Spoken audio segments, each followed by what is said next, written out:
Drop the beat. I'm a never Trump guy. I'm a never Trump guy. I'm a never Trump guy. I never liked him. I'm a never Trump guy. I'm a never Trump guy. I'm a never Trump guy. I'm a never Trump guy. I'm a never Trump guy. I'm a never Trump guy. Good morning, good morning, good morning. Good morning, Philip Coffey. Good morning, Christian Valeris. I'm just posting our link out to Twitter and Discord and all that kind of stuff.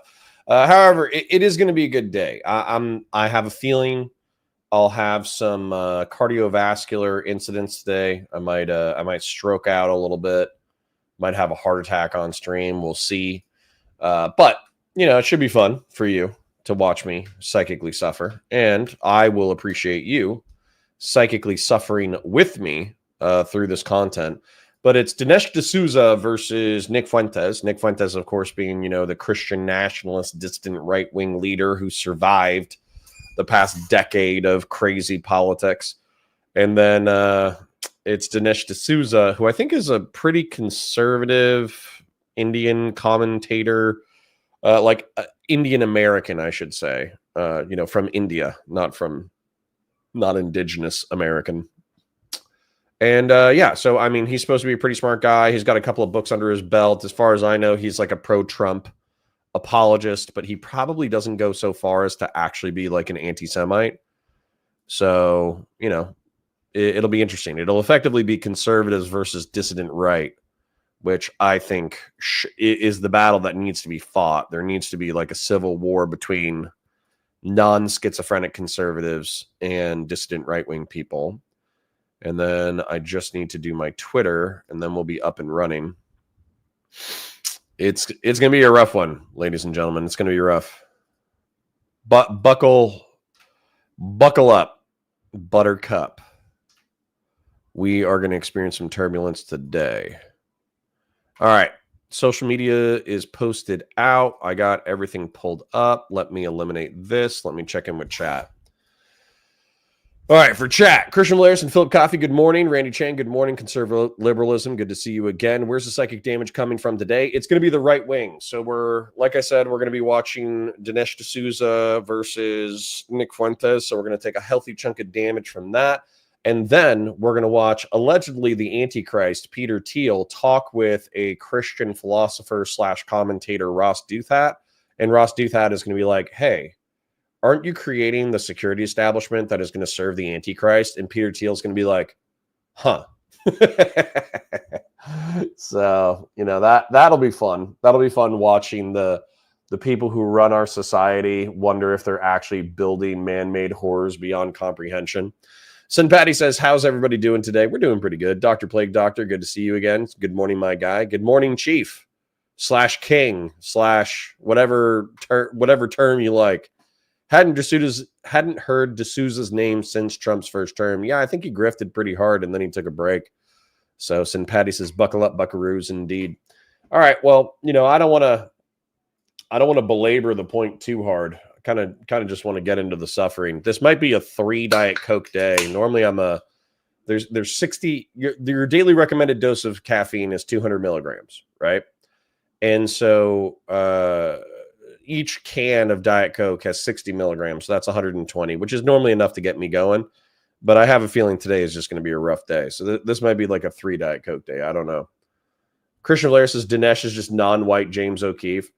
Well, and correct me if I'm wrong, isn't James O'Keefe the investigative journalist who keeps like honey trapping gay White House staffers to say cringe stuff in restaurants in Washington, D.C.?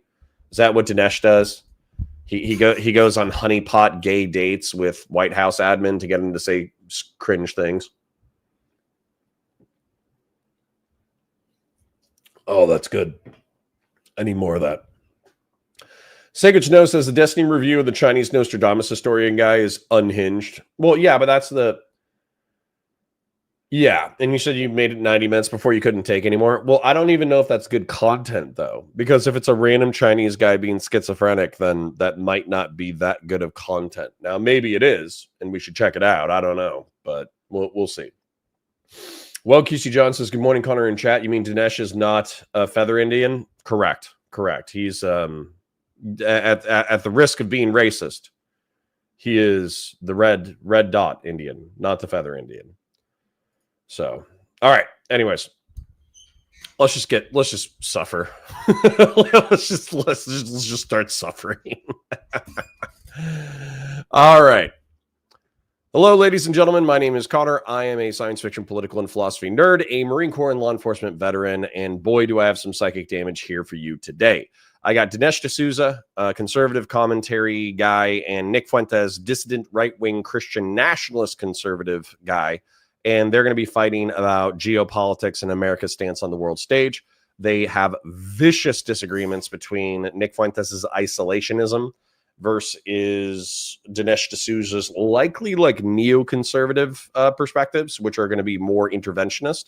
So I'm going to let them go ahead and do their intros, and we will take psychic damage together, and we will have fun together, and we will get through the workday together.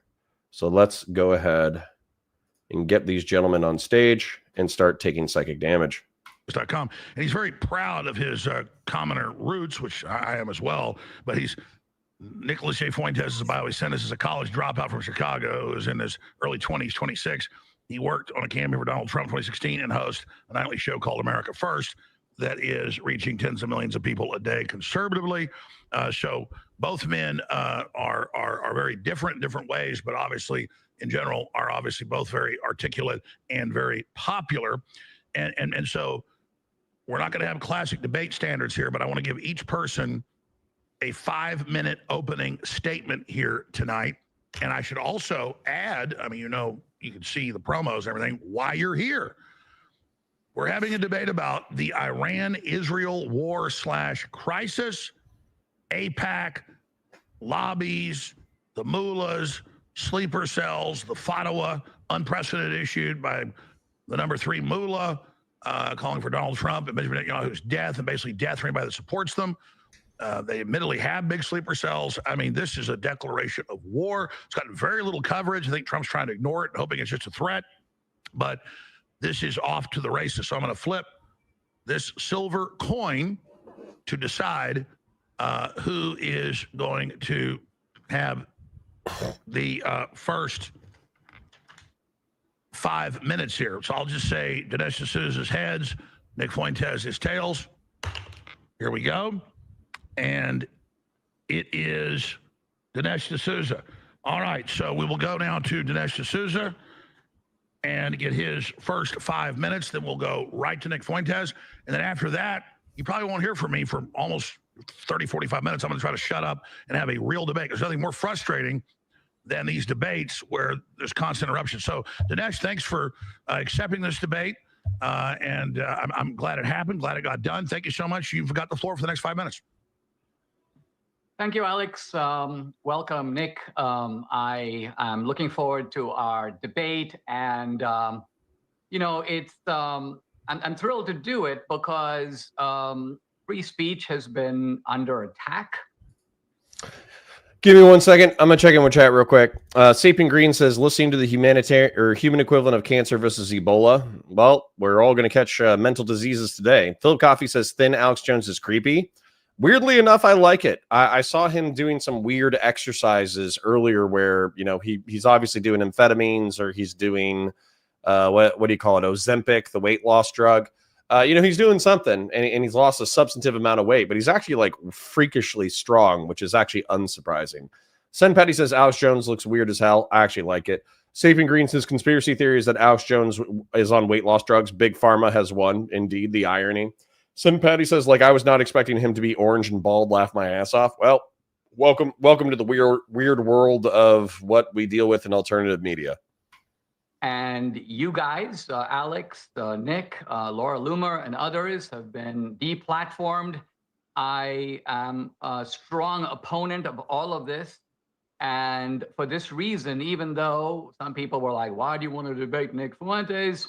I'm like, no, there are taboo issues here that are being raised. They're not being adequately discussed. Some people run away from them. I don't run away from them. And I think it's a good idea to sort of have it out. And so that's really why I'm here. I can respect that. I want to defend Trump.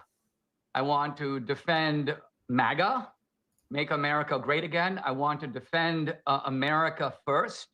Seems to me we have a big disagreement here about what America first means. And that's what I want to talk about.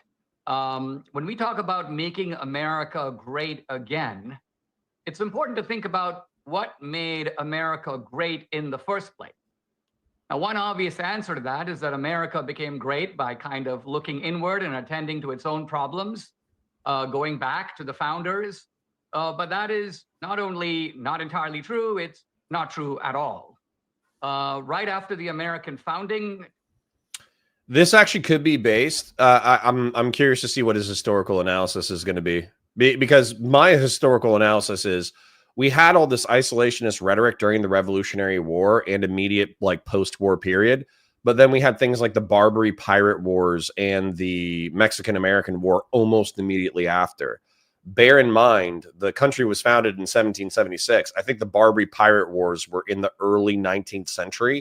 And I think the Mexican-American War was in the 1840s. And all the antagonism leading up to the Mexican-American War was in the, like 30s.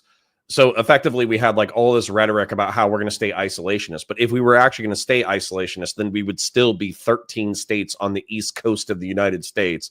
And Mexico would control the western United States, and Canada and France would control the central part of the United States. If we were truly isolationist, if we only looked within for development. Thomas Jefferson found out that there were these Barbary pirates. Thank you, Dinesh. You stole it right from my brain.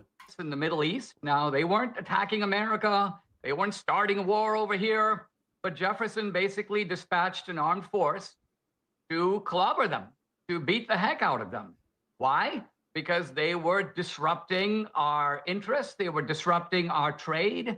They were hurting our position in the world. So even though we had this infant democracy, clobbering bad guys is something that we started doing from the very beginning. Now, fast forward to... Based. Alex, you and I are in Texas, and let's talk about the middle of the 19th century. Again, America's building a strong country. Bruh. Jazz hands for Dinesh. Jazz hands for Dinesh. Woo!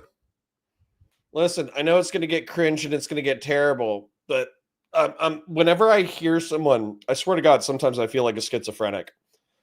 I wake up, I watch all these personalities bouncing off of each other. I feel like none of them know any history or psychology or economics or world events or geopol. And I slowly lose my mind. So the fact that I effectively highlighted a geopolitical history that's been passed down to me, and Dinesh D'Souza took my talking points and is expanding upon them, I feel less schizophrenic. Where do you fall on the JQ? Jews were slaughtered. Well, number one, Jews were put at the crossroads of humanity through geopolitical, historical circumstance. Then through being at the crossroads of humanity, they were conquered a dozen times. As a result, they went into the diaspora and they spread out across the world. And then the reestablishment of the state of Israel in the 20th century, while it's a pain in the ass, it's probably historically justified for the Jews to have their own independent nation, considering in the early 20th century, a third of their population got wiped out. And while there's a bunch of fucked up shit that's happening in reference to Israel, it should probably be allowed to exist as a state and be like mildly supported. It's focused inward, but guess what? We get into a big war with Mexico. The Mexican War lasts about 4 years. We started the Mexican War. And as a result, we got the southwestern and western United States. We go over there, get our troops into Mexico City, clobber the Mexicans, take a good chunk of Mexico, including a good chunk of Texas. Later, large parts of the country that were not part of America become added to the country. And we do this basically by force. Now, we have good reasons for it. I'm not going to go into the reasons, but the point is we did it. Fast forward now, I'm going to omit World War II and focus on Reagan. The Soviet Empire is gaining strength. The Soviet Union grabs 9 countries, 10 countries actually, between 1974 and 1980. They don't attack us. They're not waging war over here.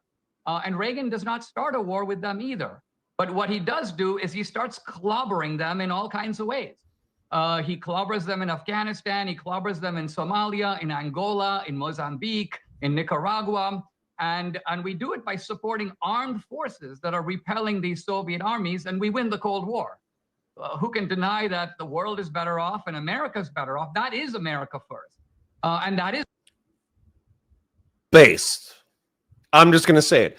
Y'all don't, I know I got liberals. I know I got progressives. I know I got some socialists and sock dems who are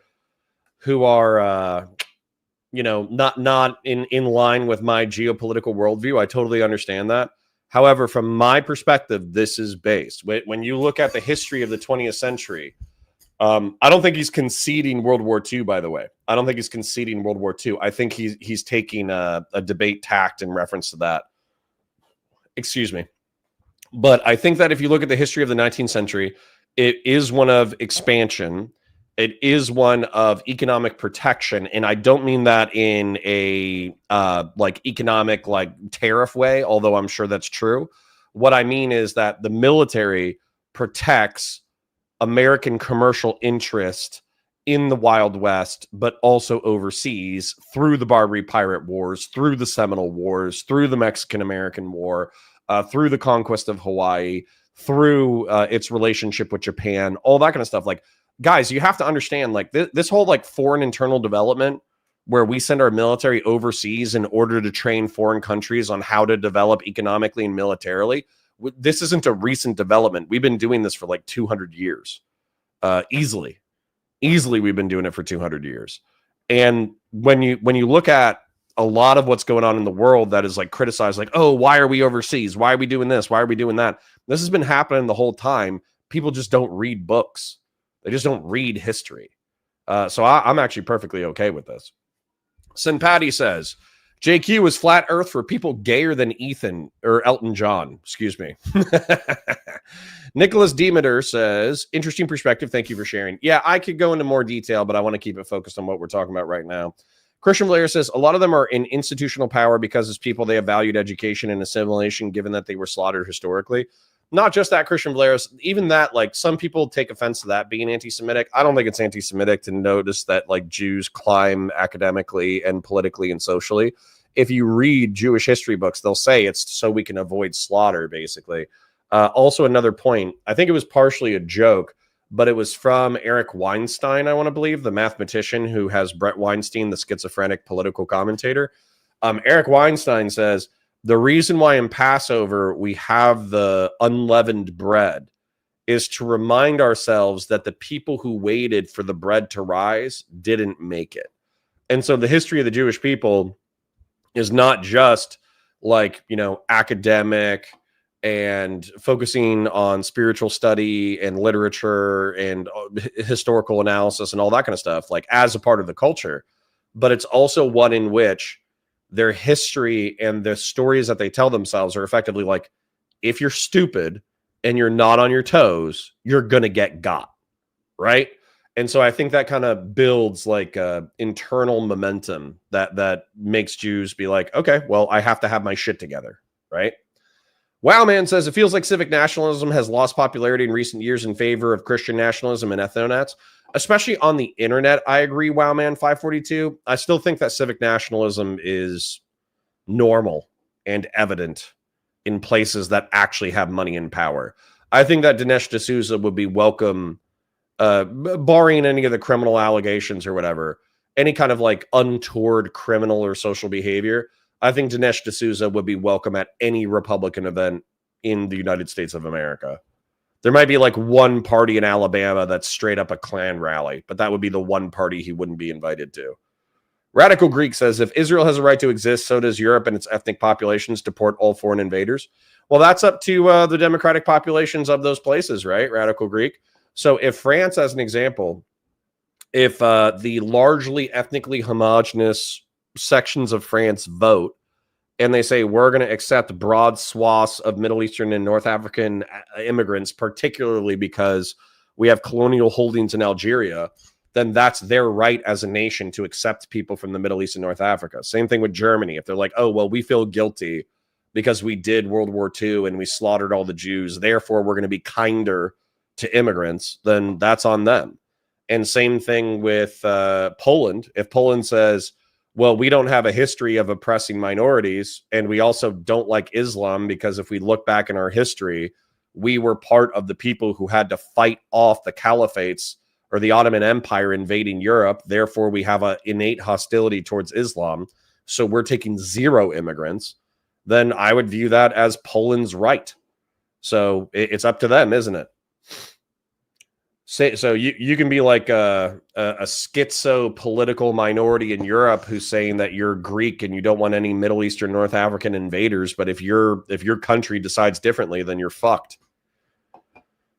Sapien Green says Afghanistan was one plucky congressman working behind the scenes with cowboy CIA people. I saw that movie. Yeah, Charlie Wilson's War. We should probably watch that eventually. Sapien says congressman or senator. Yeah, I forget Charlie Wilson. Let's take a look real quick. Sorry, I know we're getting distracted, but it is fun stuff. He's a congressman. So he wasn't a senator. He was a congressman. But yeah, he effectively talked to the CIA and talked to the government and said, how many millions of dollars can we funnel to the Mujahideen in order to screw over the Soviets in Afghanistan? Uh-oh, chat's popping off. We're breaking 50. Sacred Snow says, who can argue with the world is better off since we won the Cold War? Brother, you're talking to a Holocaust denier? Well, that's why he skipped World War II. Yeah. Radical says, I hate that intervention is the main export of the United States. Well, sucks to suck. Conservative liberalism says dealing with pirates doesn't require huge Eastern Hemisphere entanglements, especially in the Middle East. Has nothing to do with reading books. Well, I would cite to you the half dozen times I've gone on my petroleum rant today, or like in the past month or two. If we were less entangled in that part of the world, we'd also have less problems, not no problems, but less. Okay. Well, then conservative liberalism, what I would advocate for you to do is to become an energy advocate where you help the thorium reactor people, the people who are creating a new kind of nuclear energy that if we burn, sorry for another rant, but I'm having fun and I'm waking up. So it's my show. If you want to watch Dinesh D'Souza and Nick Fuentes Uninterrupted, then you go do that. It's my show, okay? If we burned all the plutonium and uranium for nukes, then I think we would only have 300 or 400 years worth of material. Whereas with thorium, what's interesting about the thorium chemical process is by burning thorium, you make more thorium. I have no idea how I can't explain it to you, but that's effectively, they call them breeder reactors. So by using this material, you create more fissile material. And so that is estimated that if we use the world's thorium supply and we figure out how to use it in nuclear reactors and we build the technology correctly, we would have 15,000 years of energy. So in order for the United States to be energy independent, I know we produce enough for our own needs right now, but in order to stabilize the world market, we would need thorium reactors in order to supply a base level of energy to every American city. You would need quick turn natural gas. So you still need Canadian, American, and Eurasian natural gas in order to handle the peaks and the ebbs. You would still need some level of diversification into renewable energy. And then you would probably still need petroleum for heavy equipment.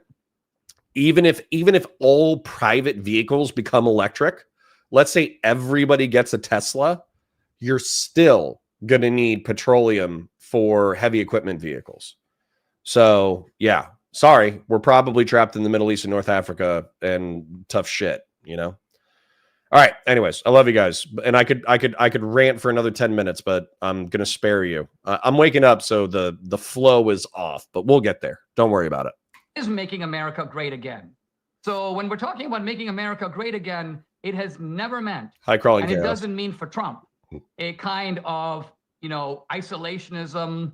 I would even deny that it means no new wars. And I say that because no president who takes an oath to support the Constitution can make that absolute guarantee. Oh, wow. A mention of the Constitution in the United States. Amazing.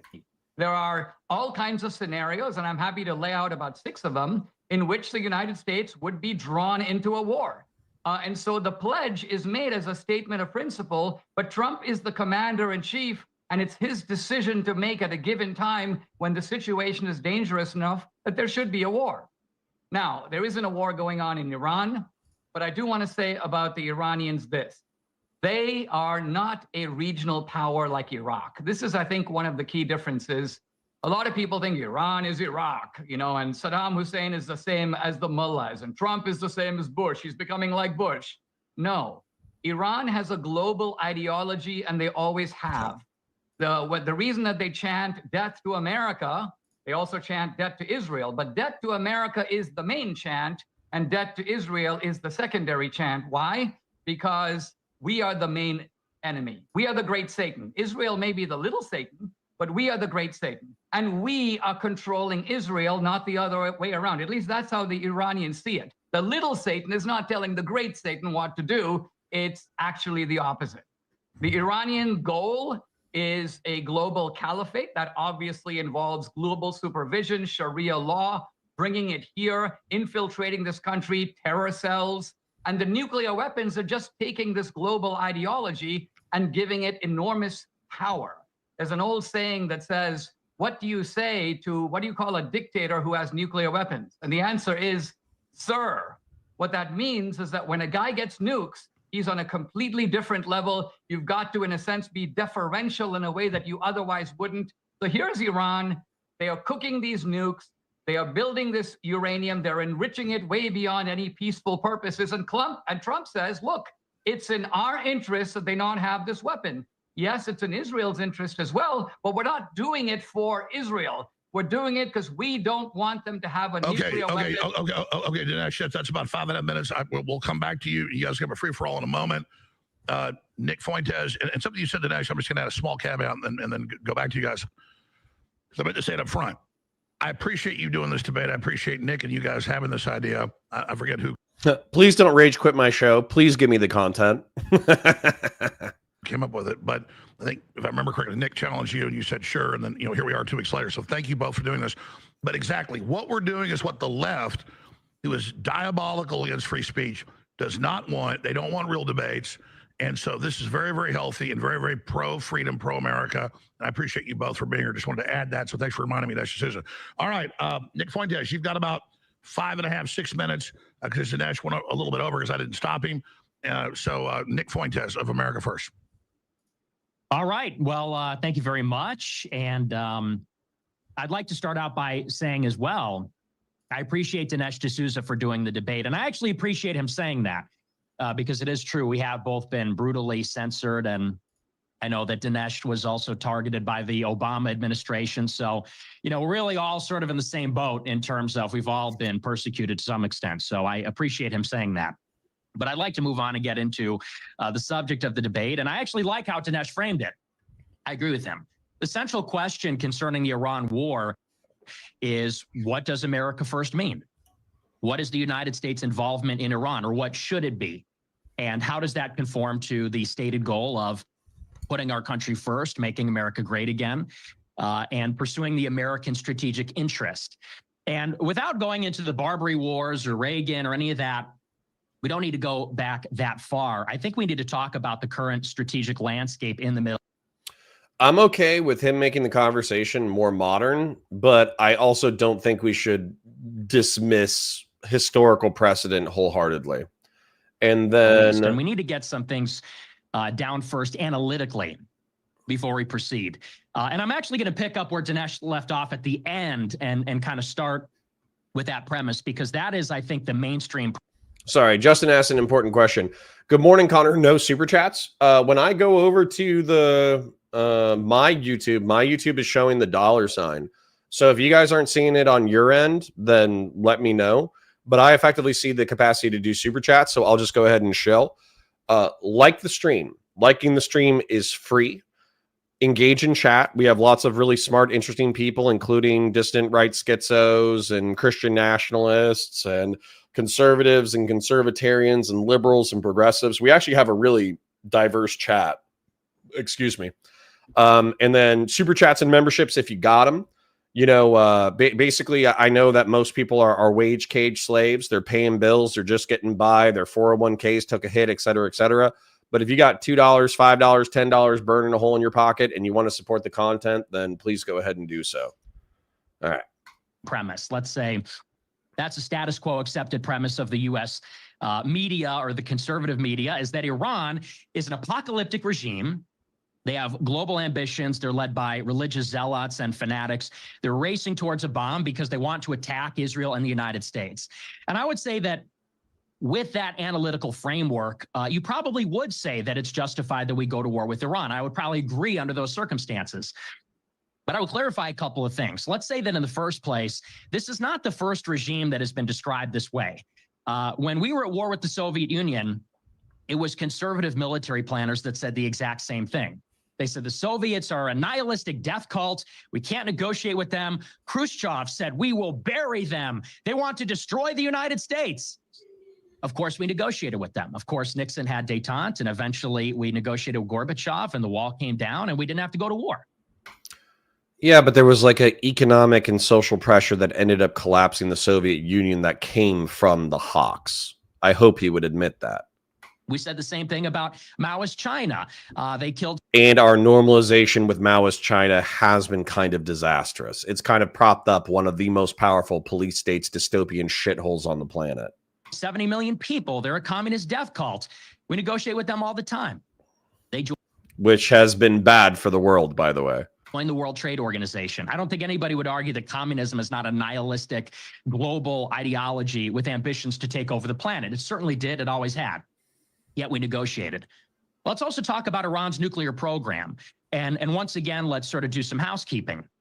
Iran does not have a nuclear bomb. They're not currently pursuing a nuclear bomb. And what you would call Iran is a nuclear threshold state. They're engaging in something, and this is technical, it's called nuclear hedging. This is where you have the technology, the expertise, and the infrastructure to make a nuclear weapon, but you don't actually build one. Why do you maintain the threshold latent nuclear status? You maintain that in the event that the security situation changes. There's a few countries, actually, not just Iran, they're in the exact same boat. And those countries are South Korea, Japan, and Taiwan. They're all considered nuclear threshold states. They have the expertise, the infrastructure, the technology to make a bomb. Why do they have that expertise? Why do they maintain the threshold status? Because they're on the doorstep of China. China is a much more powerful country, and they themselves have a native nuclear program. They engage in nuclear hedging in the event that they need to deter a threat from a regional adversary. Like Israel, Saudi Arabia, a hostile Syria, the United States backing a proxy, et cetera, et cetera. This is all geopolitically descriptively accurate. What I'm not going to like is I'm not going to like his inferences based off of this information. But so far, Nick has been descriptively accurate. Does this sound familiar? Why is Iran pursuing nuclear hedging? Why do they have a threshold status? They have this because Israel is the only country in the Middle East, actually, that has an undeclared nuclear weapons program. They have a nuclear arsenal of 200 bombs. They're not a signatory on the NPT. Israel's the only country with a nuclear arsenal, and they're Iran's sworn enemy. Let's also talk about the history. The United States overthrew the government of Iran in 1953. A democratically elected prime minister who wanted to nationalize Iran's resources and put Iran first. He was overthrown. Who was a socialist who was probably going to fall into the orbit of Russia and China during the 20th century Cold War, but sure. By the CIA. The United States installed a brutal dictatorship. I hate the vilification of like. All right, sorry. The quick geopolitical rant. The Islamists were not our primary threat in the middle 20th century. It was socialists and communists. And socialists, for those of you who don't know, is decommodification of basic human needs, workers owning the means of production, which effectively means that the government is strong enough in order to enforce that the state provides basic human services to everyone. And not just that, but the people, quote unquote, control the economy through the state apparatus. Like Maoist China is effectively a Marxist-Leninist state, although they would argue that they have a differentiation. And then the Soviet Union was 100% a Marxist-Leninist state, where a vanguard party seized power in order to institute socialism on the road to communism. That's the way that these countries were established. And so they became authoritarian, dictatorial police state shitholes. And so allowing Iran to nationalize its oil program and fall under the sway of socialists who were friendly to China and to Russia would effectively been saying that through 1950 to 1979, when the Shah was finally deposed, we should have just permitted and allowed without contest the Soviet Union and China to have access to a third of the world's oil reserves with preferential treatment. I don't agree with that. I think it's stupid. I think it's myopic. I actually think it, in retrospect, it probably could have changed the Cold War. So pass on that. The Iranian people revolted against it. Ever since, the United States and Israel have been at war with Iran, and we've destroyed all their neighbors. We went into Iraq and overthrew Saddam Hussein. All right, Nick. We had our own reasons for that. I don't went mean into to Libya. interrupt you. I just said 5 minutes. It could have been 10 minutes. You guys are both smart to talk for hours. So at this point, just let Dinesh come back and counter that. And then you guys this is a real debate. You guys can have a free for all. And just, so I'll just pitch it back to this Dinesh. You can leave off where you were stopping there. Nick Fuentes, go ahead. Dr. Plague Doctor says, I don't think it's fair to say the main enemy of the United States was communism, quote unquote, more like the USSR. Communism was just an easily understood and digestible proxy for that. I'd say more, but something. But character limit. Well, Dr. Plague Doctor, Maoist China was also our enemies. Ho Chi Minh's North Vietnam was still our enemies. Khmer Cambodia was still our enemies. Eastern European Soviet satellites were still our enemies. So I don't think saying the USSR is sufficient. Yeah, terrific. I mean, Alex, I think UNORC, gross. you only jump in if we are interrupting too much and can't make our points, or either hogging all the time. And I think otherwise, I'm happy to just go back and forth. I'd like to just address a few of these points, and we can kind of get into it further. So I'll start by kind of correcting a couple of points that I think are just fallacious. The first one is the idea that the Soviet Union was said to be some kind of a maniacal, nihilistic power. No one ever said that. Not only that, there were definitely people who said that. Even Reagan had some pretty evil empire rhetoric where they were castigated as demonic, atheist, nihilists, monstrous, revolutionary freaks. But the whole premise of mutually assured destruction, or MAD, was based upon the idea that you have two completely rational adversaries, and each of them understand that the deployment of nuclear weapons, the one against the other, will meet with catastrophic retaliation. Never once did we dream that Khrushchev was like a suicide bomber, or Brezhnev or Andropov or Chernenko or any of the Soviet leaders going back to Lenin. We knew that they valued their lives. Okay, I'm accepting that. We saw them as protecting their own interests. So the idea that there's some kind of we've heard all this before with Russia and China, that's not true. The idea of negotiating with the Soviet Union was the liberal idea. It was the idea that when you make treaties, people behave themselves. And I think Reagan exposed that to be fundamentally stupid. It misses what human nature is all about. It misses the lessons of Machiavelli and Clausewitz and Sun Tzu. It misses the idea that treaties are simply disguised ways that powerful countries advance their own interests. No one is going to sit down and make a treaty because they want to. You make treaties because you have to. You make treaties, by and large, in which you concede things that you would have lost anyway on the battlefield. Ooh. I'm liking Dinesh. I'm going to check in with chat real quick, though, because I parasocially love you guys and appreciate you hanging out with me while we're checking out this content. Crawling Chaos says, what is China really today? A dictatorship for sure, but I don't buy them saying they are all about the people and whatnot. What are they? The socialists and communists would argue that they're state capitalist. They're a market economy, but they're commanded by the state. A lot of fascists would actually argue that China implements fascism better than some fascists do in the modern era.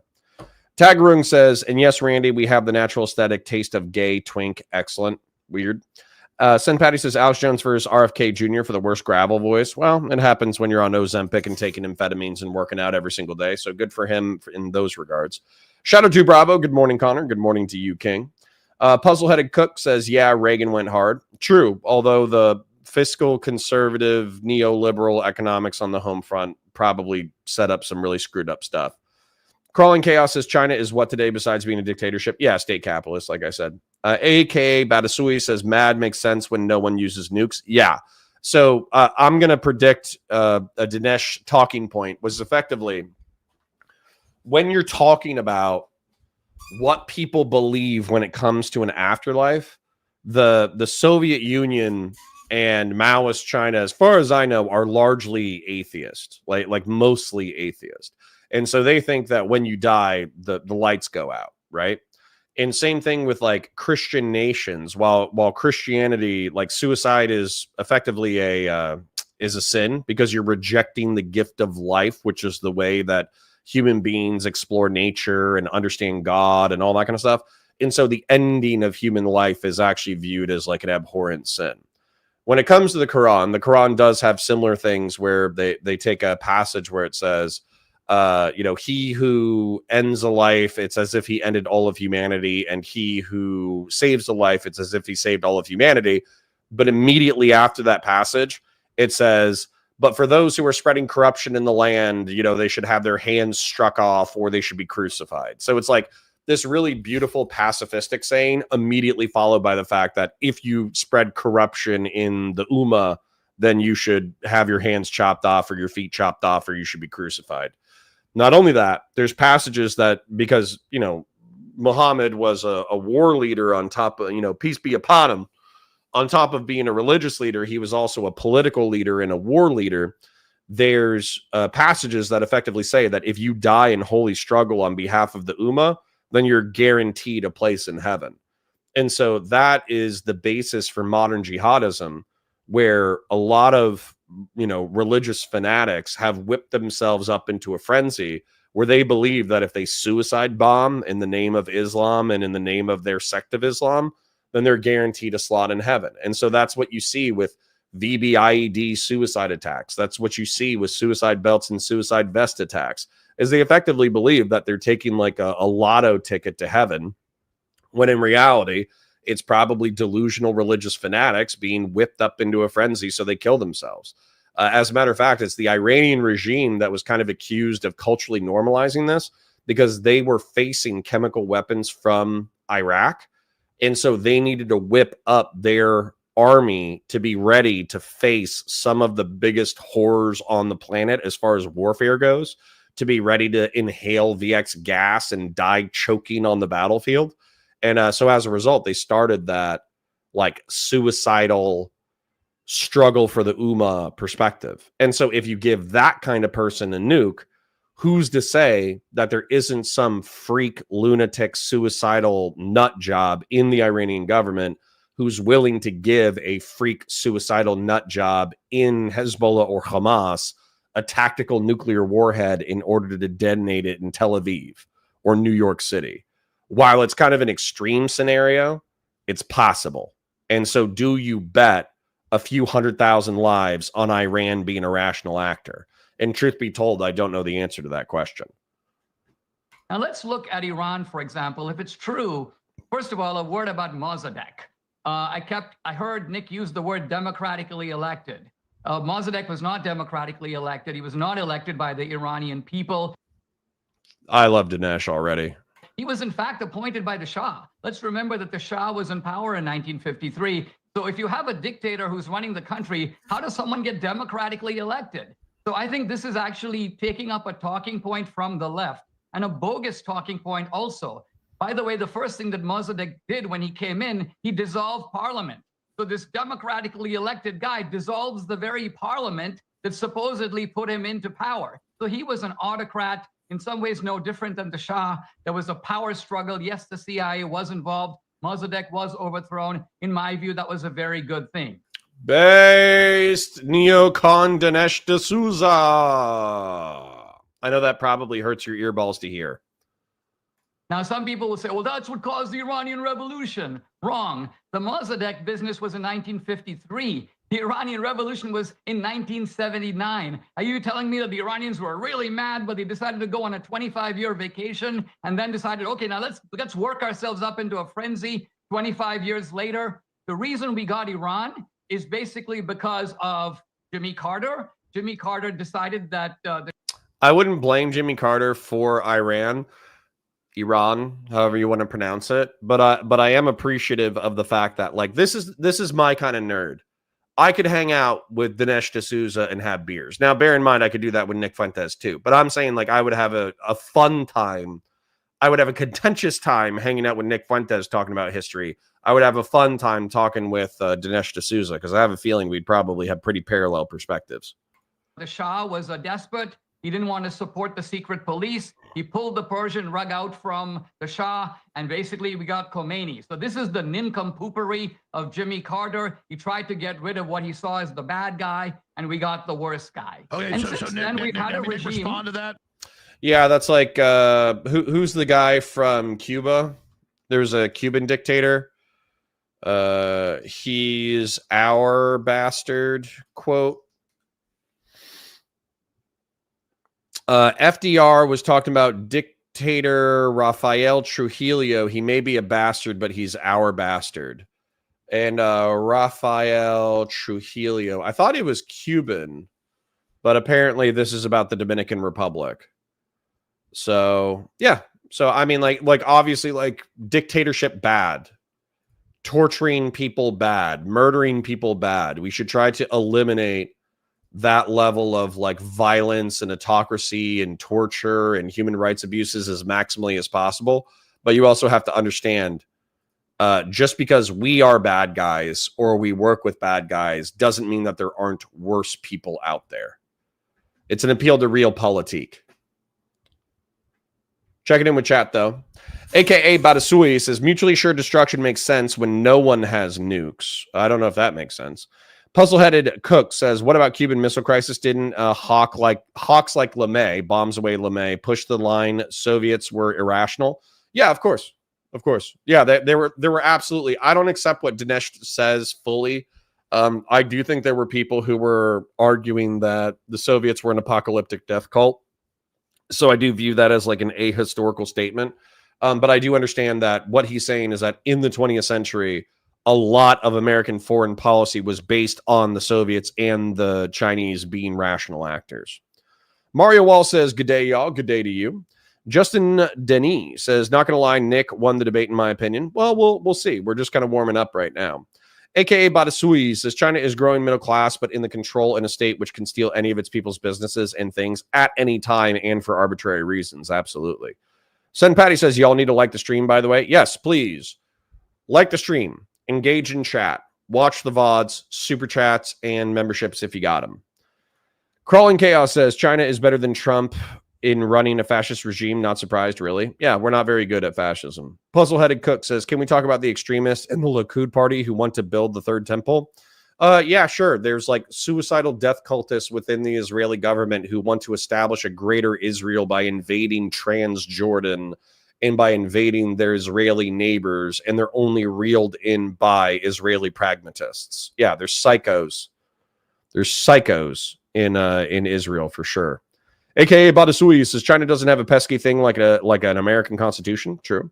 Shadow 2 Bravo says it's also just why this week insane Iranians were holding up their babies to be used as martyrs for Islam. Yep, it's because they think it's a quick ticket, a quick train ticket to heaven.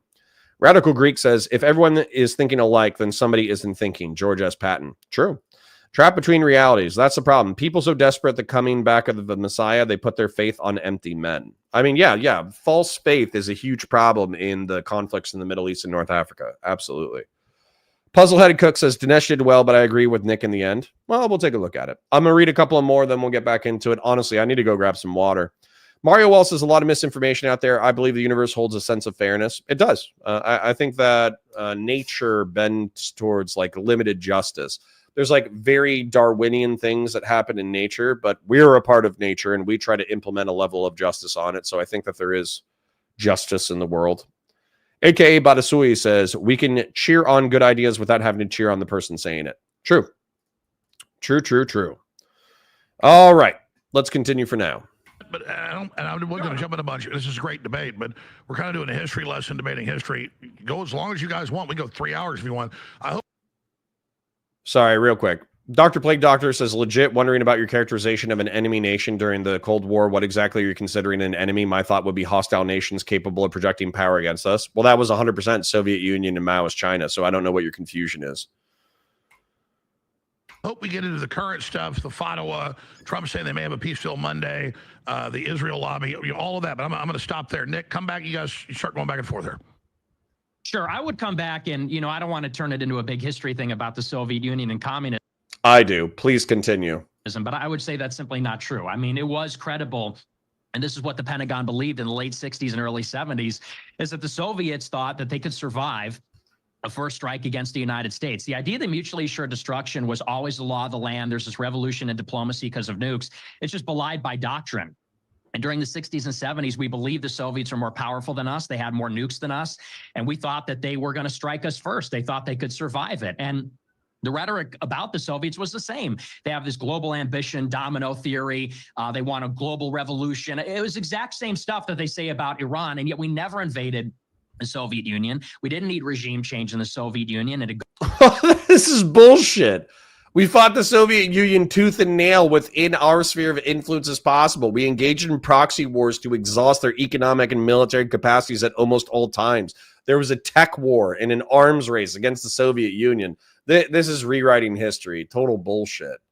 Go in and decapitate the regime with airstrikes. It just isn't true. We negotiate. Yeah, of course not, because we wouldn't be able to do that, because if we cut off the head of the regime, it simply would have been replaced with a similar regime. Like the Soviet government was relatively powerful and in control of even if you killed all of Russian leadership during the Cold War, it would have been replaced with other hardline communists who probably would have been even more hardline as a result of taking out the more pragmatic people who were in power. Appreciate it. So I would say that's in the first place. But we don't need to relitigate the history of the Cold War. And the second place of Mossadegh is really neither here nor there, the exact particularities here. The point is this. The United States and Israel pursue regime change across the entire region. That's the point I'm trying to make, and I didn't get to finish in my opening statement. We overthrew Iran's government once, and you admit it's a CIA coup in 53. In 1979, the people are furious because of the secret police, because of the white revolution, because of the reforms that were made under the Shah. They overthrow the Shah's government, the Western-backed government, because they saw it as a puppet. And the Islamic Revolution enjoyed broad support in Iranian society. What took place ever since then is regime change, one regime change operation after another. Afghanistan, Iraq, Libya, Egypt, Syria, you name it, whether it's the Arab Spring and it's these soft power color revolution coups, or it's ground wars, or it's civil wars. That's the business we do. And we do it no matter who it is. We do it against secular dictators. We do it against people that cooperate with us and those that don't. Gaddafi gave up his nuclear weapons in 2003. We backed airstrikes against him anyway in 2011. We backed Saddam at one point. We oversaw the dismantlement of his nuclear program. We went to war against him in 2003. We said we weren't going to war against Assad in Syria. We did. He's now overthrown, and now you have ISIS in power. This is the history of the Middle East. And this gets to... And what happened to ISIS since then? Didn't the new government in Iraq stomp out the ISIS elements in the western parts of Iraq? And didn't the Syrian government, didn't the ISIS elements who were a part of the revolution effectively get co-opted by the new government? And now they're either a part of the government or they're getting stomped out. Like this entire talking point about ISIS is a decade old. Okay. ISIS got the shit stomped out of them, and there's a few cells left. It's not like Eastern Syria is effectively like a desert, poor wasteland with not very much population. Them controlling that territory was something that we were comfortable ignoring until they launched Western terrorist attacks with the Bataclan and the Bastille Day truck attacks, right? So this talking point is old, it's tired, it's bullshit. 2025, ISIS might launch some random terrorist attacks that kill a few dozen people every now and then, especially in Iraq and Syria, maybe internationally, but they're not like a viable power. So saying that recently the Western liberal geopolitical gamesmanship that, let's face it, it's killed hundreds of thousands of people. I'm not gonna deny that, but they've just had one of their greatest victories in the past decade. Not only is Saddam Hussein out of power, and there's a government in Iraq that, yeah, it's a proxy and a puppet of Iran, but they're also willing to sell oil to us in favorable terms and not attack Israel, which is realistically what we wanted. And they're probably going to be more stable because they are more democratic than they used to be. So the Shia are going to be better represented in government compared to how they were under Saddam. And then same thing with the Assad regime getting deposed. They were ruling majority Sunni in a dictatorship that favored the Western cities and not like the rural and northern cities. And they've been deposed as well. And that's thrown Russia out of Syria. So we've won against Russia. We've won against Assad. We won against Saddam. And all of these secondary and tertiary effects that Nick's are complaining about have been like substantively reduced in the past 5 to 10 years. So this is an old and tired talking point. I actually get mad when I hear Nick say it. I'm going to check in with chat, though, because I parasocially love you guys, even though you want me to continue the content, and I know it. But don't click away, because I'm reading your comments in the chat. DD22E says, also, did you see the whole Vosh rant about the Democrats being the enemies of progressives? No. Please give me the link or tell me that, not the link, give me the title of the episode in which he does that, because the way in which he's trying to say liberals are not your allies in order to try to yank liberals over to being like progressive libertarian socialists is the same way that I want to call him out on his bullshit in order to tell the liberals, hey, stop breaking to these fucking, far left schizoid freaks who have nothing good to say about electoral politics. I'm just going to read a couple, then we'll get back into it. Sacred Snow says, if you're ever having a bad day, just remember reincarnation is possibly real, and 40K is possibly real. Maybe some of these garbage humans will be reincarnated as servitors. Yeah, and hopefully I get reborn as a Tempesta Scion. AKA Batasui says, I say an enemy nation is someone where you don't just want tribute from your nation, but also wants to destroy your nation's people. I don't even know why we're philosophizing about it. Previous comment, you also mentioned the Khmer Rouge and a few other powers from small states like Cambodia and Vietnam that I don't believe can be categorized as an enemy nation. And even if they're not enemy nations, they can still be enemies. Like the Viet Minh and the Viet Cong or whatever. They weren't technically a nation. They were a guerrilla militia group that was fighting United States interests in South Vietnam as proxy warriors on behalf of the North Vietnamese government. What does that matter? Why does it matter if it's a militia or a terrorist org or a nation state? We had enemies during the 20th century that were principally socialist and communist, and we wanted to destroy them. Like all the narco wars in South America, like we basically created pro-capitalist narco death squads in South America to fight communists. I don't think there was any like major communist players in South America, and we still saw it in our interest to kill them. From Bumbley says, I think he's trying to say how we didn't do anything we did to Iran to Russia. Okay. And? To the reason of why Iran wants a nuclear weapon. It's not because they want to kill everybody.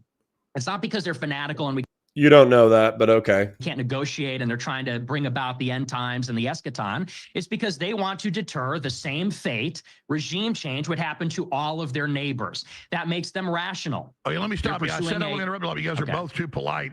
Every 2 or 3 minutes, I'm going to make you pause. That goes back to what Dinesh was just saying earlier. He's like, when North Korea has nukes, we say, sir, which I get that, and I don't want them having nukes. They do, and ballistic missiles hit us. But that then begs the question: if Iran, if we can hedge and maybe have some hidden, then that speaks to why they would want a nuke. I mean, there's a lot to say here, but go ahead.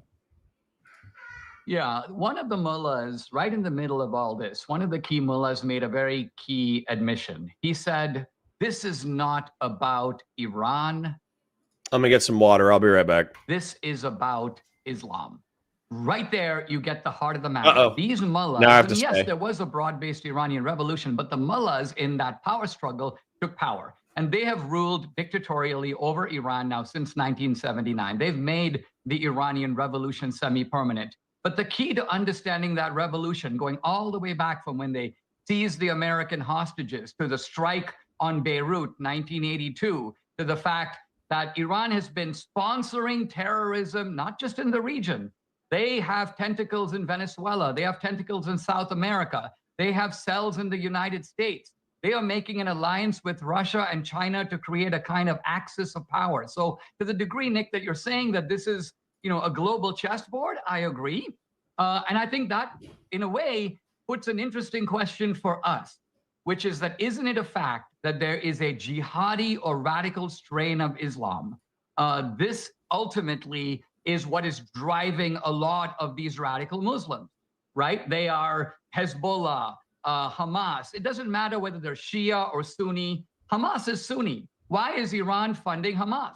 Because to stick the thorn in America and Israel's paw.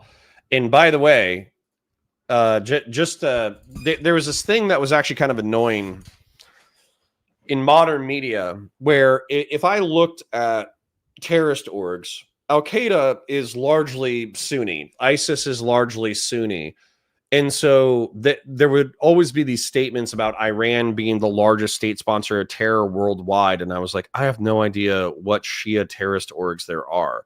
Well, what they're talking about is Iran has been spending approximately $1 billion per year. 770 million of it goes to Hezbollah, which is a Shiite militia / terrorist org in Lebanon. And that's in order to shore up their power in the state of Lebanon, but also so they can attack and harass Israel, which they do on occasion.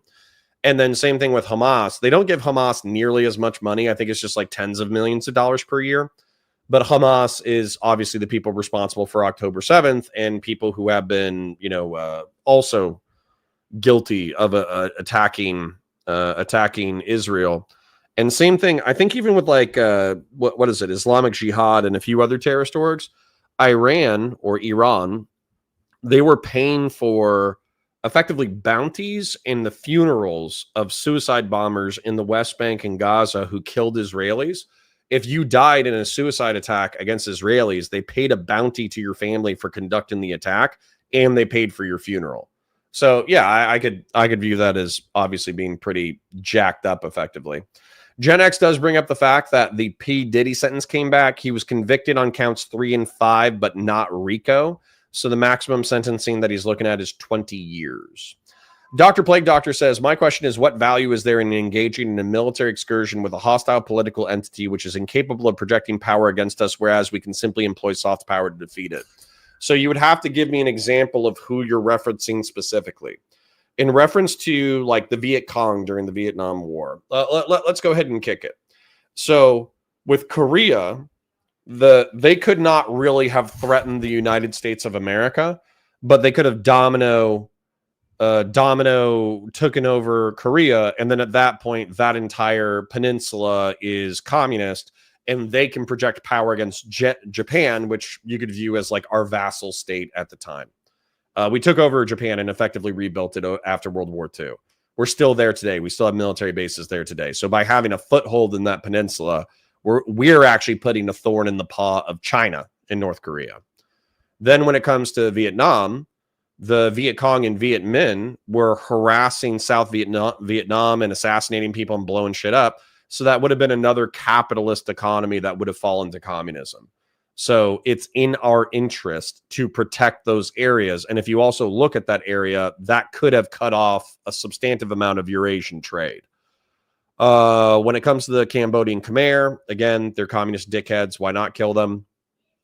And then when it comes to South America, soft power isn't enough. Giving a few $1 billion to the central government or a few $1 million to the central government isn't enough to defeat socialist and communist forces. We did train, paramilitary organizations in Central and South America to fight these people. And you're asking why? And it's because, no offense, if you're a socialist or communist, but, socialism and communism sucks. In practice, the decommodification of basic human needs and workers owning the means of production results in authoritarian dictatorship, police state bullshit. So fuck that. I have no problems with the Cold War. Like, you guys can look at it and go, oh, that's muddy, it's bloody, it's gross, whatever. I don't give two shits. I don't give two fucks, because if you stack up our sins versus the sins of the socialist nations of the 20th century, not only do our sins look like, we did some pretty fucked up shit, but basically our sins are comparable to our rivals, and in some cases they're substantively less bad than our rivals. AKA Badasui says, if Iran allied with America, they'd have protection from oil. All of America's nuclear arsenal gives them much more bargaining power than pretending they won't ever finish enriching uranium. Yeah, But number one, Israel doesn't want that with the current Iranian government. I think the Iranian government doesn't want that with reference to the United States. They also like sticking their middle finger in our eye by supporting Russia and China. So nobody's really interested in that at this point. They don't care about those distinctions at the end of the day. At the end of the day, they care about whether you're an infidel, yes or no. This radical Islam is a global ideology. Look, you can say the mullahs keep saying it, I don't believe it, but you should believe it. When the Russians said that they wanted a global triumph of communism, they meant it. We took it seriously. And by the way, we didn't end the Soviet Union through some sort of a treaty. We ended the Soviet Union by bankrupting them. Reagan ultimately defeated them in the Cold War. It was not a treaty. It was they were out of gas. They couldn't compete in an arms race. We were building MX. Yeah, sorry, Dr. Plague Doctor, you just need to listen to Dinesh right now. I am going to grab some water because I'm dehydrated as hell. I'll be right back. Enjoy the content. Enjoy the chair react. It's going to be great. Missiles and putting multiple warheads on them. We were building a missile shield. We were supporting guerrilla revolutions around the world. That's ultimately Afghanistan became, by their own admission, a bleeding wound. So this is why the Soviets gave in. They didn't give in. No country ever gives in because of a treaty. The idea that communism abolished itself, Eastern Europe was freed because we put a piece of paper in front of them and went, oh, okay, let's get rid of all of this stuff. We were once a global empire, will now become a second-rate superpower. That's not how it happened at all. And that's a misunderstanding of Iran. Islam is a conquering force. The Muslims came out of the Arabian desert. How do you think they conquered the Holy Land? They took Jerusalem, they took Syria, they took Jordan. They conquered Iran by force. That's how they got it. They are the occupier of Iran. Okay, Dinesh, and by the way, you're both very smart men. I've studied the history. You're both, accurate in the basic facts. Very interesting. A lot. I'm not saying the general public's dumb, but even really smart political people, really, most of them can't find around on a map. So I don't want to throw this in. I figured very smart, Dinesh. Not trying to throw the debate either way here, but very smart to get into America versus Iran up front. I was imagining, and I'm not trying to steer this, though I want to spend some time on it, the whole issue of Israel and the Israel lobby and where that sits, because I know that's Nick's bailiwick.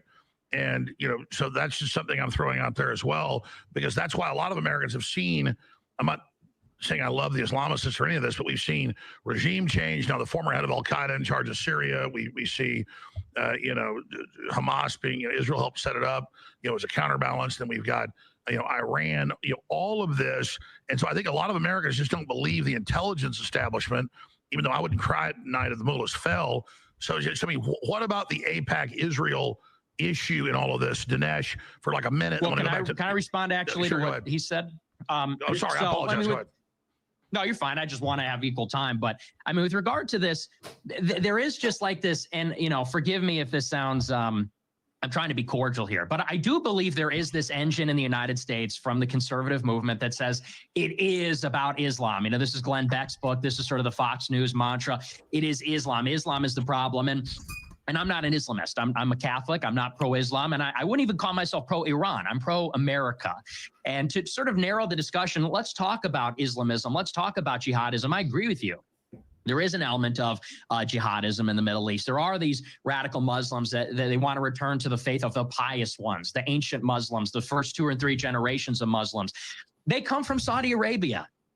Hezbollah, Hamas, the Iranian-backed groups do not attack Americans on American soil. They're not global powers. They're local powers. They're regional powers. They don't attack the United States. They may attack the United States in Beirut or Iraq because the United States is in their territory.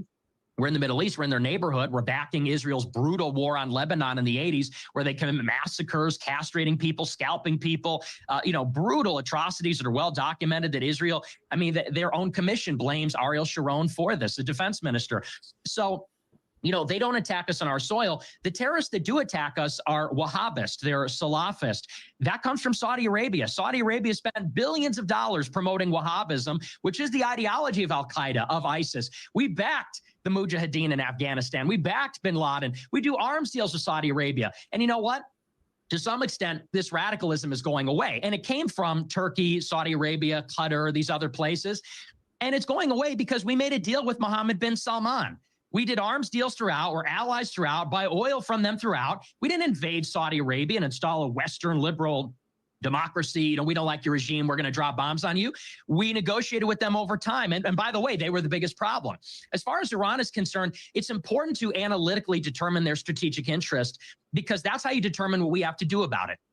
Israel wants regime change in Iran. That's why Iran wants a bomb to deter this, which is a credible fear. Now, the United States won't let Iran have the bomb. Now, if you want to give Iran the Soviet Union treatment and bankrupt them through maximum pressure and sanctions, that's what we were doing. But you're calling for regime change. We didn't do regime change in the Soviet Union. Okay, again, I'm going to appeal to historical pragmatism. Since I left you alone for a minute with these folks, and I still need to grab something else from the other room, I'm going to read your guys' chats because I parasocially love you. Quick shill time. Like the stream. It's free. It helps us out in the algorithm. Other people know we'll live. They'll come hang out and have a good time in chat. Engage in the chat. Lots of cool, funny, interesting people in there. Watch the VODs. It gives us that sweet, sweet AdSense revenue. If you have some money burning a hole in your pocket, then super chats and membership donations are always appreciated, never required. Dr. Plague Doctor says, Vietnam turned to our sphere of influence away from communism after we left because capitalism is base. Same goes for the collapse of the Eastern Bloc. Seems to me that communism collapses by itself. Dr. Plague Doctor, you are making presumptions with a retrospective lens that presumes like a Fukuyama end of history, you know, kind of shit. And I'm telling you, based off of the way that I perceive the world, that's not what's happening. We're more in a clash of civilizations kind of thing, where there's like 3 or 4 ideologies that are competing for the souls of the world, and how you advocate for them and whether or not you advocate for them aggressively matters on the world stage, and it matters to tens of millions of people. Like, for instance, if Taiwan falls, I think it's like 10, 20 million people will be enslaved by dystopian, authoritarian, kleptocratic Chinese state capitalism, which is, you know, basically the modern iteration of socialism. If we backed off of the world stage and said we shouldn't fight for Ukraine or support Ukraine, Ukraine will, based on what the Trump admin is doing, it will eventually collapse against the Russians. The Russians have enough bodies that they can clog the meat grinder with endless waves of young Russians. So, no, it matters. How you fight for the free world matters 100%. DD22E says, I don't either drop them Reds out of that helicopter. Well, no, you know, like there's plenty of young men who probably had justified reasons for becoming communists. So I don't think like murdering them arbitrarily is a good thing. I'm just telling you from a pragmatic perspective of the mixed economy capitalism and liberal democracies / republics competing with communism. I know who I'm going to choose 10 times out of 10. Mario Wall says the real problem with socialism isn't the system. It's what happens when greedy people exploit it, just like capitalism. Yeah, but capitalism has it built into the system that people are greedy, and so it appears to people's self-interest. Socialism believes that we're going to have this like communitarian advocacy where good people are going to advocate for good shit. No, like we are ultimately selfish creatures. We can be cooperative, but we're also competitive, and we should calculate that into the systems that we build. Puzzle-headed Cook says, I wouldn't be surprised if Diddy gets pardoned from Trump. Conservative liberalism says, K9 points. What do you think about Dinesh? True. Hawk says, when in Iraq, our task force took out the money man in Baghdad that paid for the family members after someone martyred themselves. Essentially, the number of suicide bombers dropped off significantly. Yep. Cornelius Cadre says, Connor is gone. Look at me, dear Redditors. I'm the captain now. Puzzle-headed Cook says, AJ weak link in debate, but still think he did a decent job. Okay. Christian Blair says, MFer entire worldview is that Jews, Israel bad. Yep. Christian Blair says, if they were Christians, he would be more supportive of killing Palestinians than Rabbi Shmuley. Yep. Melody says, have you seen the schizo professor that called the Iran-USA war? Destiny has a video on it yesterday. It would be great. Yeah. I mean, we'll take a look at that. The question is like whether or not it's so schizophrenic that it's like useful. I have it on my docket list. I just don't know if it's going to be so schizophrenic that it's not even worth watching. Hoach says, do you go live on Twitch? Take my Prime sub. I go live on my Counterpoints channel on Twitch. I don't do that with the Valor Media Network channel.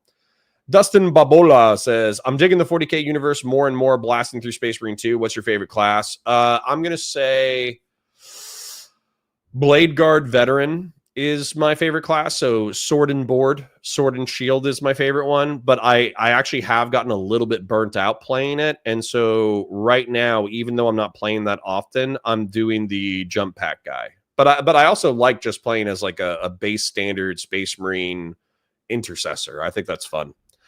Cornelia says, it's obviously a biological war in its essence, which biological organism will control resources and wages power in its interest. It's racial. Your skin is your uniform. Sad, I know. Cornelius, you're so fucking cringe, bro. You're so fucking cringe, man. You drive me fucking crazy. I literally live in the cosmopolitan, multi-ethnic whatever, and everything's fine. When I walk out my door, everything's fine. I have a black neighbor who just, helped, or we're helping him move, and he gave us like really, really nice furniture that he doesn't want to sell because he doesn't care if he sells it. He just wants to get rid of it. So my black neighbor helped me refurnish my house. I have a gay couple that lives up the street. They're not trying to, diddle my kid. They're just a gay couple that's hanging out and chilling. There's like trans people who work at the local fast food businesses. They're not trying to trans my kids. They're just trying to not have people be assholes to them during their workday. Like when I go to the park, I'll tell you, it's fucking annoying. It is annoying when I go to the park and everybody's speaking Spanish or Arabic or Russian or Ukrainian or whatever. It's fucking annoying. But you know what happens when I walk up to those people and I talk to them? They're like, oh yeah, like I'm an engineer, or I'm a truck driver, or I'm a this, or I'm a that. And like, they're normal fucking Americans. They wake up, they pay their bills, they pay their taxes, they take care of their families. They go have fucking lunch and dinner with their friends and family. They're normal fucking people, dude. Like, if you're European and you have some concern about Middle Eastern and North African folk, like, remaining Muslim and changing the character of Europe, then have fun doing whatever the fuck you want. But if you're like American, shut the fuck up. Like we had Germans and Irish and Jews and Italians, and everybody was promising us like ethno-religious conflict until the stars burn out. And now all the Europeans don't give a fuck because everybody's pretty much white and they're all some vague level of like secular Christian. You guys like promise race war and you deliver dog shit. Just fucking stop, dude. You're wasting, Cornelius, straight up, you're wasting your life. You're wasting your life. Which is sad to me. It gets me angry, but it also makes me sad. Why do you lie about your audience? I don't know what the fuck you're talking about. My audience is schizo right-wing people. It is distant right-wing people. It is liberals. It is progressives. It is conservatarians. What are you talking about? Mr. Hater says, most of your viewers is Destiny Dick Riders and TDS tards and saying Zog, Trump, oh my God, Trump pardons. Yeah, Mr. Hater, you're another fucking retard. Sorry for using the Arslur, Ken. Sorry for using the Arslur haircut commander. But you're another fucking dipshit. Trump, like they just came out with another fucking study saying that by cutting mosquito prevention and cutting AIDS prevention, it's estimated that roughly 14 million people worldwide will be killed due to the cuts to these programs. And we're saving $6 billion a year, which is the equivalent of $18 per American. You're a fucking idiot. Like, you should go get a vasectomy so whatever mental disease you have doesn't pass on to any other future children. You're like a genetic dead end.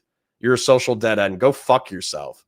Like, TDS, Trump derangement syndrome. Yeah, you know what I think is bad? Sorry, this is like a totally different rant, but these dissident right-wing schizos are pissing me off. You know what's bad? What's bad is killing 14 million people in order to save $18 a year. That's bad. Do you know what's bad? Is laughing as you're building a prison in the fucking Everglades in order to detain people whom you haven't even established due process for, and you laugh because if they escape, they're going to get killed by Floridian wildlife. That's bad. Do you know what's fucking bad? Is having some cringe fucking parade where you compel the United States military armed services to fucking march on your behalf because your ego is too fucking big. All that's bad.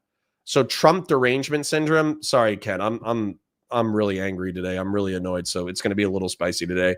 You have Trump dick sucking syndrome. Okay. You take a 4-inch chode and you fucking see whether or not you can touch your tonsils with it. You fucking idiot. And keep it up. I'm just going to ban you because you're a pain in my fucking ass. You're not funny. You're not cool. You're not smart. You're not interesting. You're not nothing. You're a miserable fucking cretin. So go get a fucking vasectomy so you don't infect the human race with your fucking problems. I'm going to go get some trail mix. Fuck you, Mr. Hater.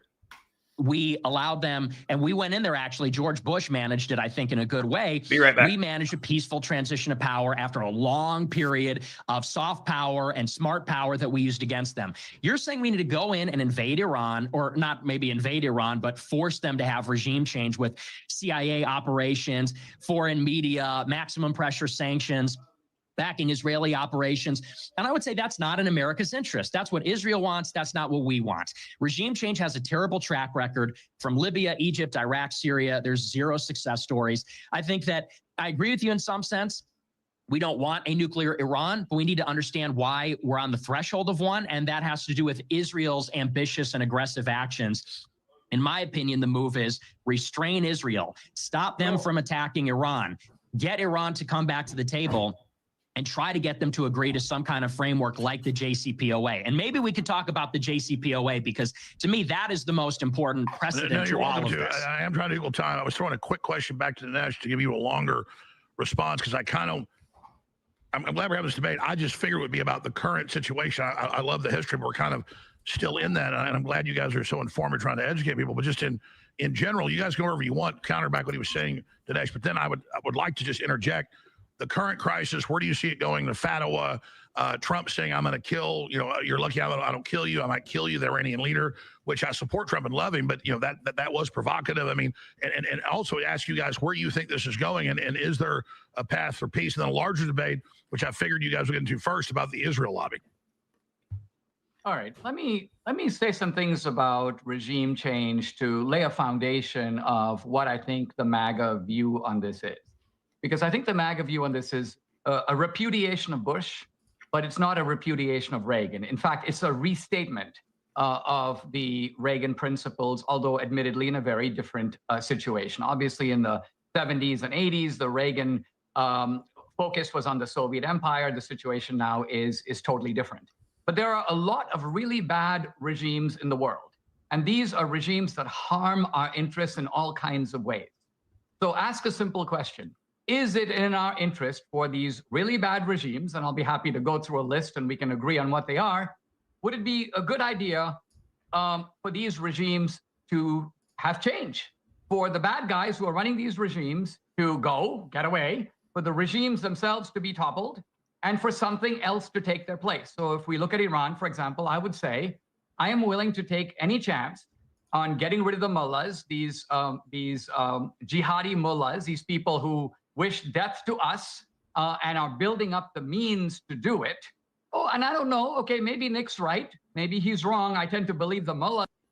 Sorry, I'm just gonna get a little bit more one guide. You know what's bad? Allowing Browns to invade our nation, then coping about how their engineers laugh my ass off. Shardmancer, you fucking dumbass. Okay. 90%. Let's say 90% of the brown people who come to this country are Hispanic, okay? Because let's face it, 90% of them are, all right? So they're agricultural workers and they're construction workers. They're building your fucking houses. They're building your malls. They're building your commercial districts. They're building all that bullshit. And on top of that, you know what they are? They're a combination of indigenous American and Spanish. For fucking idiots like you, Spain is in Europe. So they're Mediterranean Europeans mixed with Native Americans. You're a fucking idiot. Like again, I'm going to add you to the list of please go chop your fucking testicles off so you don't infect the human race with whatever the fuck you are. Okay? You're too stupid to have politics. Okay? You're too stupid to know what's going on. You don't like Indians. Okay? Yeah. High-class Indians can be rude and annoying, and they can be elitists and dickheads. Sure. There's also white elitist dickheads. Okay. It's not the race, it's the behavior. You can culturally train people out of bad behavior. Justin E says, do you think what Israel is doing in Gaza is genocide?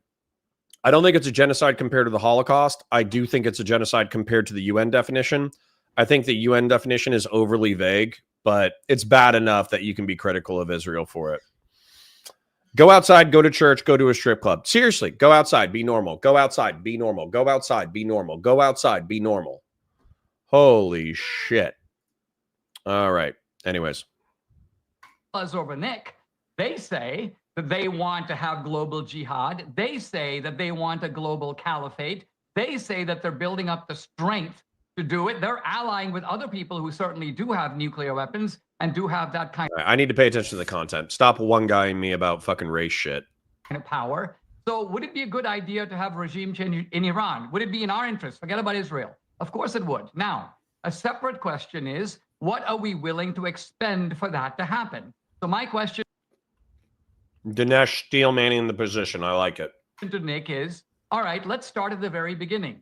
Would you be willing to expend 50 cents to get the mullahs to leave, to quit, to go home, to become refugees and go to other countries? They can go to luxury apartments in Qatar and elsewhere, and let the Iranian people have a plebiscite. We're not going to go in there. We're not going to arrange tribal meetings. We're not going to take over the country. We're going to let them fix it.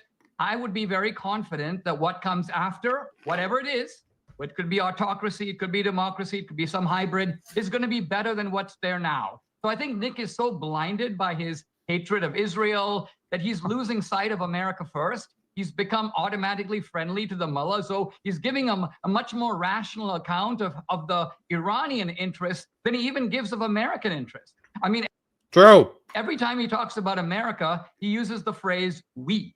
But let's remember that we've had alternating regimes between Republicans and Democrats. So he mentioned the Arab Spring. The Arab Spring was basically an anti-American operation organized with the help of Barack Obama. Barack Obama wants Iran to have nukes. He was trying to create space for them to do that and give them money to enable them to do that. Why? See, and this is bullshit and this is cringe. This is where Dinesh fucking loses me because he starts lying. Obama didn't print cash and hand it to the Iranian regime. He unfroze assets, which was a part of the negotiations for the JCPOA, which was where Iran was permitted to have a civilian nuclear program, but it would be heavily monitored to prevent it having a militarized nuclear program. Weirdly enough, Obama, in my opinion, unless there was like Obama's a secret Muslim, he wants the world to die in hellfire, which, by the way, I don't believe.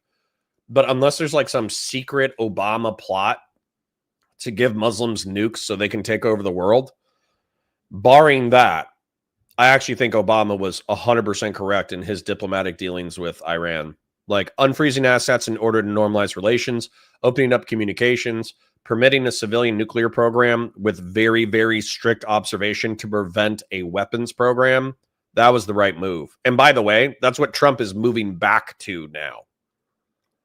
Puzzle-headed Cook says, the main question is Israel's influence over our foreign policy and whether it benefits America. Sure. So I'm going to keep this rant very short. As a matter of fact, I'm not even going to do a rant. I'm just going to show you. Where is the world's oil map? Oil is the lifeblood of civilization.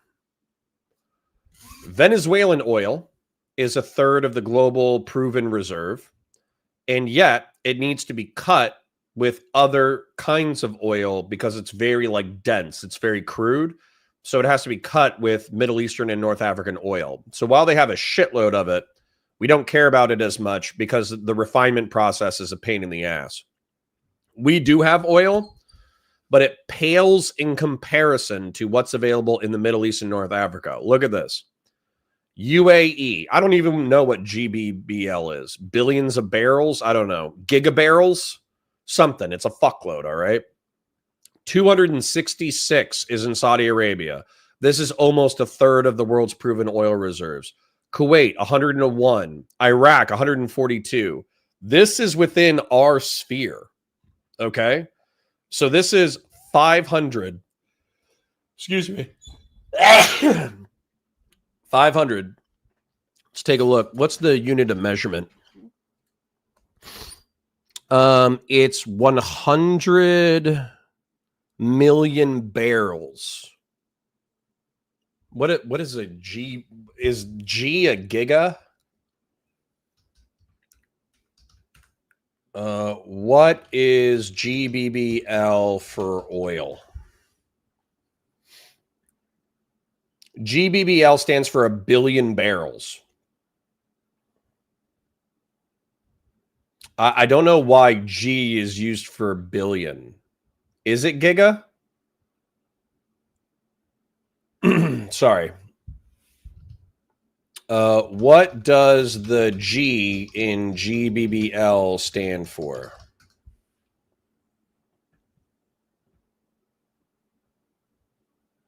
Gigabarrels. It is giga. Oh, cool. Nice. I was right. But anyways, sorry for the segue, but we learned something today. Gigabarrels. So effectively, Iran is also sitting on 158 gigabarrels of oil. It's a shitload. So effectively, Iran, consider Iran and Iraq like almost like a unified entity, 300 million or 300 gigabarrels, and Saudi Arabia having 266, and consider Kuwait and Saudi Arabia unified thing, and you got 300 gigabarrels. Effectively, we have one third of the world's proven oil reserves. Even if we eliminated Israel, who I don't even see on the map. Let's say that Israel's just wiped off the map. It's nuked. Nobody cares about it. Nobody's religious anymore. All the reasons why we care about Israel disappear. We would still fight over who controls this energy supply, and we would still fight over who controls this energy supply. So, ignore Israel. Do our actions make sense in order to get these people to be in our sphere of influence? The answer is yes. We will fight wars. We will back proxies. We will kill people in order to make sure that we have access to that energy reserve. Why? Because Obama has an ideology that's anti-American. So Fuck we you. can't just say we and take the blame for what Obama did and what Okay, other Dinesh, people I'm just did. watching the clock, trying to just be a referee here. Good points. Nick? Well, that's a lot to tackle there. I would say in the first place, and I have to address this first just to get it From Bumbly says, heading into the office with a bunch of smelly Indians. Have a good day, Yut. You're such a fucking asshole. out of the way. When you say we take the mullahs at their word, you're citing one of their clerical leaders, and you say, well, that guy said it's about it. Sacred Snow gave $5 for being mean to the arslers. Sorry, Ken. Yeah, sorry, Ken. Sorry, Haircut Commander. When I get passionate, I start using ableist terms. Islam, that defines their whole regime. If you want to take them at their word, let's go to the supreme leader. The supreme leader is the top cleric in Iran, the top cleric in Shiite Islam. It's in their constitution. Supreme leader's got to be a cleric. The Ayatollah promulgated a fatwa 20 years ago that says that attaining nuclear weapons and using them is against Islamic law. And that has been cited over and over. Okay, I'm going to read this before I ban this guy, just so you guys know that I'm not banning just for, because I'm malding. Laugh my ass off. You see the new construction? They're all trash, big as cope. They're not Spanish. They're rape babies who were human sacrificing before the Spaniards raped them into submission. Lick my balls. No, you can lick my balls. How about that? Bye. Not only is that fucking racist as shit, which, by the way, I'm not saying racist to, pearl clutch. I don't care if you're racist. You can be racist in my chat. I'm going to try to convince you to be less racist over time while still being a little bit racist, because let's face it, it's funny sometimes. But accusing every Central and South American of, number one, being the product of rape when there's indigenous populations that are pure indigenous, there's Spanish populations that are pure Spanish, you're a fucking idiot. And then number two, holding them to account for what? The crimes of their great-great-great-great-grandparents 300 or 400 years ago. The Aztecs were practicing human sacrifice. So you think they're an irredeemable people? You're an idiot. You're an idiot. My people were Irish. They were bog-dwelling rebels who smashed people's heads in with rocks, who were worshiping tree gods and goat demons 1,000 years ago. You know what I'm saying? So what you're effectively saying is, even though my people have changed over the past 1,000 years, we're not worshiping goat demons. We're not practicing human sacrifice. For some reason, it's so intrinsic to the Central American character, the Aztecs, are exemplary of all Central and South Americans, and not just that, no culture can ever change. You're an ahistorical, rude moron. You're wasting your life. You're wasting your time. Kick rocks, dumbass. Over again in 2005, in 2015. In recent negotiations, they say the supreme leader says it's contrary, and I could give you the quotes, completely to Islamic doctrine to have nuclear weapons. So you can't have it both ways. You can't say we're going to take them at their word when one guy in the government says we're going to take over the world, but you can't have it both ways and say we can't listen to the supreme leader say we don't want nuclear weapons. We have to do one or the other. I'll just say that first. Then we get further and we get into this question. Nick, may I ask you a question about that? Well, just can because I think okay, times, sure. Yeah, okay, we'll go ahead. this I know out you of go the way. ahead. Okay. Well, so, and then with regard to regime change, I would contend that regime change is just not desirable. You say, well, how much are you willing to expend to pursue regime change? I'm saying I don't think it's desirable. And here's the evidence for this. You say, well, I'm confident something better will happen. There'll be this democratic plebiscite. What is the history of regime change? Nick's going to piss me off in a second. Ensort says, instructions unclear, looking for strip club on the outside. AKA Badasui says they're called nude beaches. No. I want you to go to work your job, pay your bills, find your wife, partner, whatever, and be happy, pay your taxes, and have kids. That's what I want you to do. While you're listening to my stream, by the way, and while you're giving super chats.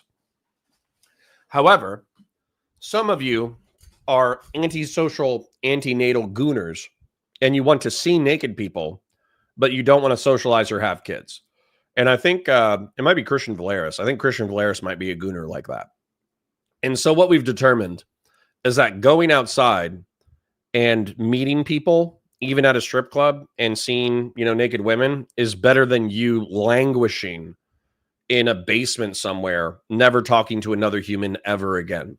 So the truth is, I want you to be normal, and I want you to find your wife. But if you're a freak, then just do whatever keeps you alive. Okay?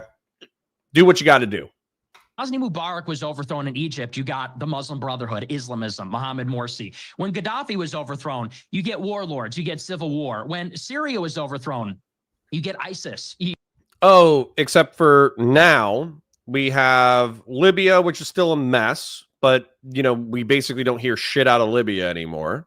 We have Syria, which the Assad regime was just deposed, and they're creating this syncretic, multi-ethnic, multi-racial government in order to rule that very complex country as aggressively as possible. And the Russians got kicked out, which is to our geopolitical interest. You got Iraq, which is arguably an Iranian satellite, but they trade oil with us and they don't attack Israel, and they have relatively stable domestic politics at this point. So again, Nick's talking point is 10 years old. He's talking like it's 2015, post-Iraq war, middle of the war on terror. He's not recognizing that these things have, relatively speaking, stabilized. And then I'm not even going to mention Afghanistan, because Afghanistan is such a fucking shithole that it's going to remain a shithole forever. So, fuck Afghanistan. He's right about Afghanistan. Everything else he's wrong on, though. You get this guy al-Julani, who's literally from ISIS and Al-Qaeda. In Afghanistan... Sorry. Conservative liberalism says Obama is a secret Muslim, but that's besides the point. He's also secretly gay. The guy just has a lot of secrets. You still have the Taliban. If we overthrow Iran, and by the way... And the Taliban are a regional power, much like Nick would say, so we don't have any interest in deposing them anymore. Way. Here's the other evidence. When Israel attacked Iran 2 weeks ago, they thought that the government would collapse and the people would rise up and they would overthrow the government. This is what they said for years. The opposite happened. The people rallied to the supreme leader. They said, we're under attack from a foreign entity. They actually rallied in the streets, and there were major funeral processions for the martyrs, the IRGC leaders that were killed. They rallied behind the government. If anything, if this government goes down, I don't know where you think we're going to get something better. We're going to get something more hardcore. The reason why it matters to articulate Iran's interests is to say, if their worst fear is regime change, which is the credible fear of all leaders, every leader wants to stay in power. No leader wants to meet the fate of Gaddafi. No leader wants to be deposed and live in exile.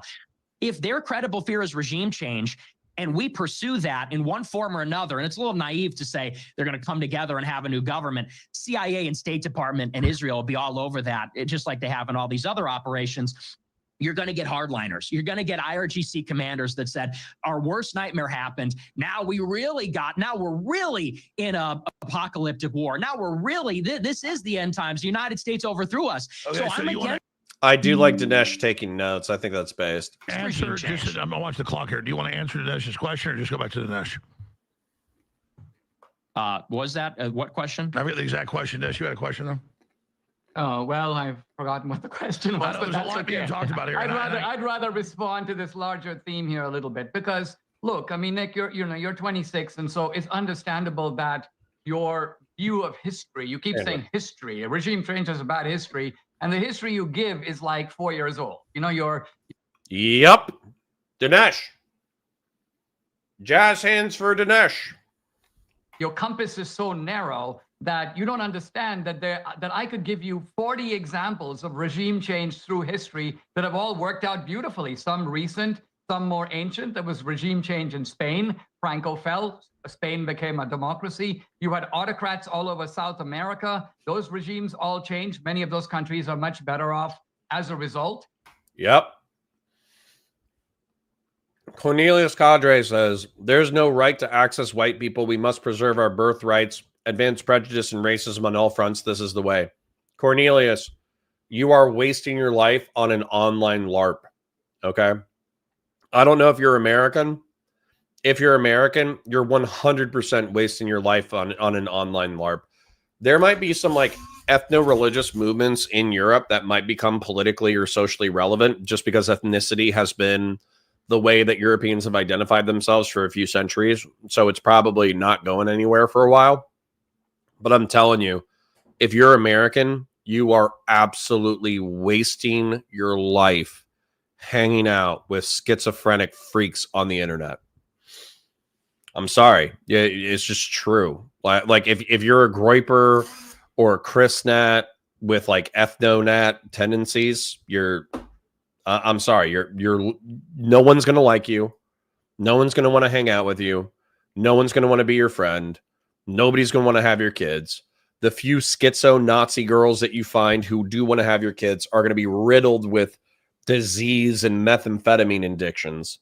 So you're just ruining like you only have like 60 to 80 years on this planet left, and you're just wasting that time. It's sad.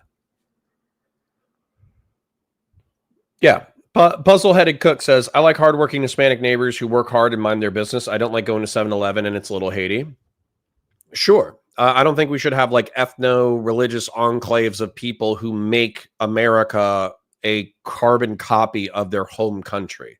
You came to the United States for a reason. You came for security. You came for economic opportunity. You came for education. You came for this. You came for that. Yeah, they should be integrated. As an example, I have a friend who I served with named Teddy Laguerre, first generation Haitian, but he was smart, nice, kind, lycée educated. He was brought up in the French education system, and he was applying for his citizenship, and he was a good dude. I would view Teddy Laguerre as an integration model, whereas if there was a dozen Haitian dudes hanging out around 7-Eleven, verbally accosting people as they walk in and out of the store, I would view that as not integration. The United States produced regime change in Mexico. There was a dictator named Santana. He was the one who actually came and fought against us in the Alamo and in Texas. Ultimately, Santana was overthrown. That was excellent regime change. I'm not even counting, of course, the Nazi regime in Japan.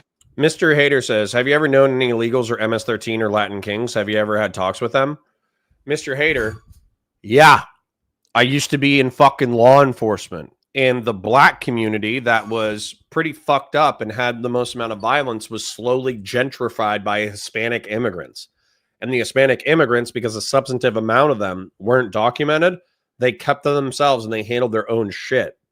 When it comes to MS-13 or Latin Kings, this is like the most dumbass fucking talking point. And I'm sorry for getting mad, but I was already grumpy before we started this content. So, you know, I'm going to blame you guys, all right? Do you think I want Latin Kings running like different streets in America? Do you think that I want them to operate with impunity?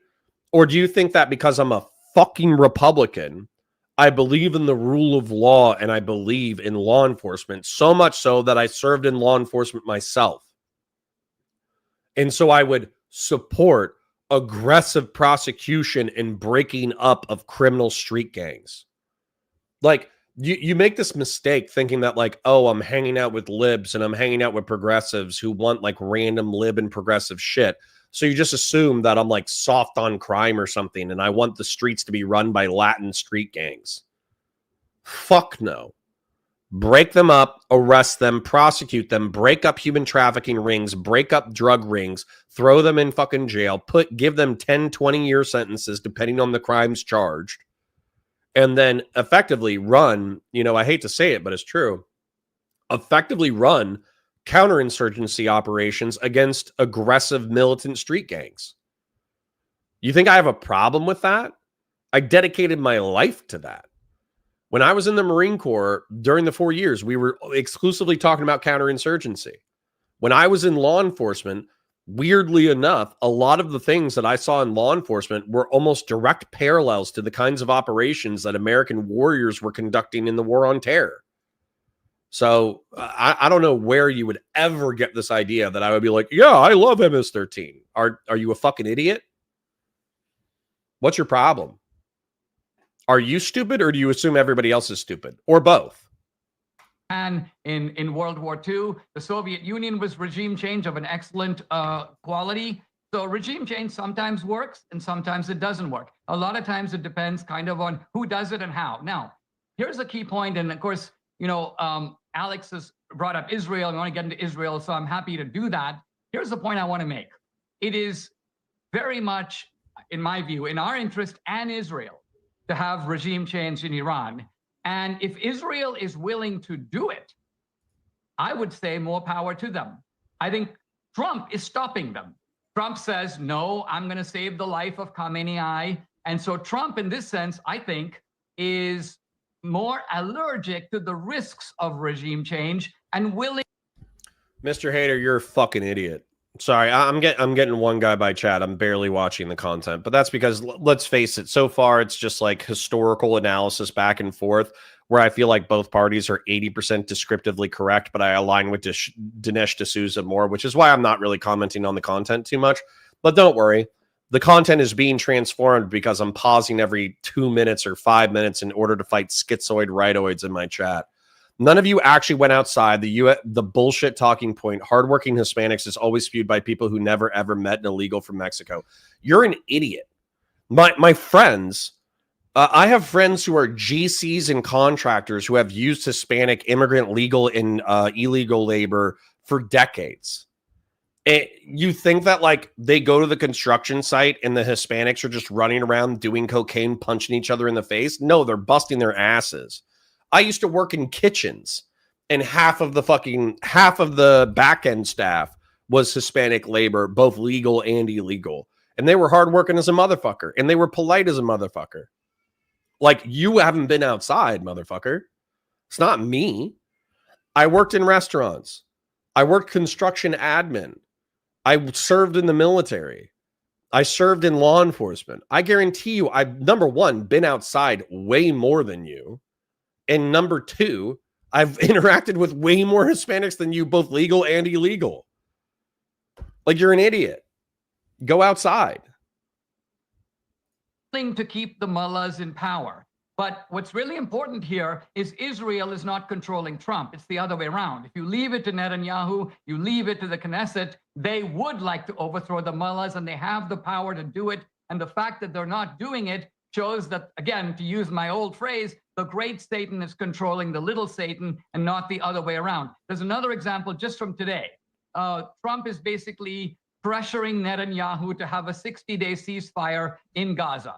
Now, first of all, Israel has every moral right to level Gaza. And what I mean by that is, quite honestly, when All right, now Dinesh is losing me. a country attacks you, when you are invaded, just like if there's a home invasion, some guy comes into my house, rapes my wife, kills my daughter, kills my kids, and then he runs away and I chase after him. And of course, I chase his car down, I stop him. He jumps out of the car, grabs his own kids and sticks them in front of him. And then he goes, "Don't shoot because women and children are in front of me." No, what you've done, you put your children in danger, first by invading my house, and second by using them as human shields. I am not under any moral strictures based on what you did to me. I have every right to attempt to destroy you, and the suffering of your women and children is the result of your actions and not mine. So my point is, once you had October 7th, and October 7th, by the way, bankrolled by Iran, planned in Iran, Israel has every right, strategic, moral, political, to strike out at Gaza and to strike at Iran. And Yeah, I think this worldview is fucking evil. so the United States is the one that's tying their hands. And so once again, even with this Gaza treaty, you can see that the man in charge, the numero uno, is not Netanyahu, it's Trump. Okay, so I want Nick to be able to come back. I got to say something here. Dinesh, you're a great guy. I respect you, love your films, interviewed 20 years. But the analogy of somebody breaking your house, raping and killing your wife and daughter, then you chase him down so he uses his kids. They're still innocent. And look, I get it. 50,000 dead in Gaza. The whole liberal media making it the biggest thing ever. I'm sad it happened. The left loves the war in Ukraine, over 1 million dead. But, and I understand what we did to Germany in World War II. I know Israel's argument. But to say then if somebody uses their own kids as human shields, I don't know, if somebody killed my wife and daughter, they use their kids as human shields, I'd wait till they drop the kids, or I'd, whatever. I just think it's an oversimplification. Wow.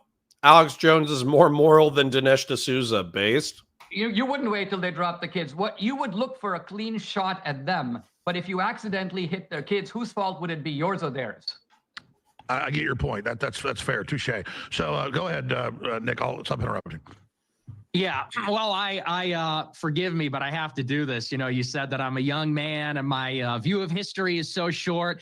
Well, let's talk about some of your history here.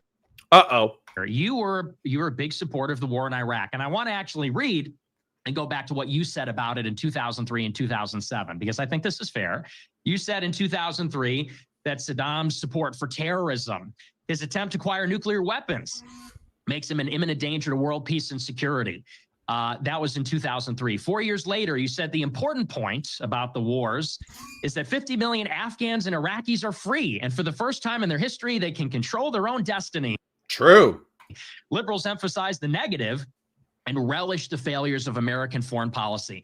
Now, there's a lot of other quotes here, but this speaks to the kind of hubris of the neocons, of the interventionists, of advocates for regime change, which is, just like in 2003, there's this alarmism.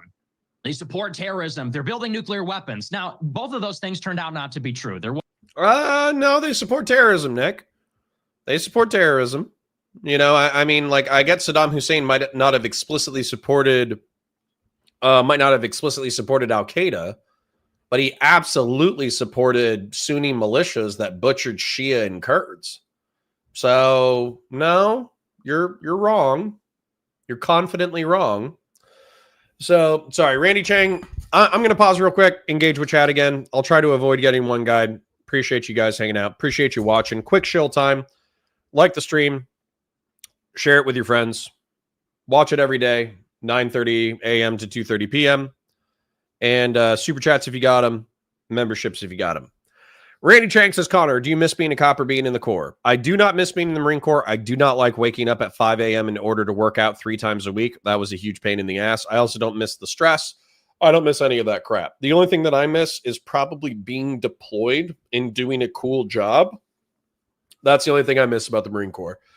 Then when it comes to being a law enforcement officer, yes, I did love being a cop, but it did not love me back. And to be honest, it was enough stress that I don't need that kind of shit in my life. Sacred Snow says, just unleash the predator. He did a good job of cleaning up that 90s drug gangster problem. True. Like a cat to mice. True. Mr. Hater says, you being a cop in a small town, nobody cares. I'm saying that you never really dealt with illegals and savage Mexicans who were oblivious to their real nature. Mr. Hater, you're a fucking idiot, and I'm going to ignore you. You work with gang cartels that chop up human bodies and fucking throw them in oil drums? No, go fuck yourself. Go fuck yourself. Fashion 40 says, being outside more than someone else is now a flex in 2025. True. True. AKA Batasui says, try living on the border in Texas. They work very hard and also want to have a nice town. Yep. Nobody has the right to target civilians. Agreed. DD22E says, hey, are the Groypers still in chat? Yeah, we got two. Cornelia says, how to radicalize young white men and wage mimetic warfare from outside, though? Go outside, touch grass, look at Hispanic girls. You'll be fine. Wait, this wasn't Alex Jones? Yeah, he's the host. Yeah, I don't, just to respond to the content real quick, I don't like what Dinesh did. I understand it logically, where based off of what Hamas did, in my opinion, every member of Hamas can be hunted and killed with impunity for the rest of history. Like, Hamas as a political organization is now defunct. If you are a voluntary member of Hamas, then you take on all of the sins of Hamas and you can be hunted and killed. That does not mean that you can just endlessly bomb and shoot and stab and torture Palestinian civilians. That's not what that means. Christian Blair says, most Republicans didn't fully turn anti-GWAT and anti-Bush until 2015. Yeah, which is probably when, Trump started popularizing that rhetoric. The Truth says, and what are your standards for TISM? Well, I mean, everybody who's watching this chat probably has autism. Affect says, lol, this dude's example would leave him in jail and most would find his action unhinged, but understandable at most. The analogy is a rough one. Yeah, it's not great. Puzzle-headed Cook says, Bukele made a behind-the-scenes alliance with MS-13. I would not be surprised. I would not be surprised if they locked up substantive amount of organized crime within the country, but then they started, it's plata or plomo, right? Silver or lead. That's the way a lot of things operate in Central and South America. You either get paid off or you get assassinated. Virtuous Path says, Jones hosting a debate between Nick and Dinesh is like a nightmare blunt rotation. Yeah, I'm taking psychic damage. I'll tell you that. Anyways. All right, let's continue. Was no connection between Al-Qaeda and Saddam. Saddam did not have nukes. Then there's this Yeah, he just had the weapons of mass destruction that we sold him 20 years earlier. Justification after the fact. Well, it doesn't matter because it's going fine. Well, 20 years later, guess who took over Iraq? Iran. Iran filled the power vacuum. Guess who retook over Afghanistan? They're still willing to sell us oil, so we don't care. The Taliban. So, you can talk about like Germany and Japan. I think those things are fundamentally different. For starters, because Japan attacked us first on our soil in Hawaii. I mean, that's fundamentally different. But in terms of regime change, this does harken back to Iraq. And I've seen your videos where you talk about the dissimilarities between the two situations. I think they're very similar. Now, as far as Iran, I don't even want to get into Gaza because that's a little bit, we can later, but I want to talk specifically about Iran. In one of your videos, you say, well, unlike Iraq, where we had to rely on government intelligence, with Iran, we know about their facilities. We know where they are. We've seen the tunnels. We've seen the centrifuges. We know what they're doing. Well, isn't that sort of precisely the point? When the United States made the nuclear deal with Iran, they adhered to it for years. The deal was made in 2015, and from 2015 to 2018, the IAEA said they were in compliance with the deal. They had 24-hour for monitoring, they had cameras, they had inspections, and they were in compliance with the deal. It wasn't until a year after Trump pulled out of the deal. True. And forced all the other Europeans to pull out as well. And we reneged on our commitments. We pulled out and didn't give them sanctions relief. We, through secondary sanctions, forced the Europeans to pull out, and they didn't get sanctions relief. It was only until 2019 that Iran started to gradually renege on their commitments. I'm surprised. That's good. And it went in succession where America killed Qasem Soleimani, which is one of their generals. Then Iran began to enrich without limitations. They enriched and they engaged in all nuclear activities without any kind of restrictions. It wasn't until 2021 when Israel attacked Natanz twice, cyber attacks and sabotage attacks, that Iran began to enrich to 60%. every action has this equal and opposite reaction. Iran was a partner in 2001. Iran helped us build the Northern Alliance. They helped us put Karzai in power in Afghanistan. A few months later, George Bush calls them the axis of evil. This is how we treat Iran. Now, Okay, I'm not defending. I'm just looking at the clock. You guys interrupt each other just every few minutes. Yeah, they're kind of both the kings of rant argumentation. I mean, maybe I should just go bing, and the other person interrupts. You guys are so polite. Dinesh? All right. Well, first of all, I want to do a mea culpa here because I was wrong about the Iraq War. Not because I said Iraq had about the Iraq War, not because I said Iraq had nuclear weapons. Of course, you remember with George W. Bush, the claim was that they had these so-called weapons of mass destruction. Not quite the same as nukes, but the idea was it could be chemical weapons. It could be a weapon that could kill a large number of people. Which we sold to him in the 1980s. Please remember that. Now, this information, which was given to us from high levels in the U.S. government, I think was the first case where we learned that we can't always trust the government. And we can't trust the government because these intelligence Oh, God, I wish he knew just a little bit more. agencies have their own agenda. And this was a neocon scam. And I got to say, I might have been a little too deeply in the neocon world. I went for it. But unlike a lot of the neocons, I broke with them. Most of my former colleagues at AEI won't speak to me. I left the neocon camp, which is now basically the Never Trump camp. And Based! I came into the Trump camp. Yeah, neocons. Because I think that Trump was based on the idea that, look, we've learned some valuable lessons from the Iraq War, and that is this idea of trying to occupy other countries is a great mistake. By the way, Yes, I think even neocons recognize that we shouldn't have permanent land wars in Asia involving hundreds of thousands of troops occupying foreign territories. Even neocons don't support that. Or, well, I hope neocons have learned that that's not a viable long-term strategy. the United States had every right to blow up the Taliban, to chase them out of power. True. Those were the guys who supplied the monkey bars for 9/11. So if you're talking about a direct attack on the United States, yes, it was Al-Qaeda, but the Taliban was a hospitable regime. Dinesh is incorrect. The only countries in the axis of evil were North Korea, Iran, North Korea, Iran, Iraq, Syria, Cuba, Libya. I don't remember the axis of evil. I just remember that Bush was hammering on it on the news or whatever. And it seemed like the biggest player in the axis of evil was Iran. So regardless of whether or not Afghanistan was a part of it, Afghanistan was obviously a part of the war footing at that time because of their association with Al-Qaeda. That trained them. What we should have done is turn to some rival tribes, there are plenty of warlike tribes in Afghanistan, and said, listen, we're going to turn it over to you. You keep kicking their ass from now on, and we're out of here. But we didn't do that. We went over there. We started, conducting meetings and talking about women's rights and a whole bunch of nonsense. And the whole thing backfired on us. So that's a bitter lesson that we've learned. And I think I'm with you on that, Nick. All right. But Iran is a different animal. And I think this is the key. Iran is the one that is threatening Israel, not the other way around. What does Israel want out of Iran? You think Israel wants to go occupy Iran? You think Israel has designs on Iran? It does have designs to overthrow the current regime, 100%. Israel has one of the smallest, most godforsaken pieces of earth on the planet. They are just trying to hold onto it. And by the way, it's theirs. Now, what do I mean by that? This is a very important issue because how do you get a country? I mean, how do you get the title deeds of a country? There are really only three ways. You fight for them. One way is you're the original inhabitants, right? Like the Native Americans are the original inhabitants. They go, it's ours. That's one way.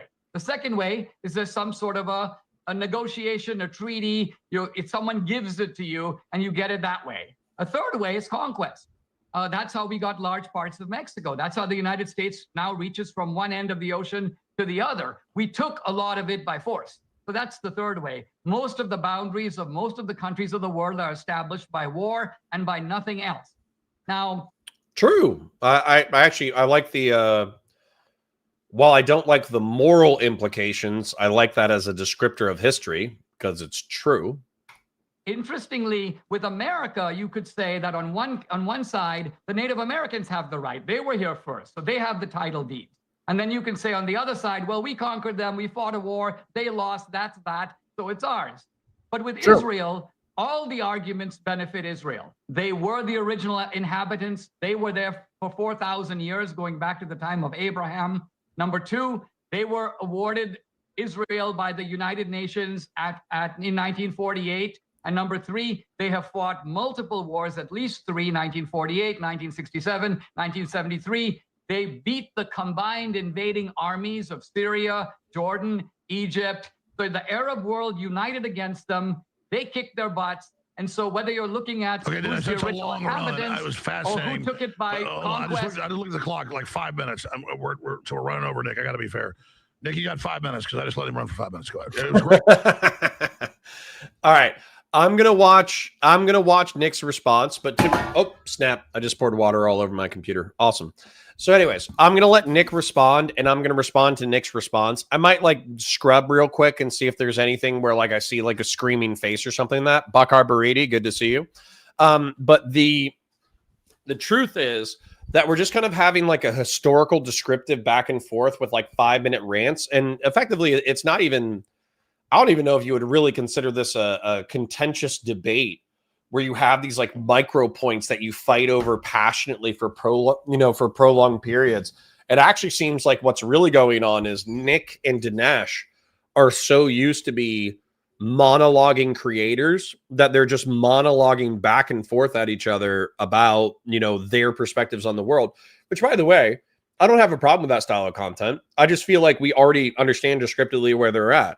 Nick thinks that Israel is a state that was established improperly, by the Jewish people, making all sorts of backhanded deals and claims and all this kind of bullshit.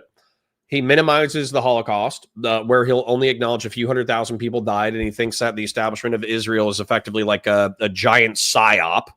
He thinks that they manipulated the United States into supporting them through taking out Kennedy. And then ever since that time, neocons, who are also Jewish, are former communists who manipulated the United States into further supporting the Israeli regime. And that's what he thinks about the world. Whereas Dinesh thinks that Israel was established, for the espoused and stated, reasons of Zionism, that World War II and the Holocaust was real. And that effectively, like he just said, there's 3 cases for the establishment of a state. Like what was it? Being indigenous, having a treaty, and fighting wars and conquest. And the state of Israel was established that way. And regardless, the United States has an interest in fighting Iran. And I agree. Not only do I agree with Dinesh, I also think that we could technically allow Israel to be completely wiped off of the face of the map, and we would still be fighting in the Middle East and North Africa because of the vast quantities of energy reserves. I just feel like that's true.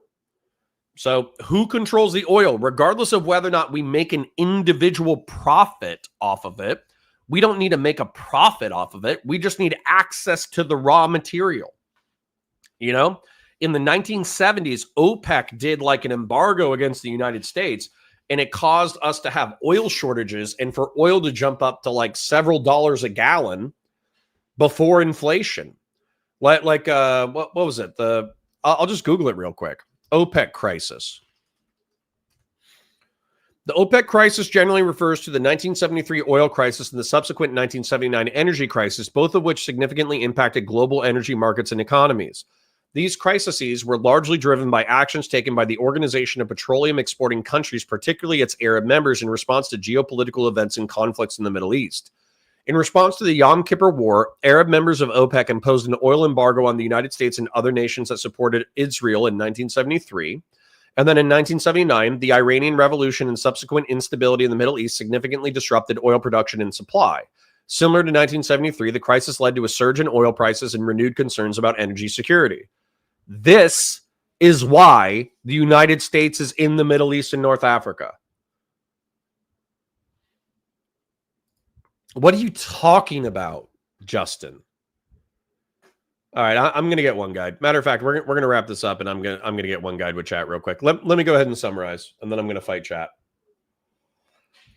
So anyways, in summary, Nick versus Dinesh D'Souza didn't end up being as spicy as I thought it would be. It just ended up being Nick and Dinesh kind of like good faith doing historical rants at each other, which is interesting, but you know, it's kind of slow. So no offense to Nick. I love the geopolitical rants. I feel like they're 70 to 80% accurate. I feel like he commits lies of omission.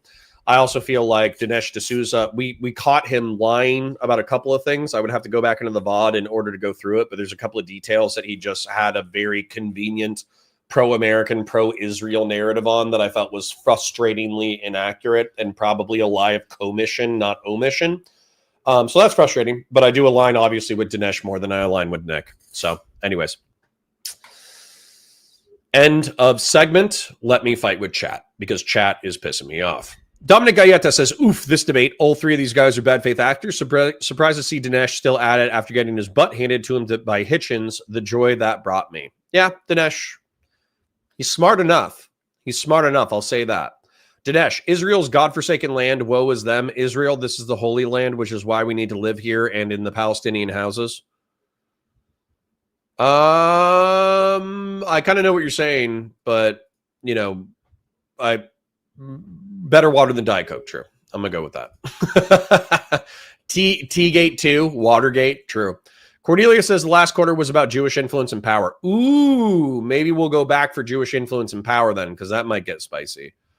Eric Dom says, letting Connor pour his tea over his keyboard for our dead homies. Indeed. Well, he's certainly charismatic to adopt so many lost boys. Yep. Justin, that's just not true, Connor. We are the richest and most powerful country. For oil, we already do with Saudi Arabia. Justin, what the fuck do you think that we do every single day? You guys have fucking elementary school understandings of politics, okay? Let me tell you what war was like 100 years ago. War 100 years ago meant you blew up the entire fucking country. That's what war meant 100 years ago. You would actually just carpet bomb every single fucking city that you bumped into. The reason why we burned Dresden wasn't for some there was like some military factory there, but we also just bombed that in order to convince Germans like, hey, don't fuck with us. That's how we conducted warfare. In Korea, I think we bombed every single building that had 2 fucking stones on it, and we wiped out 1/4 of the population. That's war, okay? Going into a country, deposing the military, and then trying to quell a civil war is war, but it's infinitely less hostile than the Vietnam conflict, which was also another counterinsurgency war, and was infinitely less hostile than World War II or Korea. So you just thinking that we're at war because people bomb each other all the time is fucking retarded, Justin. I'm just going to tell you. I'm going to use another R slur. I'm sorry, Ken. It just came out. Sorry, Haircut Commander. I'm going to try to reel back in the ableist slurs. I'm going to try to bring it back. But it's very, very, very, very, very dumb. Okay? Very dumb. Do you think diplomacy with Saudi Arabia happened by accident? Do you think our relationships with UAE, Qatar, Jordan, Egypt, do you think those all happened by accident? Or do you think that it's taken decades of negotiation? Do you think it's taken some armed conflict and some diplomatic overtures? I don't even know what this comment means. We are the richest and most powerful country in the world, and we can't do diplomacy with countries in the Middle East. We do diplomacy every fucking day. What are you talking about? The debate gets best at the end. Okay, I'll go back for the Jewish stuff. I'm mad at chat because they're saying like, oh, like we have to do war. And it's like, dude, have I not said the Clausewitz quote to you again? Clausewitz says war is diplomacy by other means. You do diplomacy, and then when you can't do diplomacy, you do war.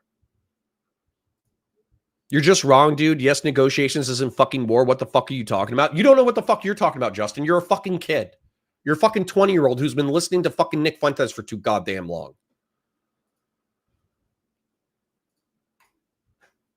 We're engaged in diplomacy the entire time. You're like, why can't we do diplomacy? We do. We do diplomacy the entire goddamn time. Sorry for you taking the Lord's name in vain. Anyways, they're saying the last 25% of the debate is about Jewish influence. And frankly, neocons get really, really, really jumpy when you start talking about Jews. So that's what I want to watch. Justin says, good coverage of the debate. Thank you for the donation. Sorry for getting pissed. Good coverage of the debate. Wish you would finish it. Well, we're actually going to go back and we're going to watch the last quarter of it because apparently that's about Jews. And you know me, I love talking about Jews. Nick, Fuentes. That's all politics is now. It's just talking about Jews. It's very annoying. Let's go to intervene. It's amazing.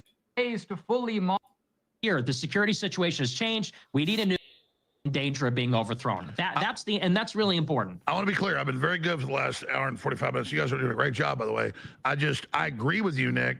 And the CIA came out months after I said this and said attacking them may accelerate them towards finishing their bomb with nuclear hedging. So let me ask Dinesh D'Souza that. You'll let loose the mindset of these countries, how they calibrate, how they calculate their strategies.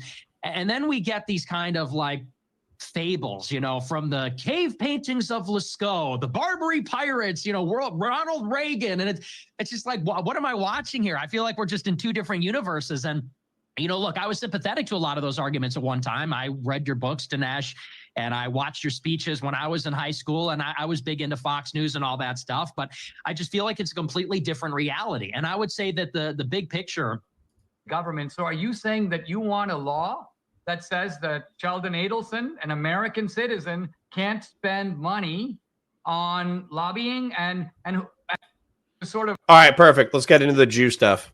Change his position on Israel because someone gave him 10 grand. I mean, this is madness. So similarly, I think there's a lack of perspective here about AIPAC. You think AIPAC is more influential than the pharmaceutical companies? You think AIPAC is more influential than the French company Airbus, which has powerful lobbyist influences and getting contracts all over the world, by the way, not just in America. So there are lots of interests. And a lot of our own tech companies are far more loyal to globalist interests than they are to the United States. They may be headquartered in Silicon Valley, but they don't care about America. They care less about America probably than Israel does.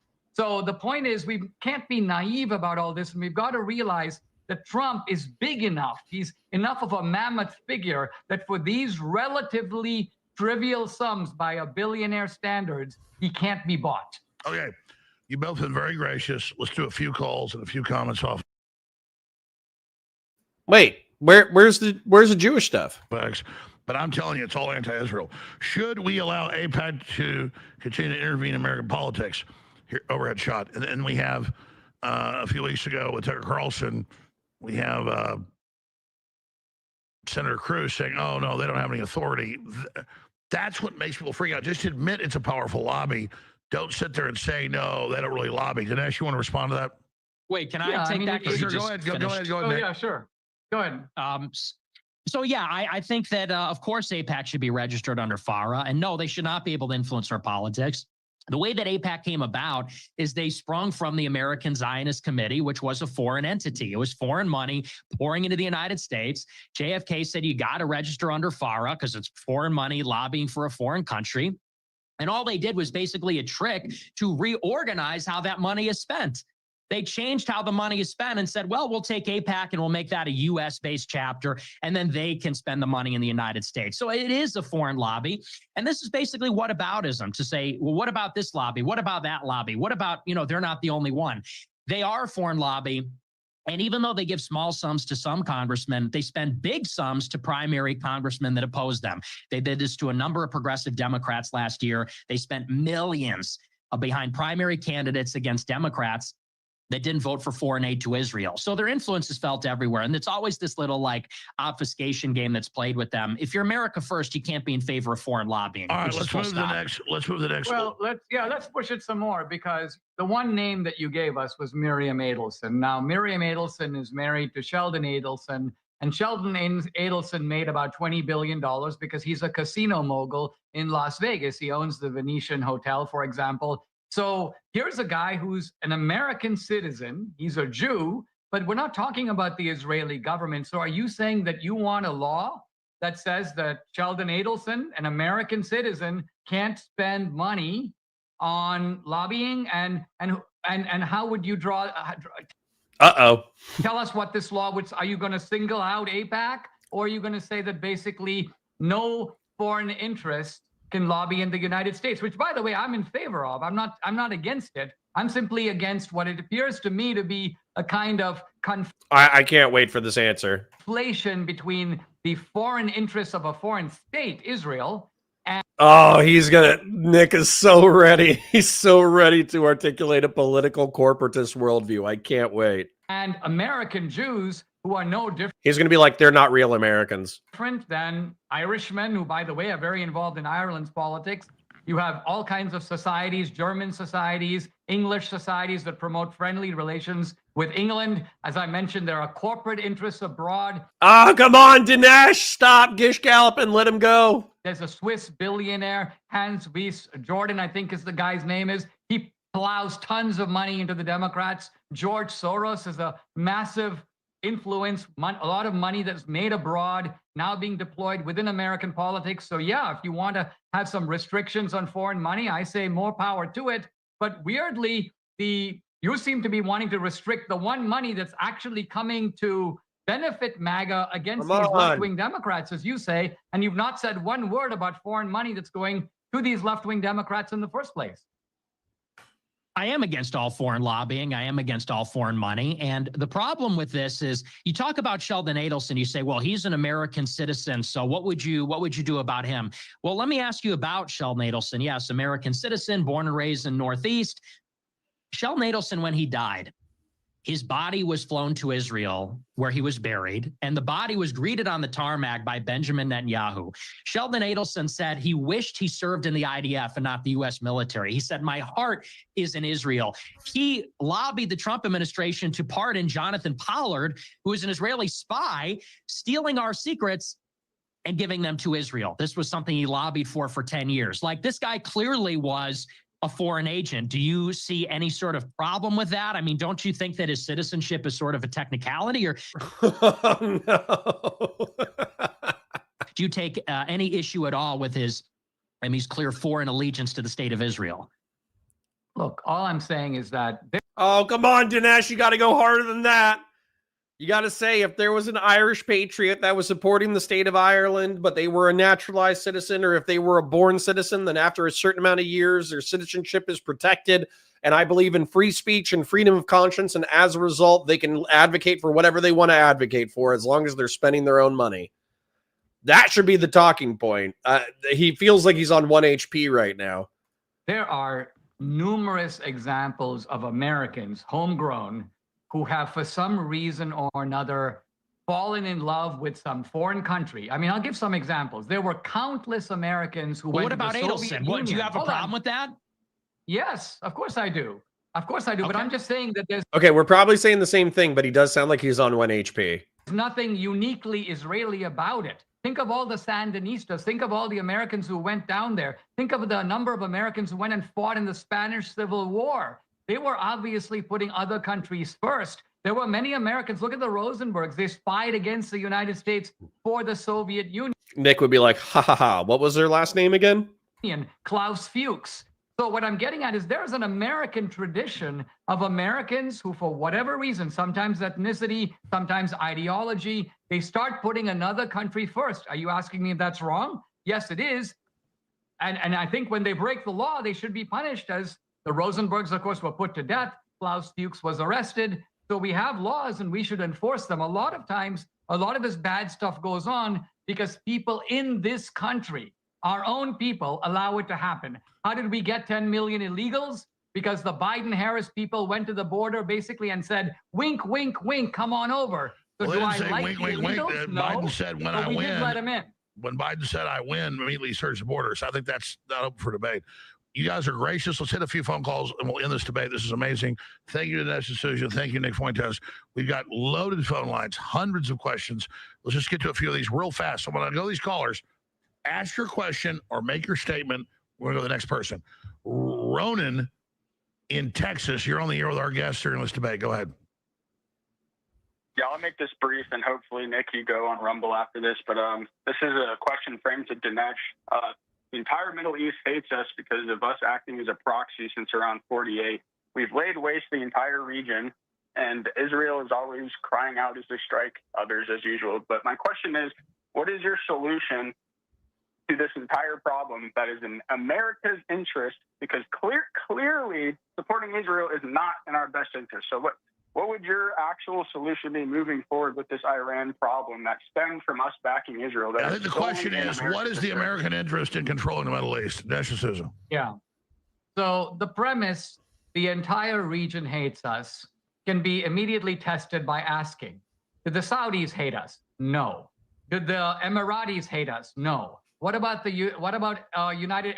Jordanians, Egyptians, Somalis, Ethiopians, Libyans, dude, all these countries, like, yeah, they might hate us in the degree that we have like a religious disagreement, or we might have like a diplomatic disagreement, particularly when it comes to the state of Israel. However, a lot of these people are our willing partners, both when it comes to energy and economics. There's just jihadist organizations that are jihadist organizations that operate within their borders that we typically back the central governments in order to fight. So yeah, I do think that this is like a misperception where there is a tension between Middle Eastern and North African folk and American folk, but it's not like it's like a rivalry, not enemies. Hooch says, Connor, earlier you said Iraq still had WMDs when we went in for regime change. I thought Saddam destroyed all of the chemical weapons under Clinton, and we verified that. We never found them, did we? We verified 90 to 95% of the destruction of the old programs, and the programs that we did find within the country were largely defunct. But Saddam actually admitted to the fact that he did not comply fully with the inspections, and he destroyed 90 to 95% of it, because he still wanted Syria and Iran to believe that he had weapons of mass destruction. That way they wouldn't invade. So like 95% compliance, but not full compliance.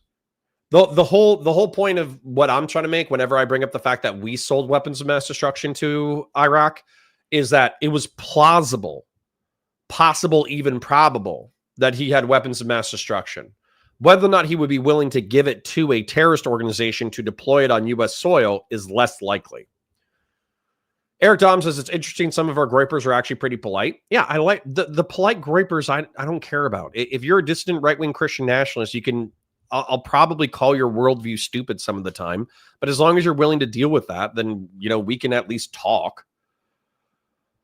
Anyways, sorry, I could get wrapped up in chat, but I do want to move through this segment and allow Dinesh and Nick to talk. Arab Emirates? No. What about Jordan? No. What about Egypt? No. Basically, the everyone hates us theory has been exploded right here. Mr. Hater says, you are way too emotional. Learn to control your feelings. No, fuck you. How about that? How about you stop being so fucking annoying, Mr. Hater? How about that shit? And if you keep being annoying, I already have a feeling that I'm eventually going to ban you. I'm trying to give you an opportunity to be less fucking annoying. So, no, don't tell me what to fucking do.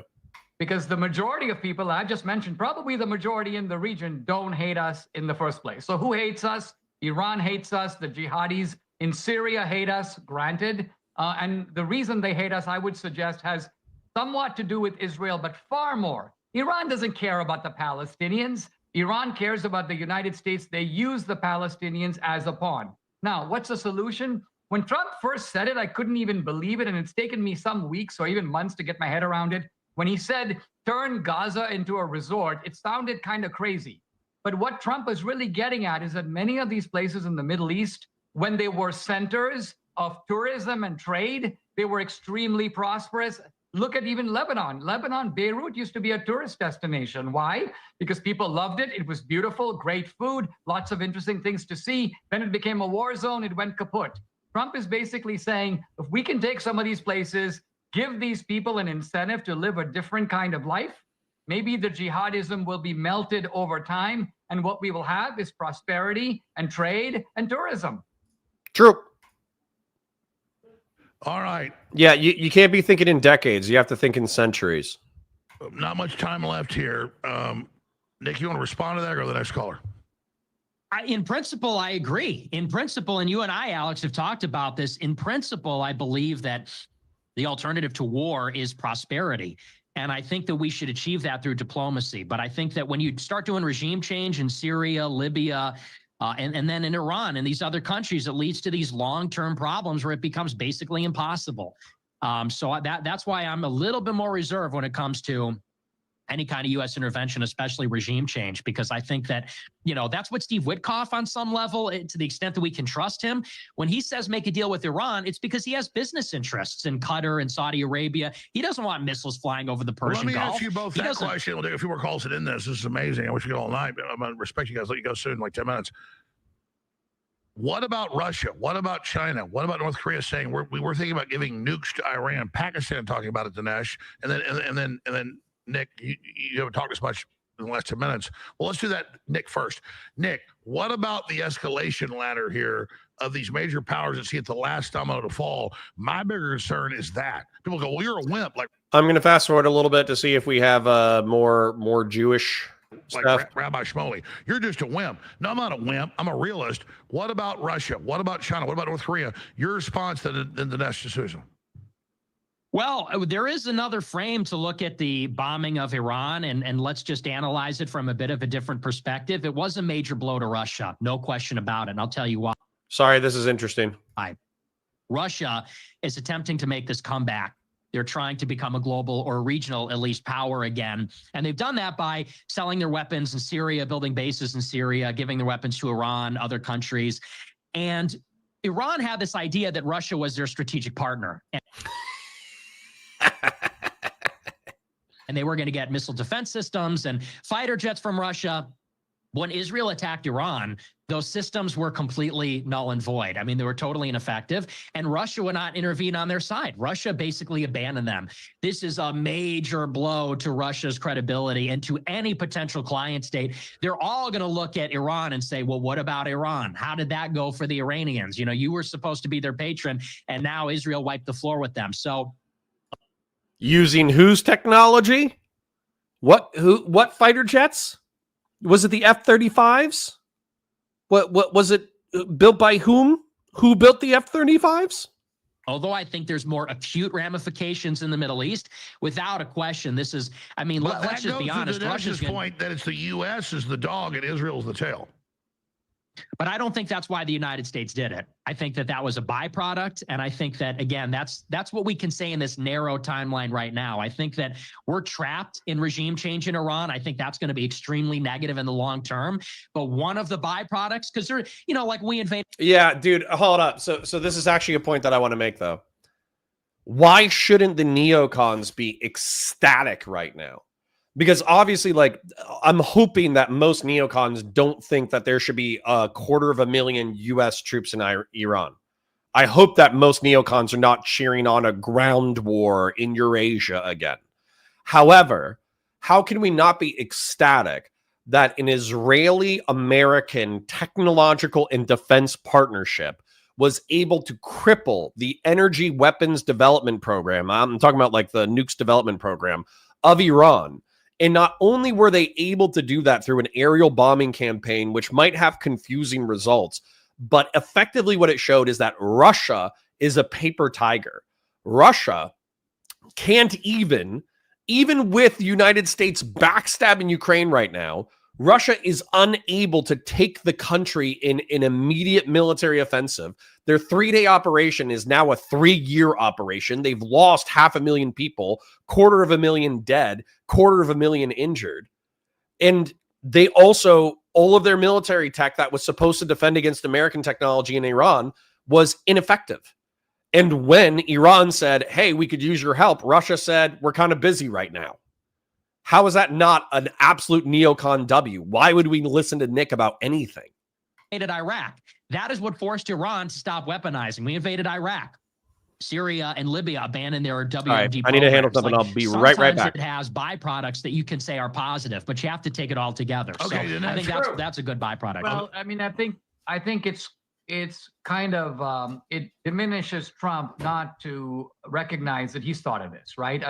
If China is more reluctant to invade Taiwan, if Russia is more reluctant to take on a second conflict above and beyond Ukraine, I even saw Putin say something very interesting where he goes, not only do I have my hands full in Ukraine, but he goes, there are 2 million Russian Jews living in Israel. And he says, I got to take that into account. So this was an angle I hadn't really thought of, which is the number of Russians who emigrated to Israel. And apparently Putin has some thought for those guys. So I'm saying that I think Nick thinks, well, we did it because we're pawns of Israel and we got some good benefits out of it. I'm pretty sure that Trump had those benefits also firmly in mind when he did what he did. Let's show the world that we are not, this is not the Biden-Harris regime anymore. We're not the world's patsies. We're not going to be sending pallets of cash to you. If you misbehave, we're going to clobber you the way Reagan did, the way Thomas Jefferson did. And that is America first. All right, Sailor in Florida. You're here with Dinesh and Susan, Nick Fuentes here, this historic debate. Go ahead.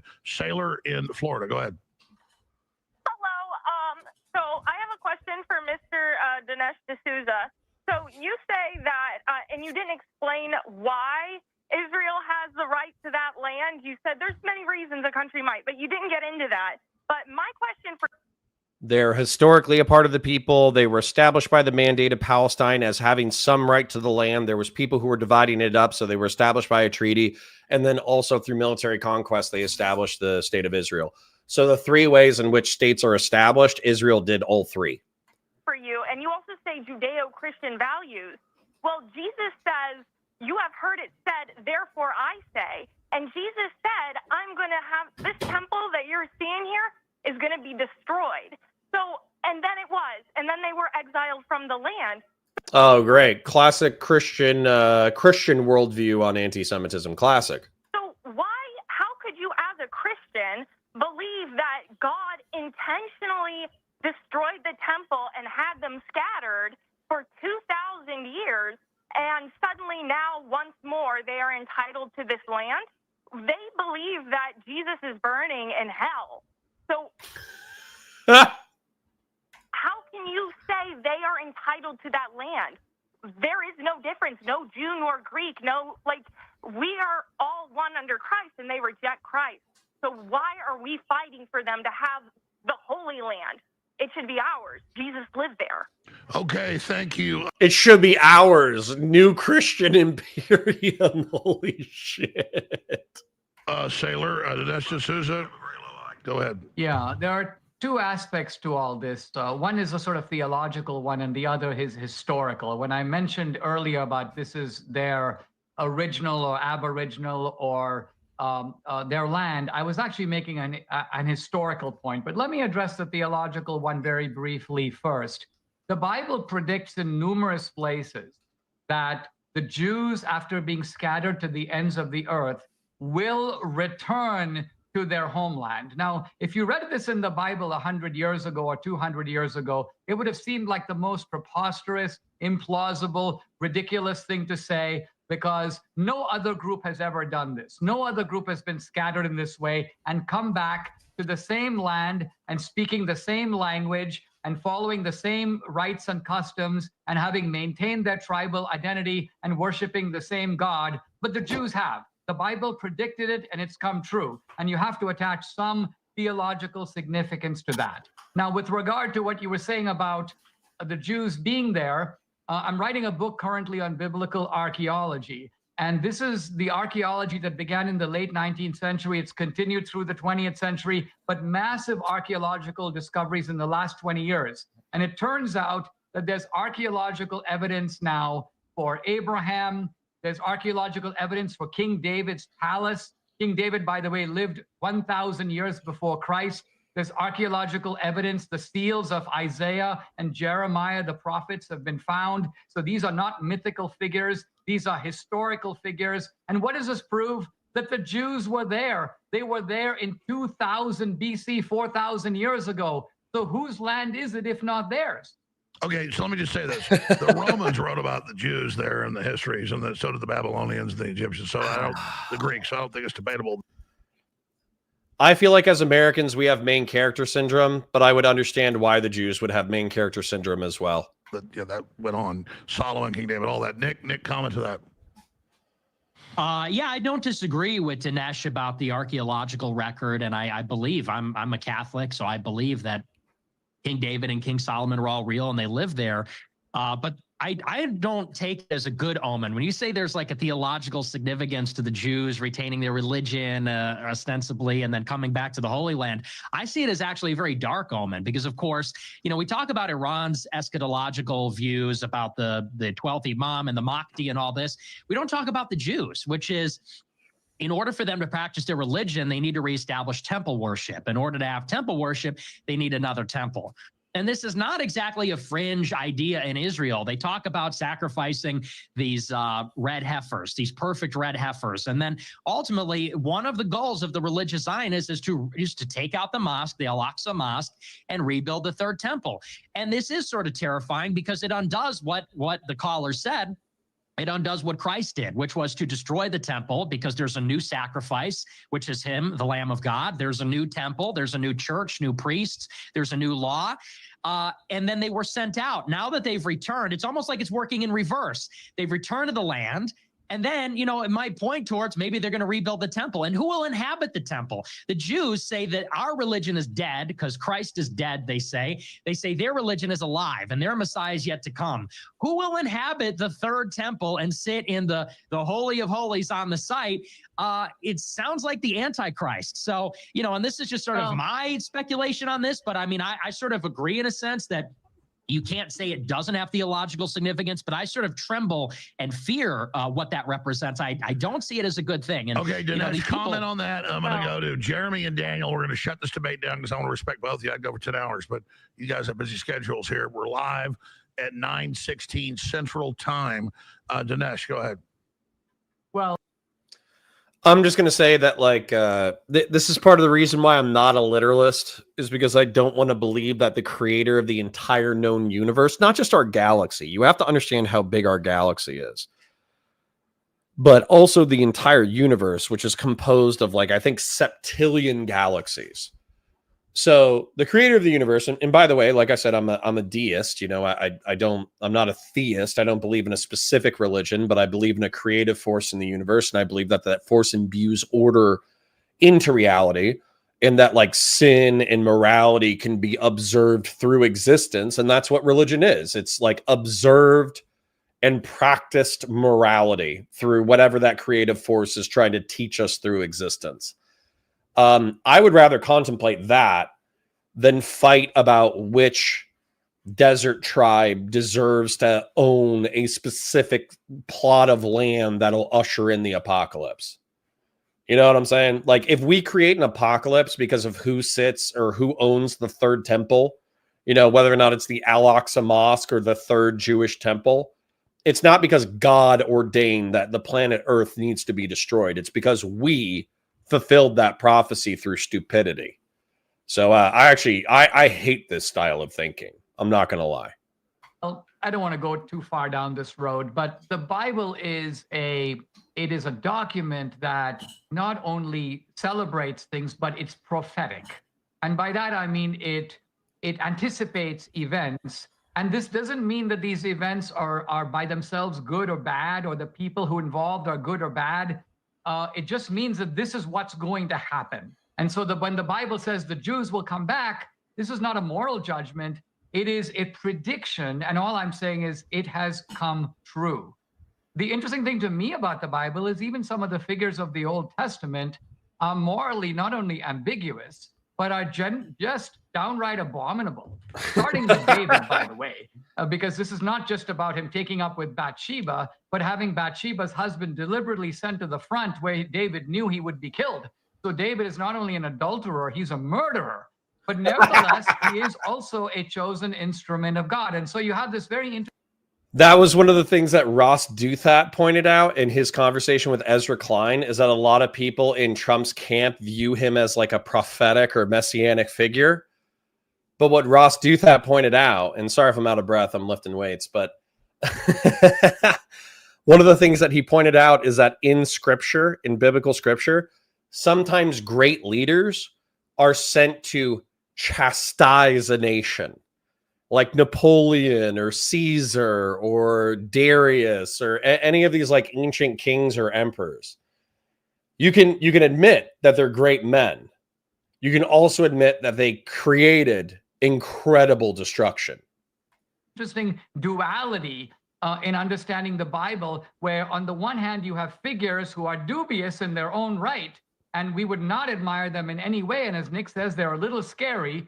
Trump. But they are nevertheless instruments of God. Nick? Yeah, I agree with that, actually. All right, amazing. I can go for 10 hours. 2 more callers. I swear I'll let everybody go. But this is All right, let's see if the last call is Jewish stuff, and then I'm probably going to wrap up myself. amazing. We got to do this again. I'll do more We'll be debates. moving to the next By segment. the way, just brief question, both of you. Because I forget. Like 3 weeks ago, I heard Nick says, "Hey, will you let me? Or would you do a debate with Dinesh D'Souza?" How did this debate happen? How did it start? Well, as far as I know, what it is that I saw on social media, it's probably some of Nick's super fans, and they kept saying, these people in Con Inc. are all wimps. They're scared to debate Nick, and they won't debate him and stuff. And I just replied to a couple of those guys and go, well, I'm not scared to debate him. I'd be happy to do it. And then I just left it at that, and somehow kind of the snowball gathered more snow. And to be honest, I got to say, I mean, Nick, I have seen some of your funny routines on social media, and I expected a very different kind of debate.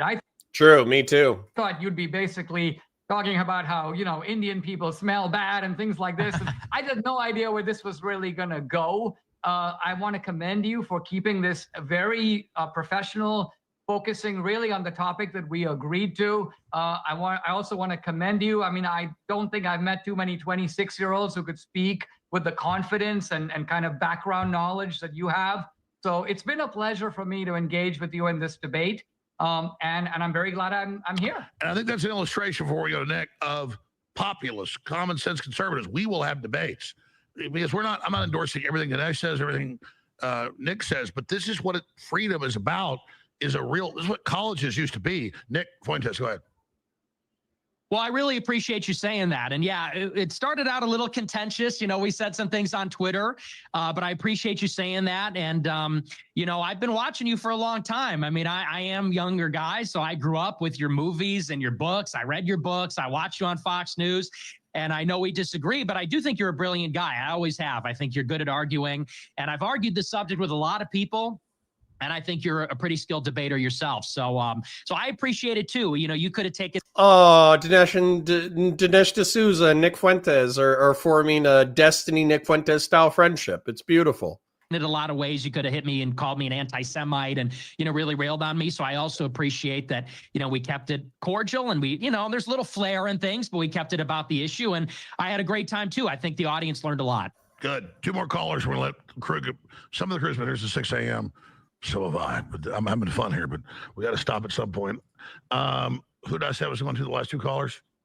Jeremy and Daniel. Jeremy and Georgia, you're on the air. Go ahead. A question. Go ahead. Hello. Am I on? Yeah, you're on. Go ahead. Awesome. Go ahead. Okay. So, it's a real honor to be on with you guys. Nick, as a young man, you've been a huge inspiration to me. Seriously, you give me, people like me a voice. Dinesh, you're a total staple in the movement. Your work's been foundational. This is worrisome to me. It's not because Nick doesn't deserve to represent the dissident right or the Christian nationalist, which is a part of our politics. My fear is that it will become more popular if left unchallenged by people who are hostile to it and capable of dismantling the talking points. That's my fear. For years, I think you're amazing. And Alex, man, people call you crazy. You've been right more than wrong, of course. And history just keeps on proving it. It's grateful to be able to speak to all 3 of you guys. But well, sure. Thanks for the comments about us, but you want to talk about boots on the ground, which is a good question. So go ahead. Okay, I'm just going to go ahead and pause it there and wrap it up. If you want to watch the original, it's available on Rumble. I'll do another real quick summary for it. Sorry, let me full screen it. So effectively, we got a good debate. We got a good debate between Nick Fuentes and Dinesh D'Souza. It seems like both of them are pretty competent about analyzing and studying history. My main criticisms of Nick are not that he doesn't describe history with a certain level of descriptive and factual basis. He actually does a really good job of that. My issue is that I feel like he does sins of omission, whereby omitting the Holocaust or sanitizing or minimizing the effects of 9/11, or by minimizing or sanitizing our desire for petroleum and control of the world's energy supply. Effectively, he creates this parallel narrative where the reason why we're involved in the Middle East and North Africa isn't because of energy, it's because of Israel. Whereas I think the truth is probably in the middle. You know, bear in mind, I have pretty strong centrist bona fides. I think that the historical narrative of the reestablishment of the state of Israel does gain a lot of sympathy from Europeans and from some Americans, because effectively we believe that a third of their population was wiped out in World War II. And so we think that there should be a safe place on the planet for Jews to be. And that happens to be half in the United States of America and half in Israel. That's kind of the way that things have shaken out. Then when it comes to American sympathy to Israel, the Middle East and North Africa has effectively attacked Israel 2 or 3 times, lost every single war. And the United States has made sure that there wasn't a second Holocaust in Israel. Through supporting them financially and militarily and all that kind of jazz and diplomatically. So, it's the question of whether or not you view that as a problem. I don't view either one of those things as problems. Dinesh doesn't seem to view those as problems. Nick does. And that's the core of the debate. Going into chat, though, Bakar Baridi says, Connor, did you already talk about the Politico article saying that we stopped arms shipments to Ukraine again? No, I haven't talked about it, but it's true. And it's kind of what I expect out of the Trump admin, is to get frustrated and pissed about Russia not coming to the table, but ultimately not doing anything about it and backing Russia through our diplomacy. Kay says he could say that about all Americans. He could say all that, but he's still American. True. The same way that we had Irish sympathizers to the Irish Republican Army in the 20th century. Grassroots Hegemon says, Dinesh probably taking that personally because he went to prison for campaign contribution fraud. Interesting. Puzzle-headed Cook says, why don't Jewish Americans serve in our military? The percentage is very low. Because they probably... What is the participation rate? What's the overall Jewish population of the United States? I think it's going to be around 1%. Jewish population of the United States percentage.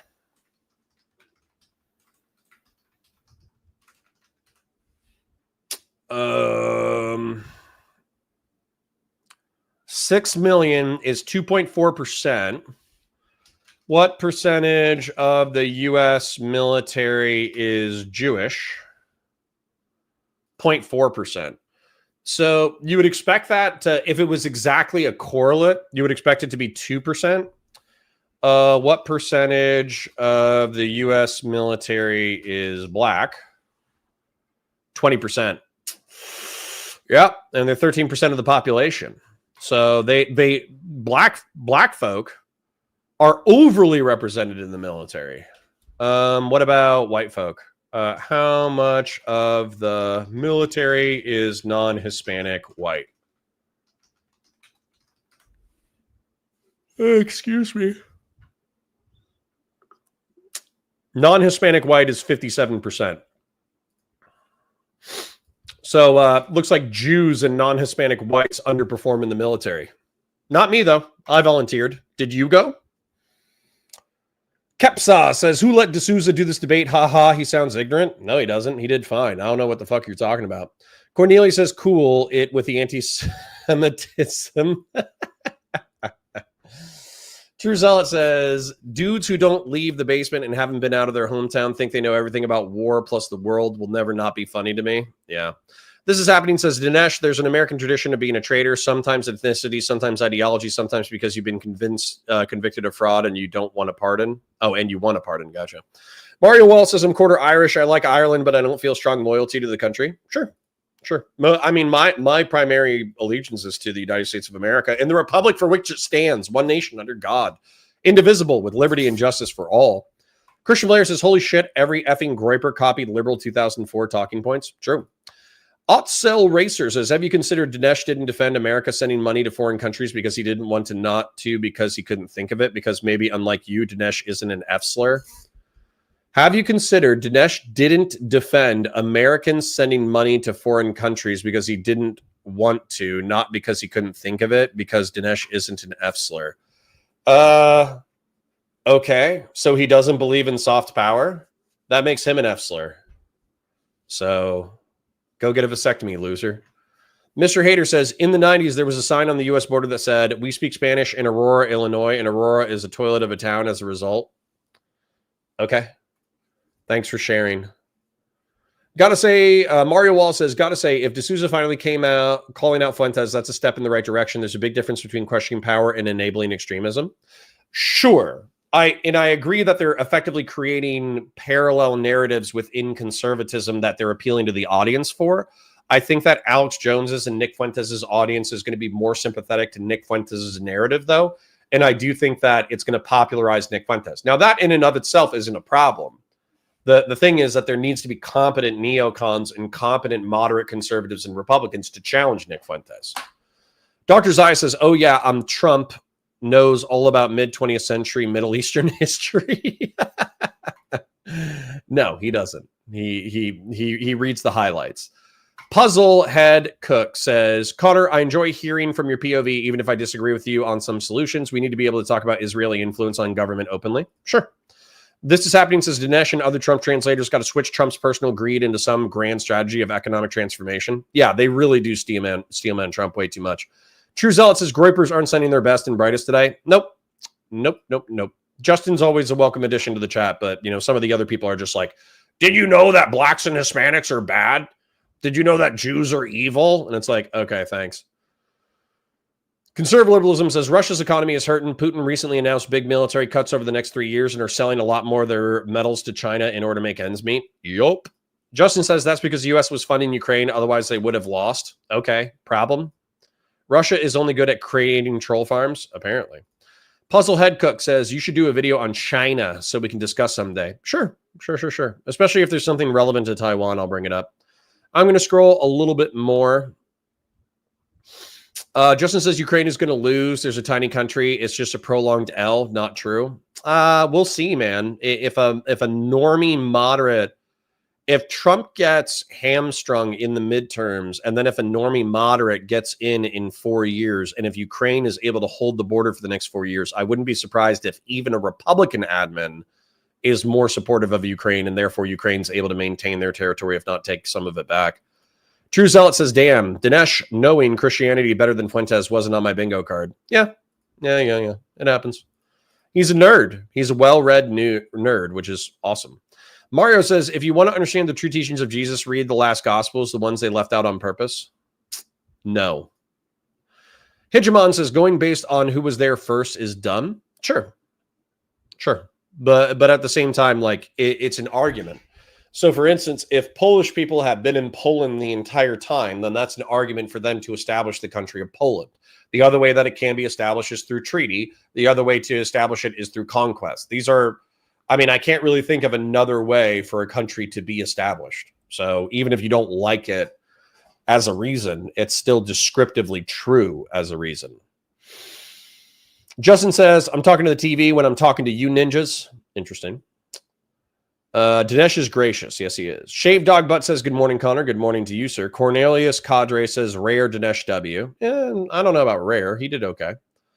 Puzzle Headshack says, did you see the clip of Destiny's son shaking, talking about Hitler? Kid has been abused. Destiny has failed as a father. I don't think so, bud. I don't think Destiny is... I very much doubt he's physically or emotionally abusive. I think that they just lived separately for a long time. They're engaging in a relationship now, according to a part of the interview that I actually watched, in that, Nathan likes being edgy on the internet. So I think that's like a little unfair. Now, of course, my position is you should probably live in the same town as your son. You should interact with him as maximally as possible. You should be involved in his life. And if Nathan... if my child was engaging in the same behavior as Nathan, I would take away all of his social media and all of his electronics. I would enroll him in an extracurricular, and that would be it. He would go to school. He would go to his extracurricular. He would come home. He would do his homework. He would go hang out with his real world friends using a car, and he would have a cell phone. But all of the social media on his cell phone would be disabled. All of the social media on his desktop, laptop, all that kind of stuff, all of that would be disabled as well until he stopped being a schizophrenic. That would be my solution. Hearshot says you're 1 minute away from the funny part. Well, I might have missed it. Sorry if I missed it. Cornelia says full Groyper takeover already on its way in every Republican local chapter in the State Department and the White House. It's inevitable.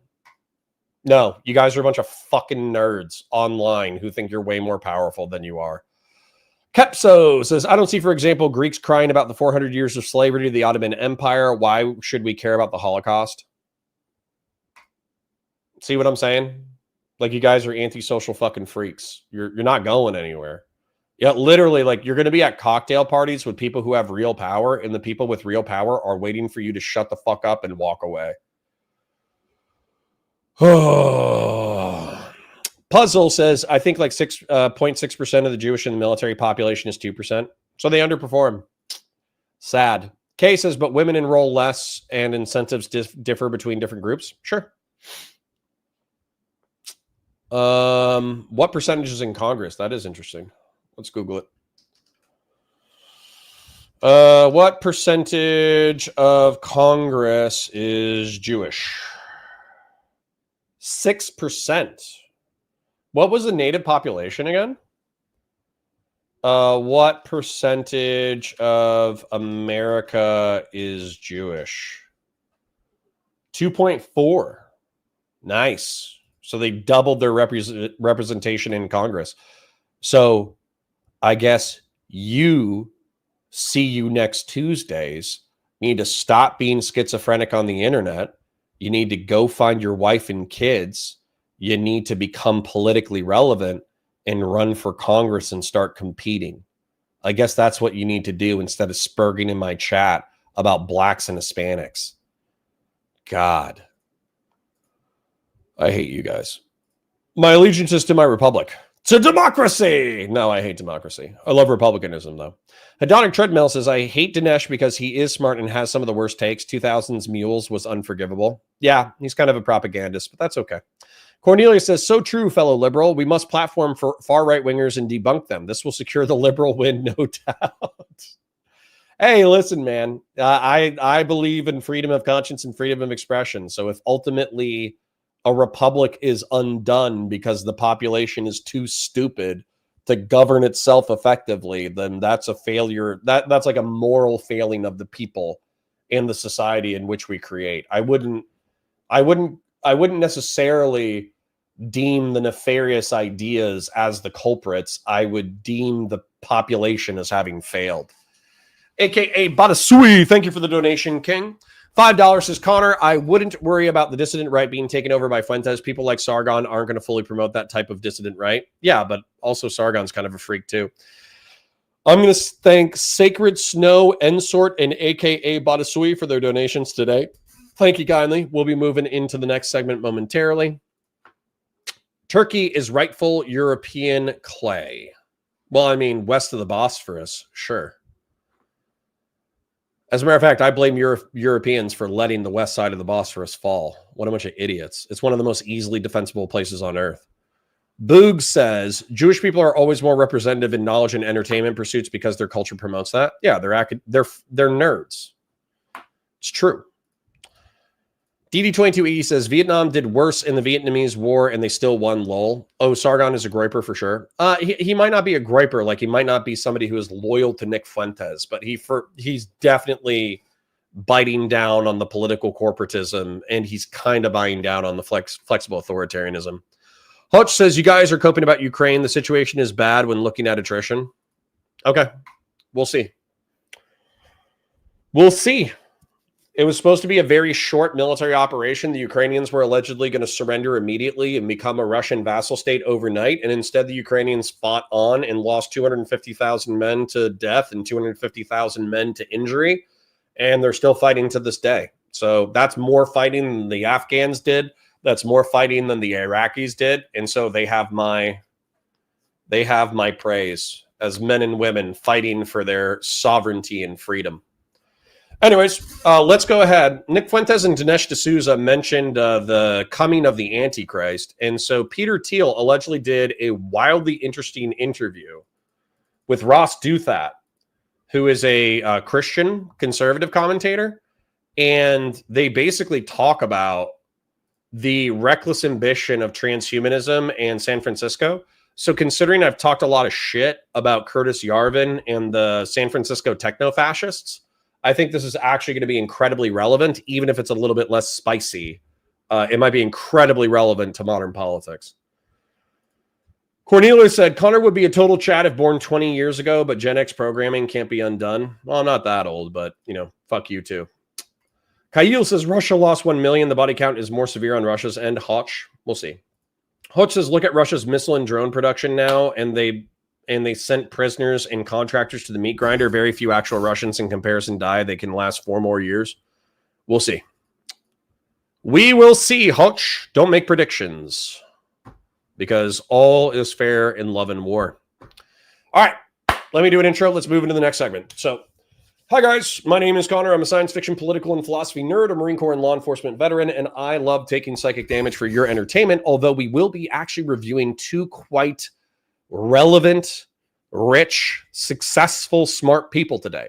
We got Ross Douthat, who is a devout Catholic conservative commentator from Washington, D.C., and we got Peter Thiel, the tech billionaire out of San Francisco, who's revolutionizing the military-industrial complex. I think through Palantir. If I remember correctly, he's one of the major financial backers of Palantir, which is the AI programming that's promising to revolutionize the DoD. So allegedly, there's some really interesting transhumanist religious conversations in here. And so without further ado, let's bring these brilliant minds onto our channel and see what they have to say. Is Silicon Valley recklessly ambitious? What should we Yes.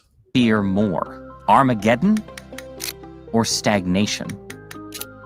Yes. Why is one of the world's most successful investors worrying about the Antichrist? Based. My guest today is the co-founder of PayPal and Palantir, and an early investor in the political careers of Donald Trump and J.D. Vance. Peter Thiel is the original tech-right power player, well known for funding a range of conservative and simply contrarian ideas. But we're going to talk about his own ideas, because despite the slight handicap of being a billionaire, there's a good case that he's the most influential right-wing intellectual of the last 20 years.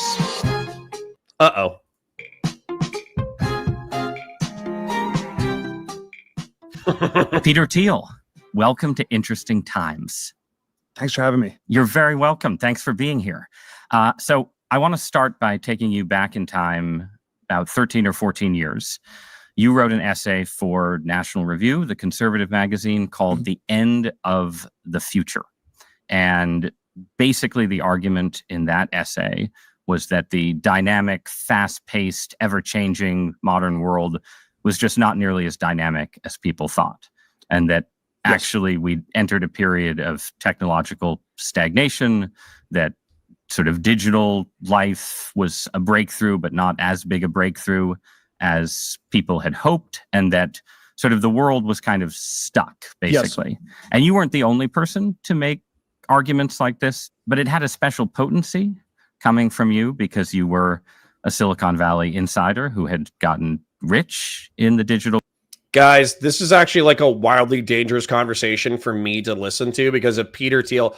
The only thing that I've seen from Peter Thiel is he had this like edgy anti-Christian statement where he was like, well, I think Christianity just enslaved the dynamism of human beings, and as a result, it should be thrown in the waste bin of history. He said some shit like that, and I almost cringed out of my skull so hard that I just wanted to like reach through the screen and slap him. But this could be a wildly dangerous conversation where effectively like techno-feudalism, the feudalism part, not so much, but the techno-capitalism thing, this might be the kind of stuff that I'm like, ooh, Starship Troopers, dog robots mounted with machine guns using AI programming to fight gorillas. Like, you have to understand that when something is cool, I oftentimes forget how nefarious it could be. So this is a dangerous conversation for me to watch. Revolution. So I'm curious, in 2025, right? Do you think that diagnosis still holds? Yes, I still broadly believe in the stagnation thesis. It was never an absolute thesis. So the claim was not that we were absolutely completely stuck. It was in some ways a claim about that the velocity had slowed. It wasn't, zero, but that we were, I don't know, from 1750 to 1970, 200 plus years were periods of accelerating change where we're, relentlessly were moving faster. The ships were faster, the railroads were faster, the cars were faster, the planes were faster. It culminates in the Concorde and the Apollo missions, and then that in all sorts of dimensions, things had slowed. There was, I always made an exception for the world of bits. So we had, computers and software and internet and mobile internet. And then, the last 10, 15 years, you had crypto and the AI revolution, which I think is in some sense pretty big. But the question is, is it enough to really get out of this generalized sense of stagnation? And there's an epistemological question you can start with on the the Back to the Future essays. How do we even know whether we're in stagnation or acceleration? Because one of the features of late modernity is that people are hyper specialized, and so can you say that we're not making progress in physics unless you've devoted half your life to studying string theory? Or what about quantum computers? Or what about cancer research and biotech and the sort of all these verticals? And then how much does progress in cancer count versus string theory? And so you have to give weightings to all these things. So it's in theory, it's an extremely difficult question to get a handle of, because the fact that it's so hard to answer, that we have ever narrower groups of guardians guarding themselves, is itself cause for skepticism. And so yes, I think broadly we're in this world that's still pretty stuck. It's not absolutely stuck. Yeah, you mentioned Back to the Future, and we just showed our kids the original Back to the Future, the first one with Michael J. Fox, and of course, it was like 1955 to 1985, right. 30 years back, and then the Back to Future 2 was, I think, 1985 to 2015, which is now a decade in the past, and that's where you had flying cars. And the 2015 future is wildly divergent from the 2015 future did have Biff Tannen as a Donald Trump-like figure in some kind of power, so it had some kind of prescience. But yeah, the big noticeable thing is just how different the built environment looks. And so one of the strongest cases for stagnation that I've heard is that, yeah, if you put someone in a time machine from various points, they would recognize themselves to be in a completely different world if they left 1860 or 1890 to 1970. If you live, those are the 80 years of your lifetime, right. Something like that. But the world, just to my kids, even, as children of 2025, looking at 1985, it's like the cars were a little different and no one has phones, but the world seems fairly similar. So that's a kind of... Yeah, this is actually a fairly interesting point. I understand that this might be a little bit drier, so not everybody is going to be into this content. That's totally okay.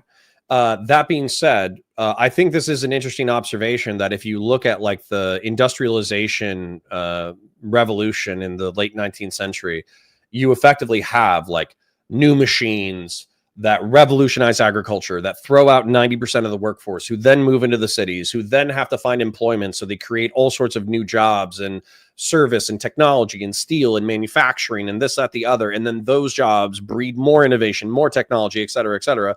And so, what he said is 1890 to whatever he said, like 1970, it would be like, if you lived that long, it would be like living in a time machine, because you would start out, as the average person, you would start out as a peasant farmer. And then by 1970, you're in like suburban wealth with 2 cars and all that kind of crap. But I also appreciate what Ross Douthat just said, which is effectively that like 1980 and 1990 and 2000s is completely comprehensible culturally to the modern person. And I think that's part of the reason why, I don't know if you guys deal with this, but I'm almost 40, so I'm in my late 30s. And one of the things that freaks me out is when I look at the 2000s, realistically, the only massive technological change that I can point to is the internet and cell phones. And that is a huge technological shift. Like just the way that people interact with the internet and having technology in your hand and all that kind of stuff, those are huge changes. But at the same time, when you look at material life, like waking up, going to a job, paying your bills, paying your taxes, taking care of your family, all of that's relatively the same. we still use the same air conditioners, dishwashers, home amenities. All of that stuff is the same. And so this is kind of resonating with me because I do feel like there's a fear. There's a fear related to stagnation, which is decay.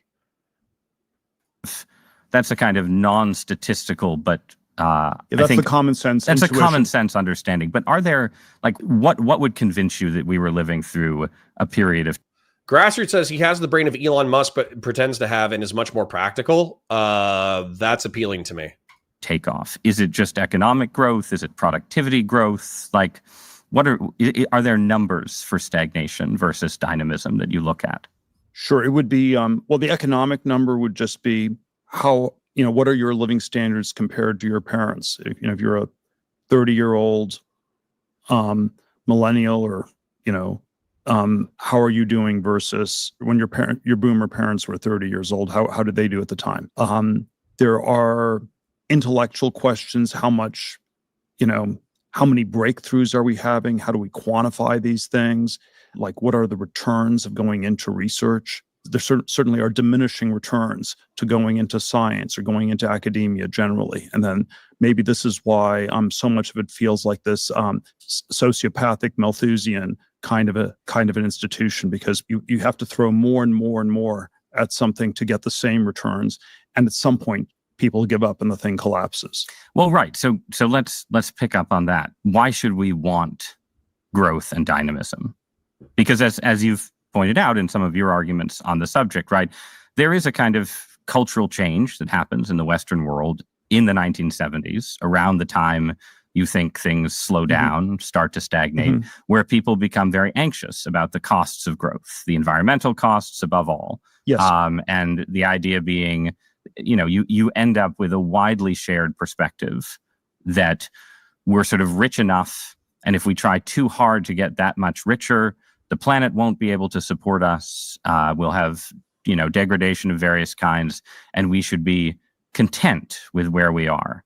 So what's wrong with that argument? Well, I think there are deep reasons the stagnation happens. So, there are always three questions you ask about history: what actually happened, and there's a question you get to what should be done about it. But there's also this intermediate question: why did it happen? People ran out of ideas. I think to some extent the institutions degraded and became risk averse, and sort of these cultural transformations we can describe.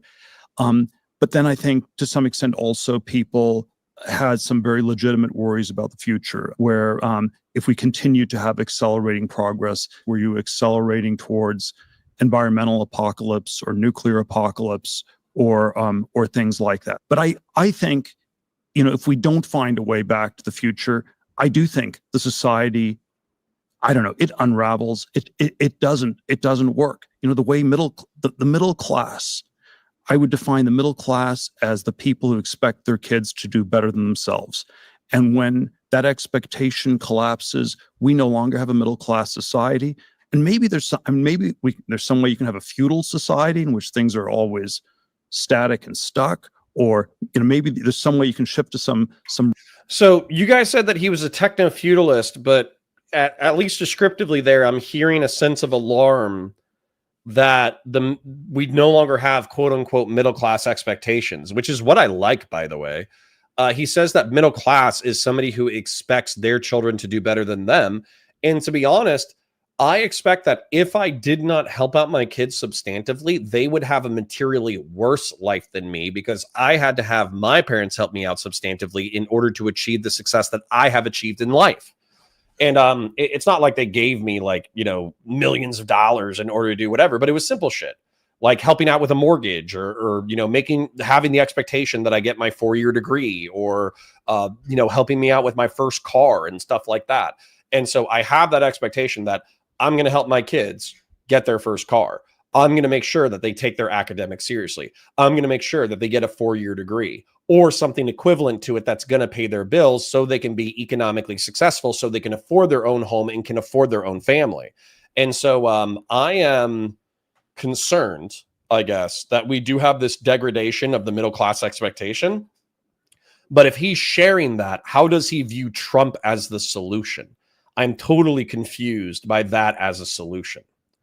Going into chat though, aka Batasui says, we've made huge leaps in agriculture too, Connor, and EVs. Absolutely. And I'm not trying to say that innovation has robotics, drones, all that kind of stuff.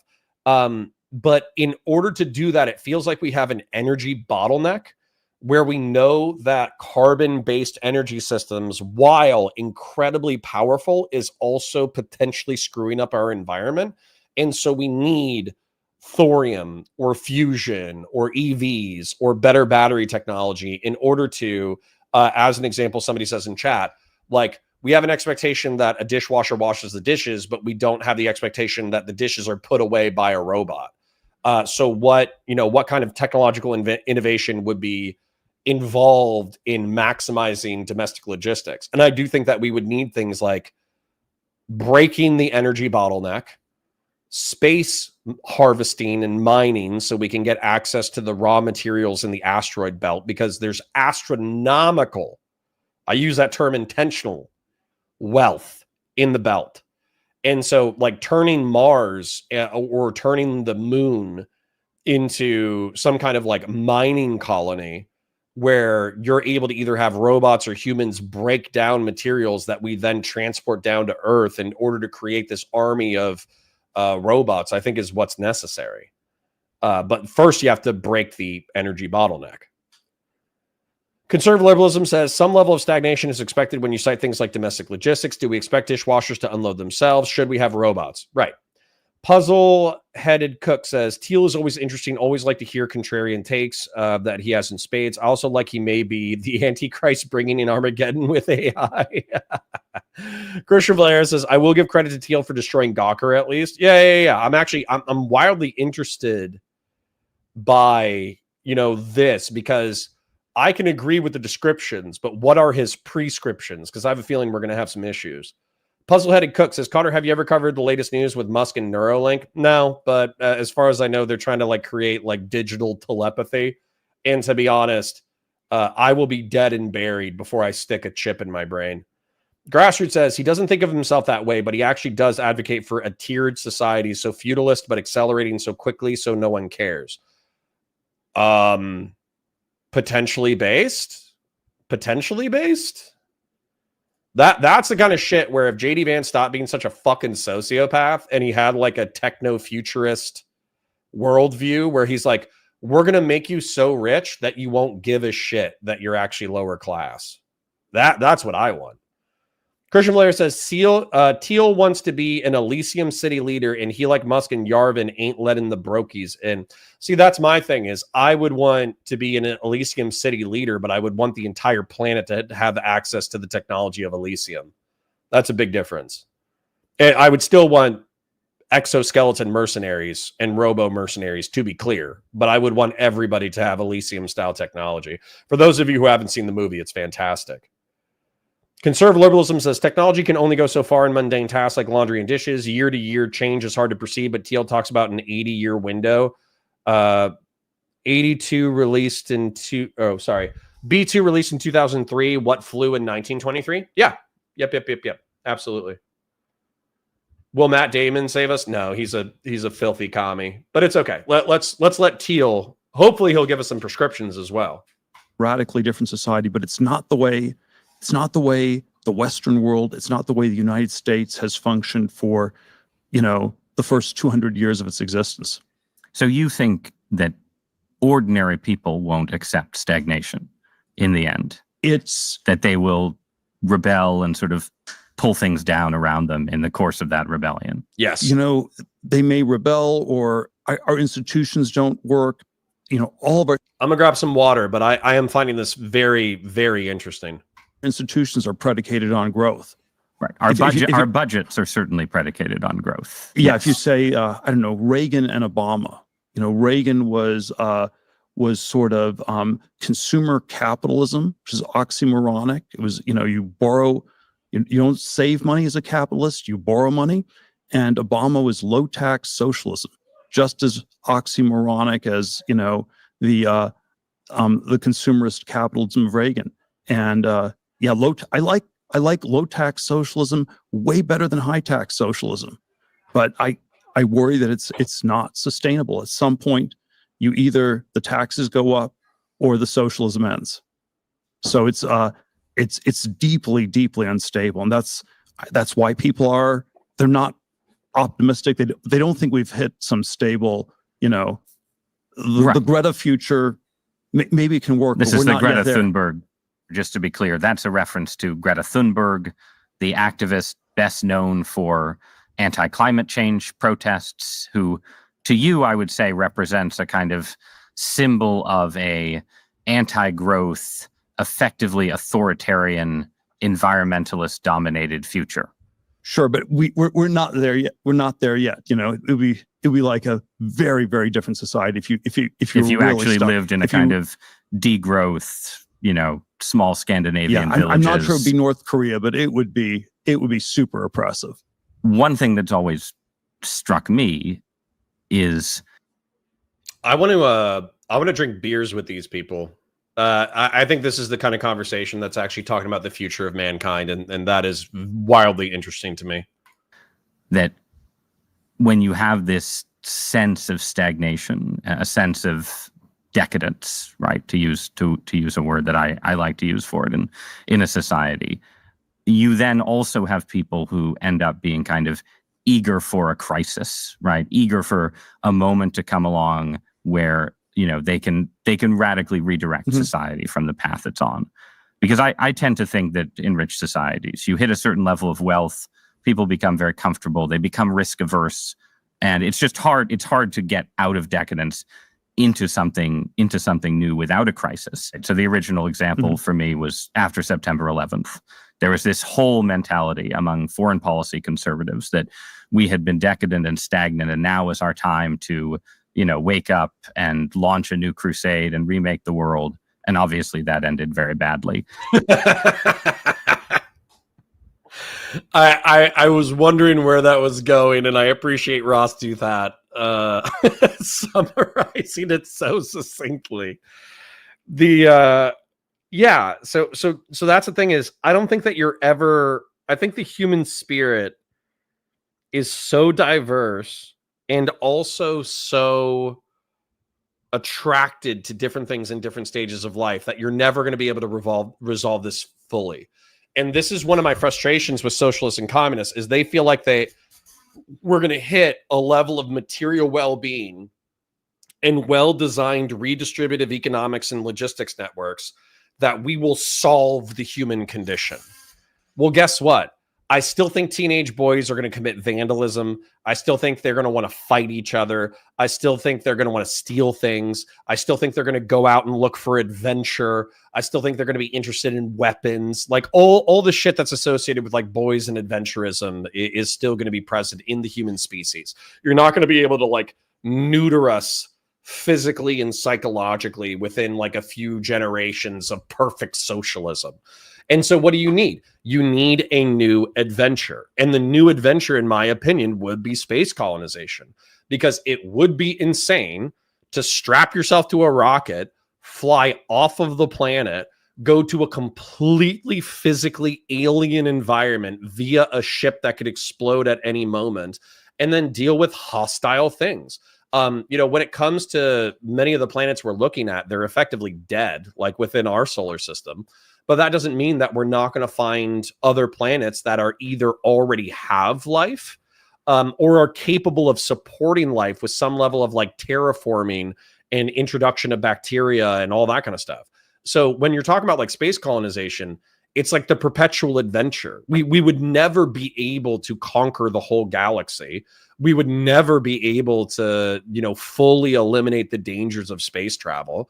And so as a result, if you want to sit on planet Earth and, hang out in your little socialist robot utopia, and you got food and water and in a shopping mall, and you can just, sit there and enjoy your life and read books and do whatever, you can do that. And then if you want a dangerous adventure, then you can go out into space and colonize shit. I actually think that this would resolve like the spiritual crisis of humanity, where we wouldn't have to go to war with each other in order to resolve this sense of like adventurism and danger.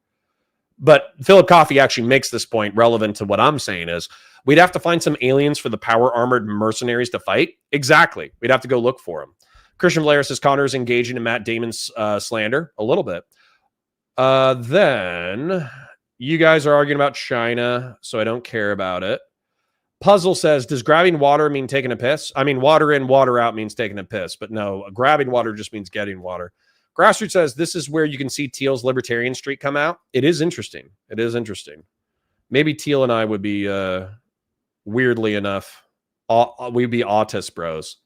Thomas Martin says Thiel Greta would be oppressive, so we should create a panopticon where every citizen can be policed and controlled. We haven't gotten there yet. At least I don't think we've gotten there yet. Christian Valera says Connor will eventually agree to put in a Neuralink chip because he wants the arm. Yeah. Like you would have to tell me that the Neuralink chip would help me pilot the Exo. Yeah. And then I hear the I'm Gay song. I love that song, so that's good. Conservative liberalism says, oh, Connor, don't you know boys won't be rowdy once we create the new Soviet, abundance, man. Yeah. Sacred Snow says, also the Lindsey Graham sanctions. Oh, you guys are still arguing with each other. Yeah, I don't care about that. We're talking about techno-futurism, guys. Stop talking about geopolitics. That was the last segment.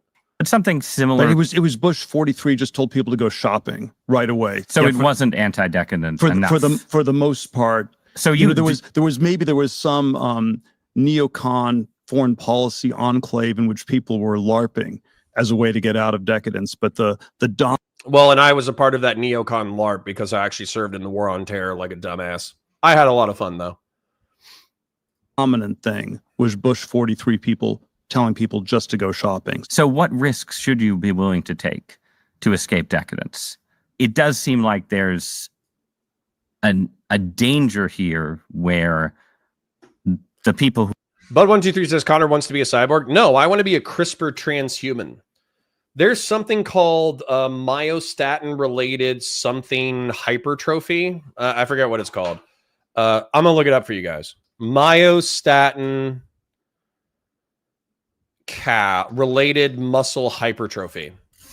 Okay, so look at this. I want you guys to look at your screens. I want you to shut up and look. Okay? Myostatin-related hypertrophy effectively means that there's something related to your hormones where look at this baby's legs and butt. Don't look for perverted reasons, look for normal reasons, okay? The point is that there's kids and people who have this genetic disorder that makes them hypermuscular. They're also common in Belgian cows. And so as a result, they're effectively born like Arnold Schwarzenegger. And there are some health issues, but the health issues are the only health issues that are related to it. You can live a totally normal lifestyle with this disease. But effectively, it's you don't have enough fat. So sometimes when you get sick, you burn muscle. But that's really the only problem with myostatin-related muscle hypertrophy. And so the whole point is that you become Arnold Schwarzenegger through having a genetic disorder. And the only issue with this genetic disorder is you have to eat 10,000 calories a day, which is another reason why it's disadvantageous to nature. The reason why we don't all have this as a genetic disorder is because the calorie demand is so high that these people in history probably died because they didn't get enough calories in order to support themselves. But the point is that you could, in an abundance space colonizing CRISPR techno future, you could gene engineer human beings to be 6 feet, 7 feet tall, and then to have this build through having the myostatin related muscle hypertrophy.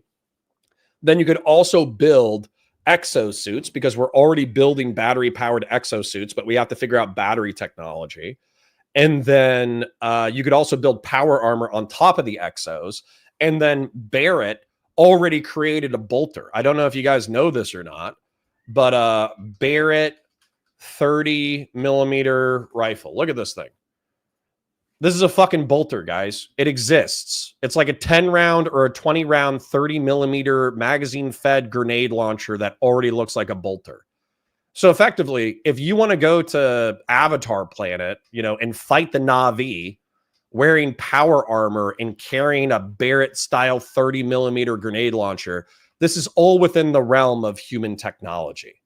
This is all possible. So no, I don't want to be a cyborg. I don't want to cut off my body parts in order to become more robotic.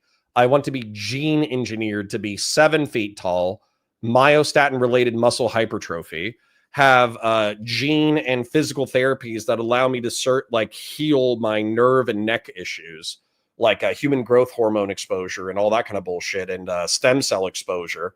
And then I want to create exosuits. That's what I want. Who want to be anti-decadent have to take on a lot of risk. They have to say, look, you've got this nice, stable, comfortable society, but guess what? We'd like to have a war or a crisis or a total reorganization of government and so on. They have to lean into danger. Yes, Philip. Yes. Right. Well, I don't know if I have to answer, I don't know if I have to give you a precise answer, but my directional answer is a lot more. Yeah. We should take a lot more risk. We should be doing a lot more. And I don't know, I can go through all these different verticals. It's, if we look at biotech, something like dementia, Alzheimer's, we've made zero progress in 40 to 50 years. People are completely stuck on beta amyloids. It's obviously not working. It's just some kind of a stupid racket where the people are just reinforcing themselves. And so, yes, we need to take way more risk in that department. Well, I want to ask, to keep us in the concrete, I want to stay with that example for a minute and ask. The working class doesn't make enough money to take substantive amounts of risks. Okay, what does that mean? I would have done a dozen more wild entrepreneurial risks by how old I am right now if I had the capital to do so. But the truth is, I've been working class and middle class my entire life. And I just didn't have the capital to take any of those risks. I just didn't. I was too busy paying bills to take risks. Saying we need to take more risks in anti-aging research. Does it mean that the FDA has to step back and say anyone who has a new treatment for Alzheimer's can, go ahead and sell it on the open market? Like, what is risk in the medical space look like? Yeah, you would take a lot more risk. If you have some fatal disease, there probably are a lot more risks you can take. There are a lot more risks the researchers can take. Culturally, what I imagine it looks like is early modernity, where people, they thought we would cure diseases. They thought we would have radical life extension. Immortality was part of the project of early modernity. It was Francis Bacon, Condorcet. It was. And maybe it was anti-Christian, maybe it was downstream of Christianity, it was competitive. If Christianity promised you a physical resurrection, science was not going to succeed unless it promised you the exact same thing. But I don't know. I remember 1999, 2000, when we were running PayPal. One of my co-founders, Luke Nosek, he was into Alcor and cryonics, and people should freeze themselves. And we had one day where we took the whole company to a freezing party, a Tupperware party. People sell Tupperware policies at a freezing party. They sell their. Was it just your heads? What was going to be frozen? You could get a full body or just a head. The head was cheaper. It was disturbing when the dot matrix printer didn't quite work, and so the freezing policies couldn't be printed out. But in retrospect, this was still technological stagnation once again, right? But it was. But it's also a symptom of the decline, because in 1999, this was not a mainstream view, but there was still a fringe boomer view where they still believed they could live forever. And that was the last generation. And so I'm always anti-boomer, but maybe there's something we've lost even in this fringe boomer narcissism, where there were at least a few boomers who still, believed science would cure all their diseases. No one who's a millennial believes that anymore. I think there are. Yeah.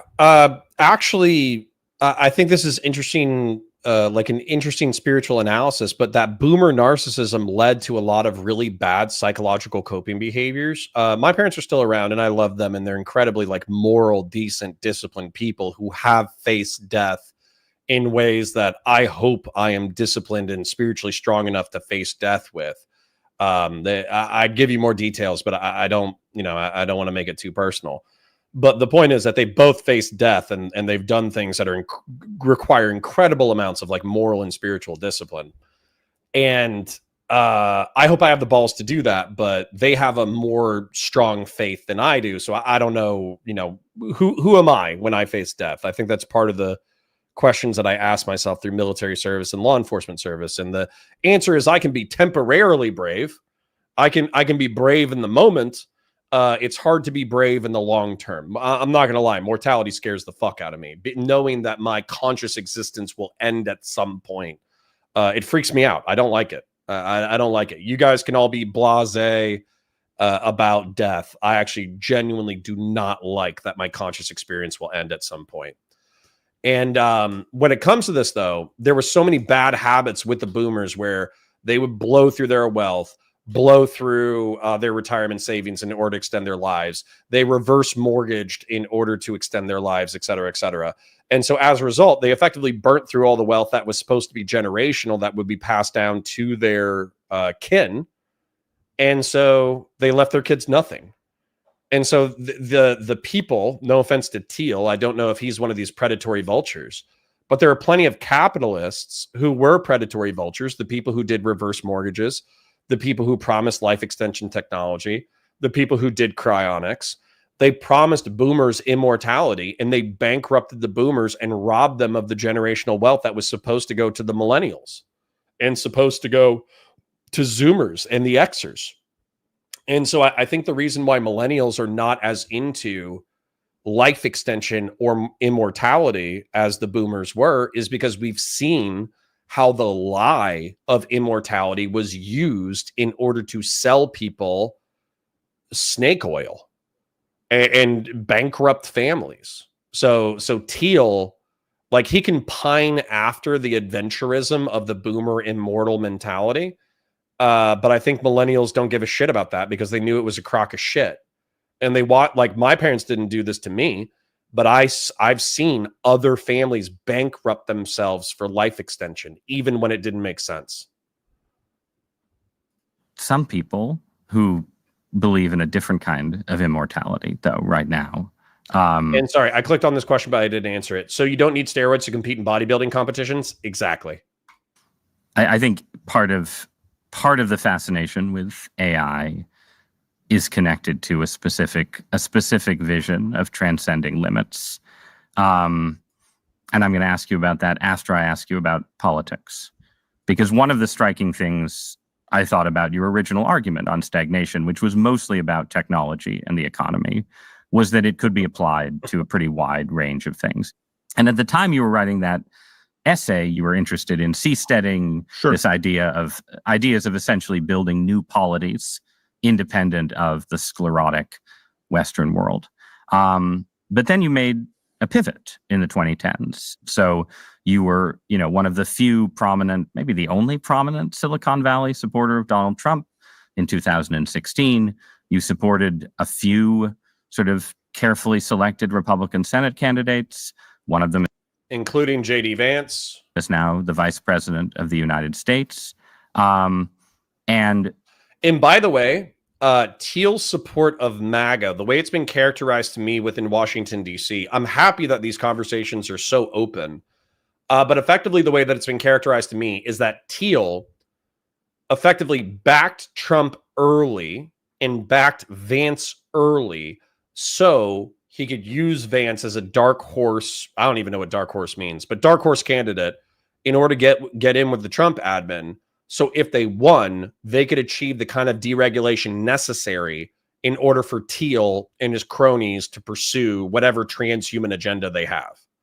My view as an observer of what you were doing was that you were basically being a kind of venture capitalist for politics, right? You were saying, here are some disruptive agents who might change the political status quo, and it's worth a certain kind of risk here. Is that how you thought about that? Holy shit, I would cut off a finger in order to be in this room. Well, there were all sorts of levels. I mean, one level was these hopes that we could redirect the Titanic from the iceberg was heading to, or whatever the metaphor is, really change course as a society. through I don't know, through political maybe change. much narrower aspiration was that we could maybe at least have a conversation about this.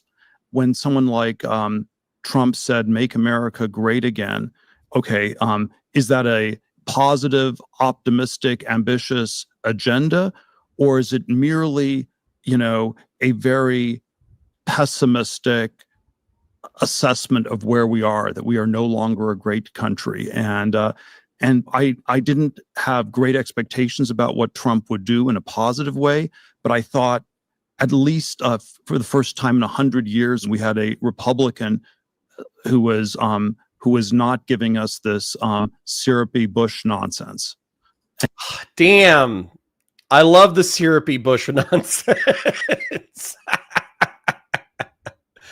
All right, I'm gonna check it with chat. I'm having a good time. I'm really liking this conversation, but I want to make sure I'm engaging with chat. Christian Blair says, we using bolters to genocide blue space elves. Fuck James Cameron and his magical tree planet. I mean, that's what I said. My wife doesn't like it when I say it, but I do say it. Mario Wall says, if you want to be a mass monster, it requires steroids. Well, except for myostatin-related muscle hypertrophy. Biz D says, you're not allowed to be 7 feet tall until they edit mean not to be 6 feet tall. Fair enough. We'll work on your thing first. Christian Blair says, Avatar is just femme gully for adults. True. Buff-ass kangaroos. True. Thomas Mortensen says, mRNA vaccines and GLP inhibitors will be game-changing for life expectancy. Probably. Biz D says, gonna let a few other people do the leg thing first. Well, yeah, for sure. Like, let everybody else pioneer the technology. I'm just saying where I want to get to eventually as a species. Sacred Snow says, it may be too horrifically painful and expensive, but you too can be tall and crippled. Sacred Snow says, you have to give us something other than Papa Points would rather have Chick-fil-A over PEPFAR. Well, okay. I'll tell you something about my parents, okay? So my dad had a intestinal rupture where he basically, his lower half of his body, I'm not going to give you graphic details, but the lower half of his body, he was still able to walk, but the lower half of his body was no longer functioning. And he was staring down the barrel of like a year worth of suffering in order to get back to normal. And he took that shit on the chin. Now, talking to him, it was not very easy. He actually, thought about the end a lot during that time period, just because of how physically painful it was, how much of a robbing of his dignity it was to be in the hospital with that much intensive therapy, with that much physical therapy, with those many physical complications. It was actually like a very arduous physical journey, but ultimately he did persevere. He did make it through this very difficult and physically and spiritually torturous time. He came out on the other end and he got approximately back to normal. And then even then, several years later, he had a heart attack and he took that on the chin. And to hear him describe it, while uncomfortable, the heart attack was actually way less scary and way less painful than the intestinal rupture. And so to hear him talk about it, it was like, yeah, it hurt for a little bit. And I got super tired and nappy. And then, Ma took me to the hospital and then they did the surgery and that was scary. But then I lived and that was a lot easier than the intestinal rupture. So him just being like casual about a heart attack and also going through that very physically painful, arduous thing is commendable. In my opinion, the way that he dealt with it was very commendable. Then when it comes to Grandma Points, she's been dealing with a rare form of blood cancer for a really long time. You cannot cure it. It's just there. So she has to do chemo every now and then in order to check it. But basically, like, she's just, despite the exhaustion, despite the chemo, despite the, just all the physical complications, all that kind of stuff. Number one, she's faced it like a champ. Although to hear her talk about it, she thinks she complains too much. And I do not think she complains anywhere near enough. And then number two, she's kept up with the grandkids despite having rare blood cancer. And she's also continued to work while having a rare form of blood cancer for which she's getting treatment. So I respect them looking down the barrel of very difficult, expensive health complications and just facing it head on and conquering it through persistence. I deeply admire my parents for doing that. Puzzlehead Crook says, for someone who is a rich, smart, powerful as Thiel with his investments in biohacking and health startups, he doesn't look healthy. Yeah, it's because he's a Sith. Mario Wall says, even Ronnie Coleman turned to performance-enhancing drugs. He is in the hospital now, critically ill. Yeah, physical enhancement is only going to take you so far. We're all probably going to die eventually. Gen X says, no worries. RFK says AI can be used to test drugs now with quick approvals. We don't even need animal testing anymore. I hate this admin so much.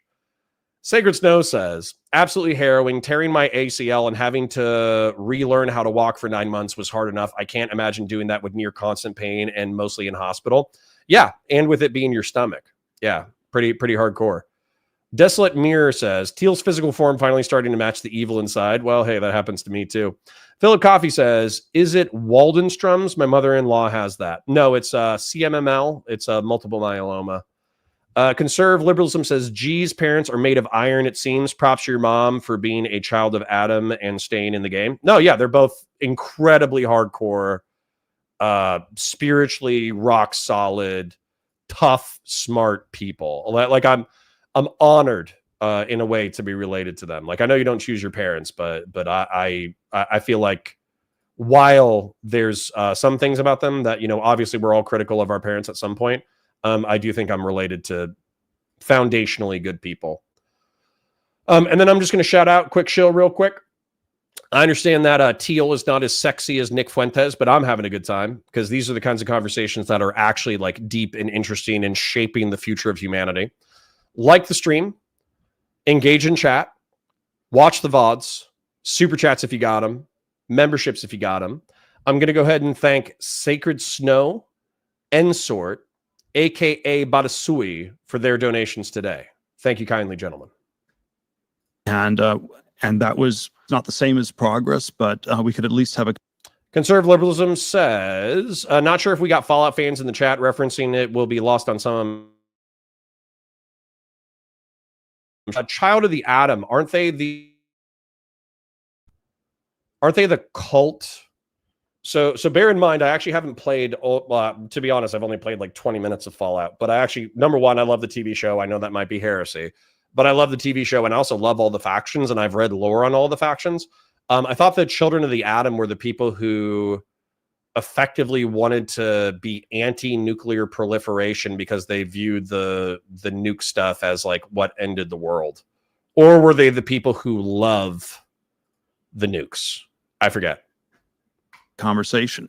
In retrospect, this was a preposterous fantasy. You know, I had these two thoughts, and you know, in 2016, and you often have these ideas that are just below the level of, you know, your sort of consciousness. But the two thoughts I had that I wasn't able to combine was, number one, Hoach says most efficient way to donate, largest percentage to you and not to a corporation transaction fee. Yeah. Let me go ahead and put a PayPal link in 1 second. You know, nobody would be mad at me for supporting Trump if he lost. And number two, I thought he had a 50-50 chance of winning.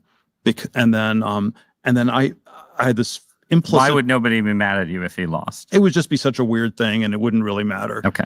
And then but then I thought, you know, I thought he had a 50-50 chance because the problems were deep and the stagnation was frustrating. And then the fantasy I had was, yeah, if he won, we could have this conversation. And the reality was people weren't ready for it. And then maybe we've progressed to the point where we can have this conversation at this point in 2025, a decade after Trump. And of course, you're not sort of a zombie left-wing person, Ross, but this is. I've been called many things, Peter. I'll take whatever progress I can get. So from your perspective, this is almost cute. I'm sorry. So many people paint Peter Thiel as like the emperor who's behind the Anakin Skywalker of JD Vance, who in turn is behind the emperor of Trump. But there's this like weird thing where Peter Thiel is like trying to revivify like American adventurism that I actually find like kind of endearing. I know this might be heretical to say, but that's my vibe so far. I'm sure he'll say some like deeply heretical, gross shit soon. Perspective of, so let's say there's two layers, right? There's sort of a basic sense of, this society needs disruption. Sorry, real quick. So Hoach asked, most efficient way to donate, largest percentage to you and not to a corporation or transaction fee. I just posted under the Valor Media Network link. I posted the PayPal link. So if you click on that, it should go straight to PayPal, and that comes to me. So thank you for asking. Disruption. It needs risk. Trump is disruption. Trump is risk. And Trump is, and the second level is Trump is actually willing to say things that are true about American decline, right? So do you feel like you, as an investor, as a venture capitalist, got anything out of the first Trump term?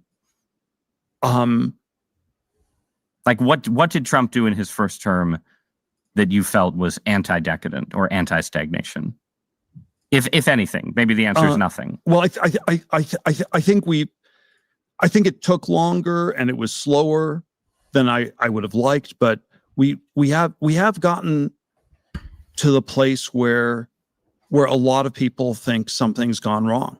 And that was not the conversation I was having in 2012, 2013, 2014. I had a True, yeah, like libs and progressives, and everybody was just like, "Oh yeah, America's doing great. Don't worry about it." It's true. Debate with Eric Schmidt in 2012 and Mark Andreessen in 2013 and Bezos in 2014. I was on there's a stagnation problem, and all three of them were versions of, everything's going great. And I think at least those three people have, to varying degrees, updated and adjusted. Silicon Valley's adjusted. And Silicon Valley, though, has more than adjusted. A big part of Silicon Valley on the stagnation, right? question, On the stagnation, on the stagnation but then question. a big part of Silicon Valley ended up going in for Trump in 2024, including obviously most famously Elon Musk. Yeah, this is Yup. deeply linked to the stagnation issue in my telling. I mean, and these things are always super complicated, but my telling is, I don't, and again, I'm so hesitant to speak for all these people, but someone like Mark Zuckerberg or Facebook Meta, and in some ways, I don't think he's very ideological. He didn't think this stuff necessarily through that much. It was the default was to be liberal, and it was always what if the liberalism isn't working, what do you do? And for year after year after year, it was you do more. If something doesn't work, you just need to do more of it. And you up the dose and you up the dose and you spend hundreds of millions of dollars and you go completely woke and everybody hates you. And at some point, it's like, okay, maybe this isn't working. So they pivot. Yeah, right? So it's not a pro-Trump thing. It's not a pro-Trump thing, but it is, just both in public and private conversations, it is a kind of sense that Trumpism and populism in 2024, maybe not in 2016, when, Peter was out there as the, Okay, I'm going to tell you what I'm worried about. So Old School asks, what's the Muppet that Peter Thiel is talking to? It's Ross Douthat. He is a devout Catholic conservative commentator out of DC. And this is probably like the most honest interview style that I've seen in alt media in a very long time. And I understand that Ross Douthat might be considered like a part of legacy media, but I actually did not know who he was until I saw him talking to Ezra Klein. So he's participating in alt media, God bless his soul. When it comes to Peter Thiel, I think what worries me about this is I think that what he's going to blame the lack of dynamism on is going to be on like Washington red tape or regulation or burdensome taxation or something like that. And so he would view the deregulation and the tax cuts from the current Trump admin as something that's going to like revivify the dynamism. But I don't think that that's what I think he idealizes he's going to use deregulation and decreased taxation for. I think that the vast majority of millionaires and billionaires are effectively just going to hoard wealth like freaking Smog from the Lord of the Rings movies, where they're not going to invest in innovation. They're not going to look for new technologies to spread the wealth around. They're not going to look for interesting new voices to help support in technological fields or anything like that. They're just going to sit on the extra cash. And they're going to let those perpetuate in investment vehicles that allow them to be in their little financial fiefdoms. Like, where's the dynamism? He's talking about dynamism. Elon Musk is talking about dynamism. Where's the other people? So, Yeah, so I'm worried. I'm worried about what his policy solutions are versus what's actually going to happen. So I'm going to thank you, Mr. Hawk. You did a very kind donation, a very substantive donation. So thank you kindly, King. Your patronage is deeply appreciated. The lone supporter, but now in 2024, they can be a vehicle for technological innovation, economic dynamism, and so on. You're framing it really, really optimistically here. So the people, but I think I know you're pessimistic. When you frame it this optimistically, you're just saying these people are going to be disappointed and they're just set up for failure, and things like this. I mean, people expressed a lot of optimism. That's all I'm saying. Elon Musk expressed a lot of. I mean, he expressed some apocalypse. Exactly, Corey. Corey says they're going to move on to private islands when the stuff goes down. Dude, yeah. Like the vast majority of rich people are going to invest in themselves, and then they're going to insulate themselves against social chaos. Apocalyptic anxieties about how budget deficits were going to kill us all. But he came into government, and people around him came into government basically saying, we have a partnership with the Trump administration, and we're pursuing technological greatness. I think they were optimistic. Yes. And so I'm... And then Washington broke them in 4 months. You have to admire that.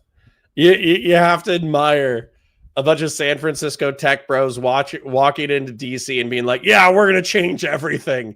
And then in 4 months, they're like on the verge of eating guns. Oh, DC is such a beast. You're coming from a place of greater pessimism or realism. So what I'm asking for is your assessment of where we are, not their assessment, but like, do you think, does populism in Trump 2.0 look like a vehicle for technological dynamism to you? It's still by far the best option we have. I don't know, is Harvard going to cure dementia by just puttering along, doing the same thing that hasn't worked for 50 years? So that's just a case for it can't get worse. Let's do disruption, right? But the critique of populism right now would be Silicon Valley made an alliance with the populists, but in the end, the populists don't care about science. They don't want to spend money on science. They want to kill funding to Harvard just because they don't like Harvard, right? And in the end, you're not going to get the kind of investments in the future that Silicon Valley wanted. Is that wrong? Yeah, but we have to go back to this question of, how well is the science working in the back? Hoach says, Cotter, have you seen the recent movie Mountainhead? Tech bros at a mountain resort who essentially start planning for the end of the world for the lulz and the greed? No, but we're talking about Fallout. We're talking about Thiel. We're talking about techno-futurism. We're talking about the collapse of society. Yeah, that feels right up my alley, to be honest. Background. This is where, the New Dealers, whatever was wrong with them, they pushed science hard, and you funded it, you gave money to people, and you scaled it. And, whereas today, if there was an equivalent of Einstein and he wrote a letter to the White House, it would get lost in the mailroom, and the Manhattan Project is unthinkable. If we call something a moonshot, this is the way Biden talked about, let's say, cancer research, a moonshot in the 60s still meant that you went to the moon. A moonshot now means something completely fictional that's never going to happen. Oh, you need a moonshot for that. It's not like we need an Apollo program. It means it's never, ever going to happen. And so, but it seems like then you're still in the mode of, for you, as opposed to maybe for some other people in Silicon Valley, the value of populism is in tearing away the veils and illusions. And we're not necessarily in the stage where you're looking to the Trump administration to build to do the Manhattan Project, to do the moonshot. It's more like populism helps us see that it was all fake. You need to try to do both, and they're very entangled with each other. And this, I'm not going to lie, this makes me a little bit sad. So the way that they were talking about it in DC was that Peter Thiel and his venture capital bros had used JD Vance as a Trojan horse in order to get into the Trump admin so they could do deregulation, and so they could pursue their like transhuman agenda, right? And so all the deregulation related to Doge, all the deregulation related to whatever they're doing with with Silicon Valley at this point, all of the tax cuts, all that kind of stuff was this Machiavellian manipulation in order to favor San Francisco, in order to make it a transhuman experimental paradise, like the Institute in Fallout. That's kind of the way they were talking about it.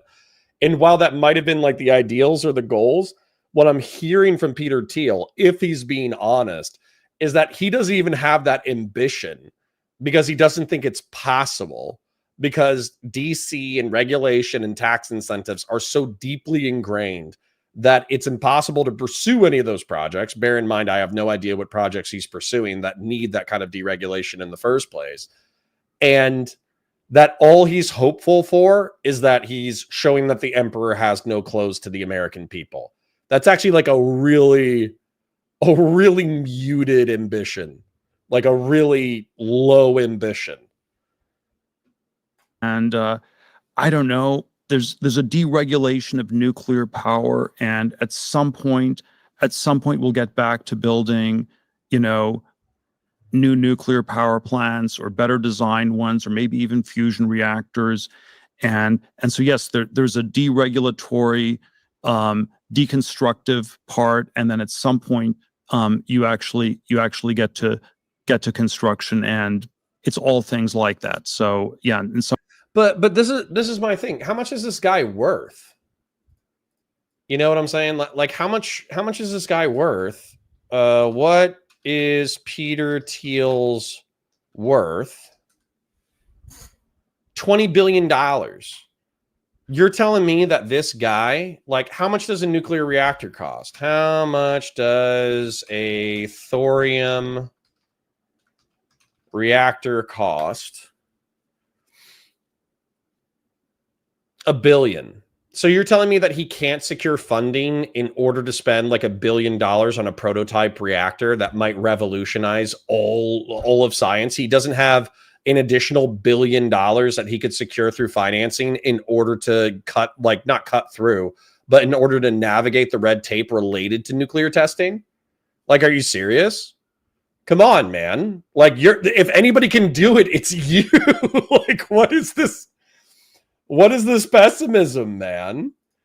Grassroots says $20. I'm very glad you've sort of warmed to Thiel, but as compared to someone like Yarvin, who is enthusiastically talking about destroying constitutional republics, Thiel does come at it from a place of actual disappointment. I'm noticing that. You have to understand, Grassroots. The way that people have communicated Thiel to me is that he is this Machiavellian emperor in the hooded cloak who is entertaining Yarvin to popularize fascist politics in order to rip apart DC so fascists can seize power. That's how they sold it in reference to Yarvin.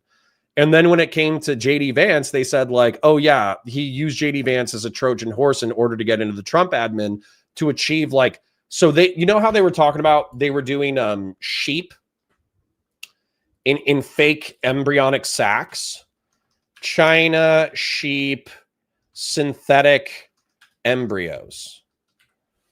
So they were talking about creating synthetic embryonic sacs so you could grow living complex creatures in synthetic embryos so you could like eliminate child rearing.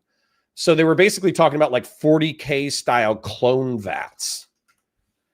And I swear to God, that's what they were selling, is that like they're going to gene edit hybrid human whatever clone vat bullshit. And maybe he is interested in that, but I haven't heard that yet. I haven't heard him talking about like gene editing in order to achieve immortality, or gene editing in order to create like transhuman monsters. And that's like his end goal. I haven't heard that shit yet.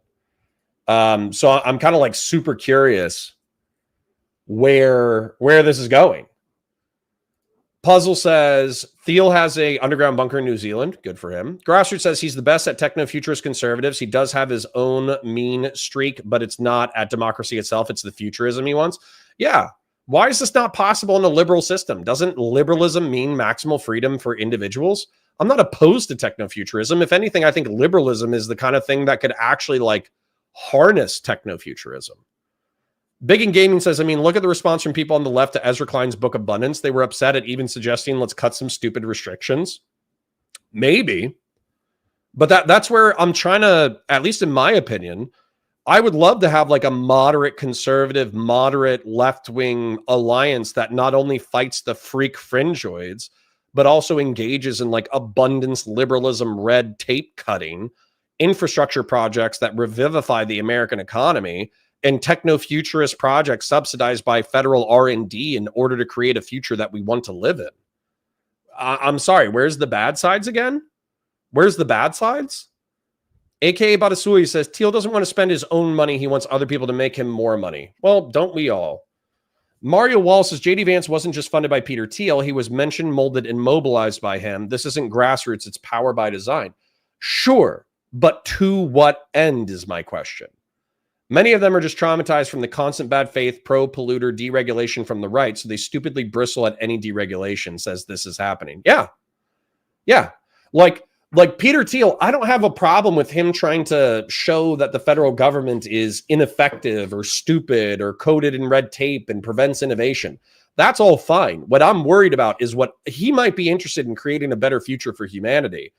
I think other people are just going to use it to hoard wealth and power. So I'm not worried about Peter Thiel necessarily, although I am worried about what he wants to do with like gene manipulated cat people. But that's not my problem. In some ways you're clearing the field, and then but you've personally stopped funding politicians. I'm schizophrenic on this stuff. I think it is. God, he's so pragmatic. It's pissing me off. I thought it was going to be the emperor. That's what I thought it was. I literally thought he was Emperor Palpatine. That's what I thought he was until this interview.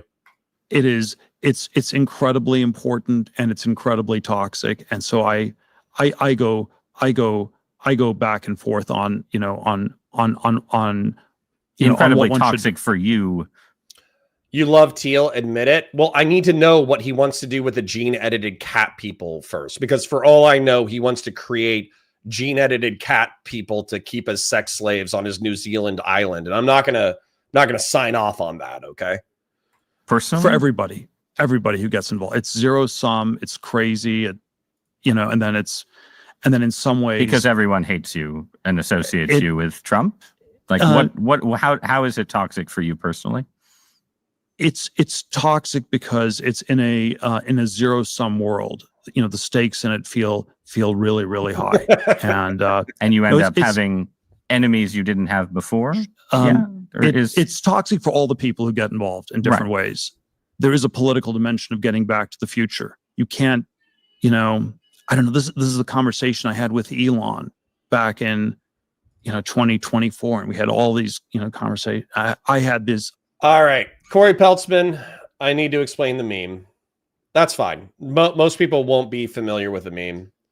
What are they called? Are they called felinids? Is that what they're called?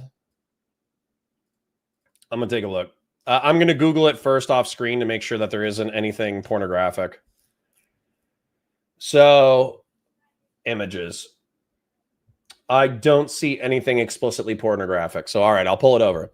So, felinids is a 40K meme, but I think it's also just a meme in anime.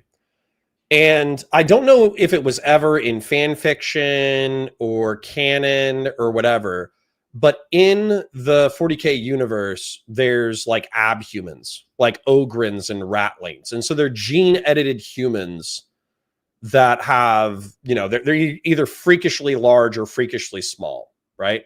And so the truth is that in the dark age of technology, during, the pre-imperial era, there was gene editing in order to get humans to be better acclimated to space.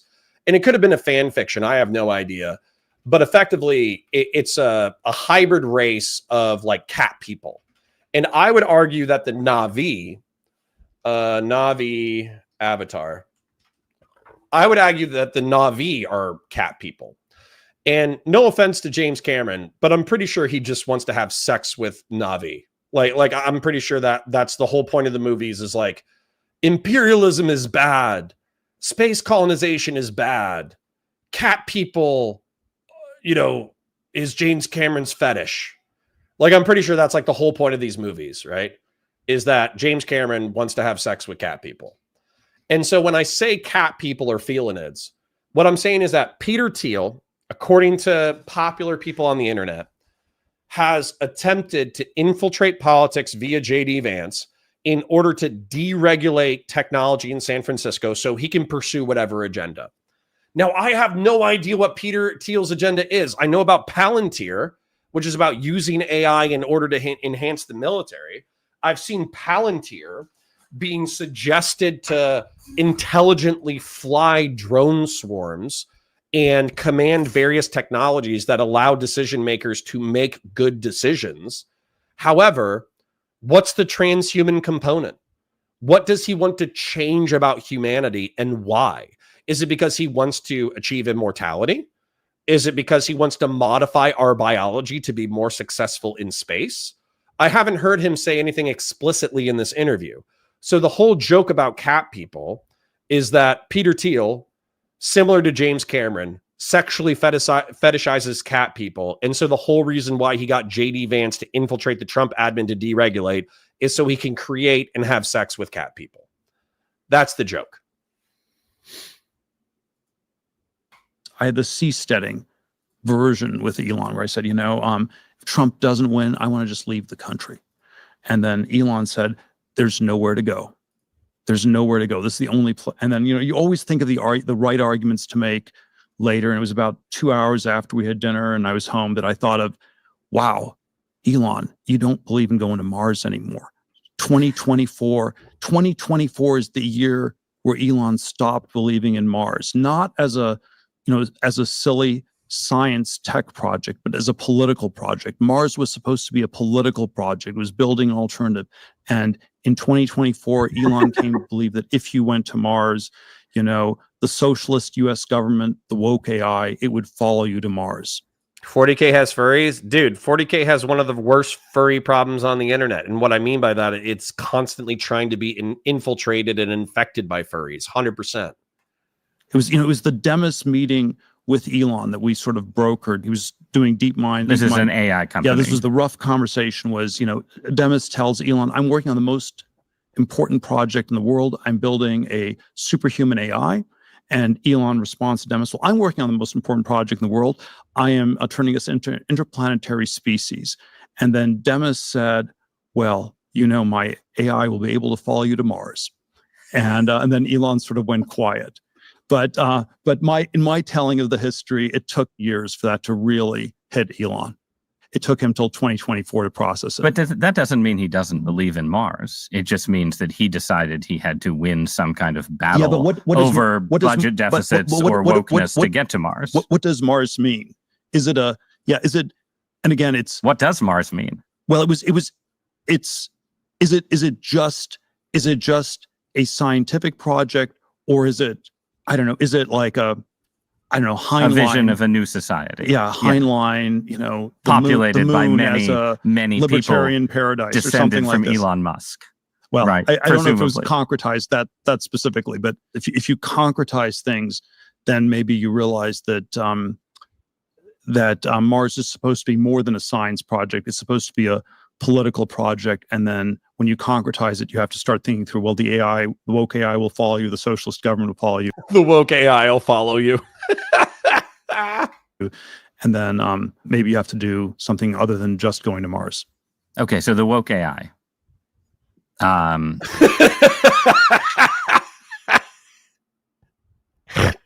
love this sentence, man. I love this sentence. Okay, sorry. I have to let them expand on it. But to me, what that means is like progressivism and liberalism are entwined ideologies that are strangling the great free men of the Western world. And therefore, even if they create rockets that are reusable, that are capable of getting humans to colonize Mars, and they're able to build biodomes and all that kind of shit, what'll happen is the regulations will still be woke, lame, homosexual, DEI, cosmonauts and space knots, astronauts going to Mars. And so he won't be able to create his libertarian utopia on a planet with no atmosphere and 1/3 of the gravity of Earth. I love that this is a real conversation. Oh, Boogs. Does it frighten anyone else that they were building AI off of internet discourse? Yeah, that AI is going to be racist as shit. Kyle for the $5. Wokeism and socialists live in Thiel's head rent free. This conversation is awesome, bro. It's awesome because like the world's most richest and powerful people are just as stupid as you and me. Like, obviously, like I feel like my chat is above average intelligence. So honestly, I feel like Peter Thiel and Elon Musk would fit perfectly in our chat. I love it. Bud123 says the woke AI will cancel me even if I go to Mars. Apparently your leaking of sex tapes will pursue you to Mars. Blake H says, well, Harvard is going to be much more lethargic now. No. Yeah, sure. Yeah, sure. But Peter Thiel was saying that like the spending $1 billion a year on Alzheimer's research wasn't going anywhere. Now, I have no idea if that's true or not. I assume that's not true, but that's Thiel's perspective. Mario says the fact that Feelinid's meme even exists says more about Peter Thiel's vibe than any other biographer could. Oh my God. Yeah. Conservatism says Elon woke up sweating from a fever dream with a mental image of Martian astronaut jetpacks with pride flags painted on them. Unironically, bro. Unironically. All right, last one. I got to let the content flow, but Sacred Snow says Musk would absolutely spurg out when you talk about the South African white genocide, like the Groyper spurg out when you review Fuentes. Yep. All right, last one, I promise. Puzzlehead says, Connor, have you ever explored Ron Ernst and Er's report? He digitized all the top American and European political journals and newspapers going back to the 1800s. They paint a different picture of our history. I haven't seen that, but that could be funny. Oh, my God. All right, let's continue. Artificial intelligence seems like one, if we're still stagnant, it's the biggest exception to stagnation. Yes. It's the place where there's been Yes. remarkable progress, surprising to many people progress. It's also the place we were just talking about politics. It's the place where the Trump administration is, I think, to a large degree, giving AI investors a lot of what they wanted in terms of both stepping back and doing public-private partnerships. So it's a zone of progress and governmental engagement. And you are an investor in AI. What do you think you're investing in? Well, I don't know. There's sort of a lot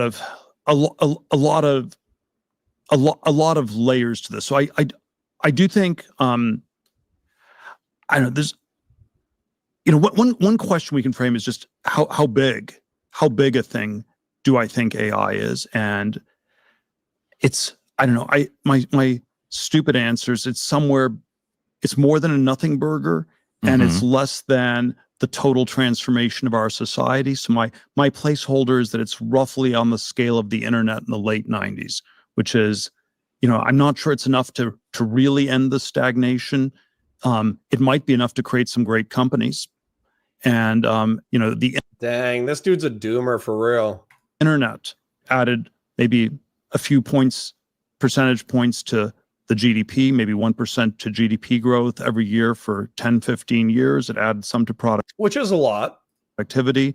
And so that's sort of roughly my placeholder for AI. It's the only thing we have. It's a little bit unhealthy that it's so unbalanced. This is the only thing we have. I'd like to have more multidimensional progress. I'd like us to be going to Mars. I'd like us to be having cures for dementia. If all we have is AI, I will take it. There are risks with it. There are obviously there are dangers with this technology. So you're a skeptic. But then you are a skeptic of the what you might call the sort of superintelligence cascade theory, which basically says that if AI succeeds, it gets so smart that it gives us the progress in the world of atoms. That it's like, all right, we can't cure dementia. We can't, figure out how to build the perfect factory that builds the rockets that go to Mars, but the AI can. And at a certain point, you pass a certain threshold and it gives us not just more digital progress, but 64 other forms of progress. It sounds like you don't believe that, or you think that's less likely.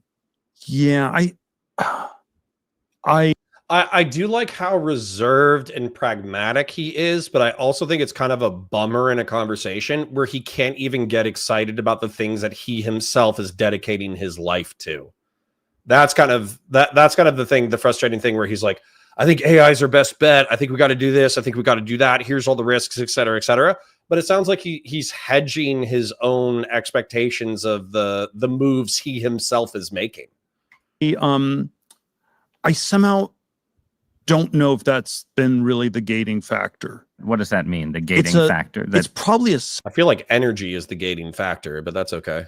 Silicon Valley ideology, and maybe in a weird way, it's more liberal than a conservative thing, but people are really fixated on IQ in Silicon Valley, and that it's all about smart people. Right. And if you have more smart people, they'll do great things, and then the economics anti-IQ argument is that people actually do worse. The smarter they are, the worse they do, and it's just they don't know how to apply it, or our society doesn't know what to do with them, and they don't fit in. And so that suggests that the gating factor isn't IQ, but something that's deeply wrong with our society. So. Yeah, okay, sorry. This is actually a really interesting insight, and I get it. This is not like the normal, like, oh, this guy had a sex drama, content compared to my normal content. But this actually is a really interesting point. IQ doesn't mean shit if you don't know how to harness it. There are plenty of people who are Mensa members, who are alcoholics, who are sleeping on the street because they're so smart they can't focus on a single topic at once, and so they can't dedicate their intelligence to any kind of venture. There's also people who are like working jobs in which they're massively underemployed because their intelligence isn't what's required in order for them to survive on a day-to-day basis. Obviously, it has to be a combination of IQ, purpose. You have to have something that you're pursuing, and then the material wealth in order to enable that IQ to pursue that purpose. IQ is just like it's like RAM, random access memory for a computer. It's your capacity to process information. But if you're not consuming good information, and if you're not aiming it towards a good goal, then it's useless. I'm gonna check in with chat. Boog says, thing with Alzheimer research was it was based on bogus research paper from 20 years ago. I don't know necessarily what you're referencing, but I think that more of Peter Thiel's criticism is the fact that we just keep pouring money down the drain in reference to stagnant research ends, rather than coming up with like a new way to analyze the problem. Hoach says, why do all these rich tech bros always study or take 5 minutes to spit out a simple thought? Because they have autism, much like your current favorite streamer. AKA Batasui says, I'm still waiting for one of these mega billionaires to end world hunger. We could actually do that. This is what pisses me off about these guys is like, if we dedicated the wealth and intelligence that they have to solving universal human problems, we actually could create a very interesting civilization. Kiro the Black Cat says, wait, does he not think the internet was a major force for change in society? He does, but he doesn't think that it's like the same as the Industrial Revolution or the Agricultural Revolution or whatever. It's like, it's a massive change, but there's still a tech stagnation within society where he wants to see tech developing along 10 different branches instead of a single branch. Thomas Martinson says, once again, there's been lots of progress on dementia treatment. Sure. This is happening says, I feel like if Thiel's plan was to try to use someone like Vance to advance what he's talking about, then I have a lot of questions. Me too, because I feel like he's even skeptical about his own effect on the federal government. Hoach says, it's almost like they don't see a bright future for humanity, but want to continue forward because their projects will continue to be profitable. Some of them are raw capitalists, 100%, but I have to say, I think Thiel and Musk are people who are actually looking for some kind of future, some kind of interesting future. This is happening says, it's my understanding that LLMs aren't going to get appreciably better with more computing power or inputs. Yeah, because there's probably a limit to their intelligence. Puzzle-headed Cook says, before Palmer Luckey started at Andril, he considered making a company produce sugar with no calories or something like that, but thought that was harder than building autonomous submarines and jets. Based. Corey says, step 1, underpants. Step 2, question mark. Step 3, profit. Yeah, that's a lot of them. Old school says, IQ is more like CPU or GPU if it's imaginative. Okay, cool. Christian Blair says, a civilization that eventually gets us to focus on being an interplanetary species. Yeah, dude, we have all these cool technologies. What the fuck are we doing? God. Gen X says, Mr. Art of the Deal just announced we pay 20% on Vietnamese imports and they pay 0% on our exports, except he phrased it as a win. Awesome. God, I hate that guy. Oh, man. All right. Old school says, did I hear Thiel complain about stagnation? That was the enemy the God Emperor is mutated to fight. I don't even know if that's true. But there was a recent revelation that the Emperor is consuming like tens of thousands of souls per day, and he's effectively become his own chaos demon. So that's worrisome. Is that a limit on intelligence or a problem of the sort of personality types that human superintelligence creates? I mean, I'm very sympathetic to the idea, and I made this case when I did an episode of this podcast with a sort of AI accelerationist, that just throwing that certain problems can just be solved if you ramp up intelligence. It's like Kuro says, we have 3D printers that can make organs. There's a computer that is powered by brain cells on top of AI. What does he want to see? Cat people that he can have sex with. Ramp up intelligence and boom, Alzheimer's is solved. We ramp up intelligence and the AI can, figure out the automation process that builds you 1 billion robots overnight. I'm an intelligent skeptic in the sense I don't think. Yeah, I think you probably have limits. It's hard to prove one way. It's always hard to prove these things, but until we have the superintelligence. I share your intuition because I think we've had a lot of smart people and things have been stuck for other reasons. And so maybe the problems are unsolvable, which is the pessimistic view. Maybe there is no cure for dementia at all, and it's a deeply unsolvable problem. There's no cure for mortality. Maybe it's an unsolvable problem. Or Sin Patty says, how goes the talk with the Antichrist? Surprisingly good. He's pretty dour about his own ambitions, which I find surprising. But it seems like everybody was painting him, in my opinion, as like the new Emperor Palpatine who had hijacked the Trump administration in order to deregulate like tech bro San Francisco futurism.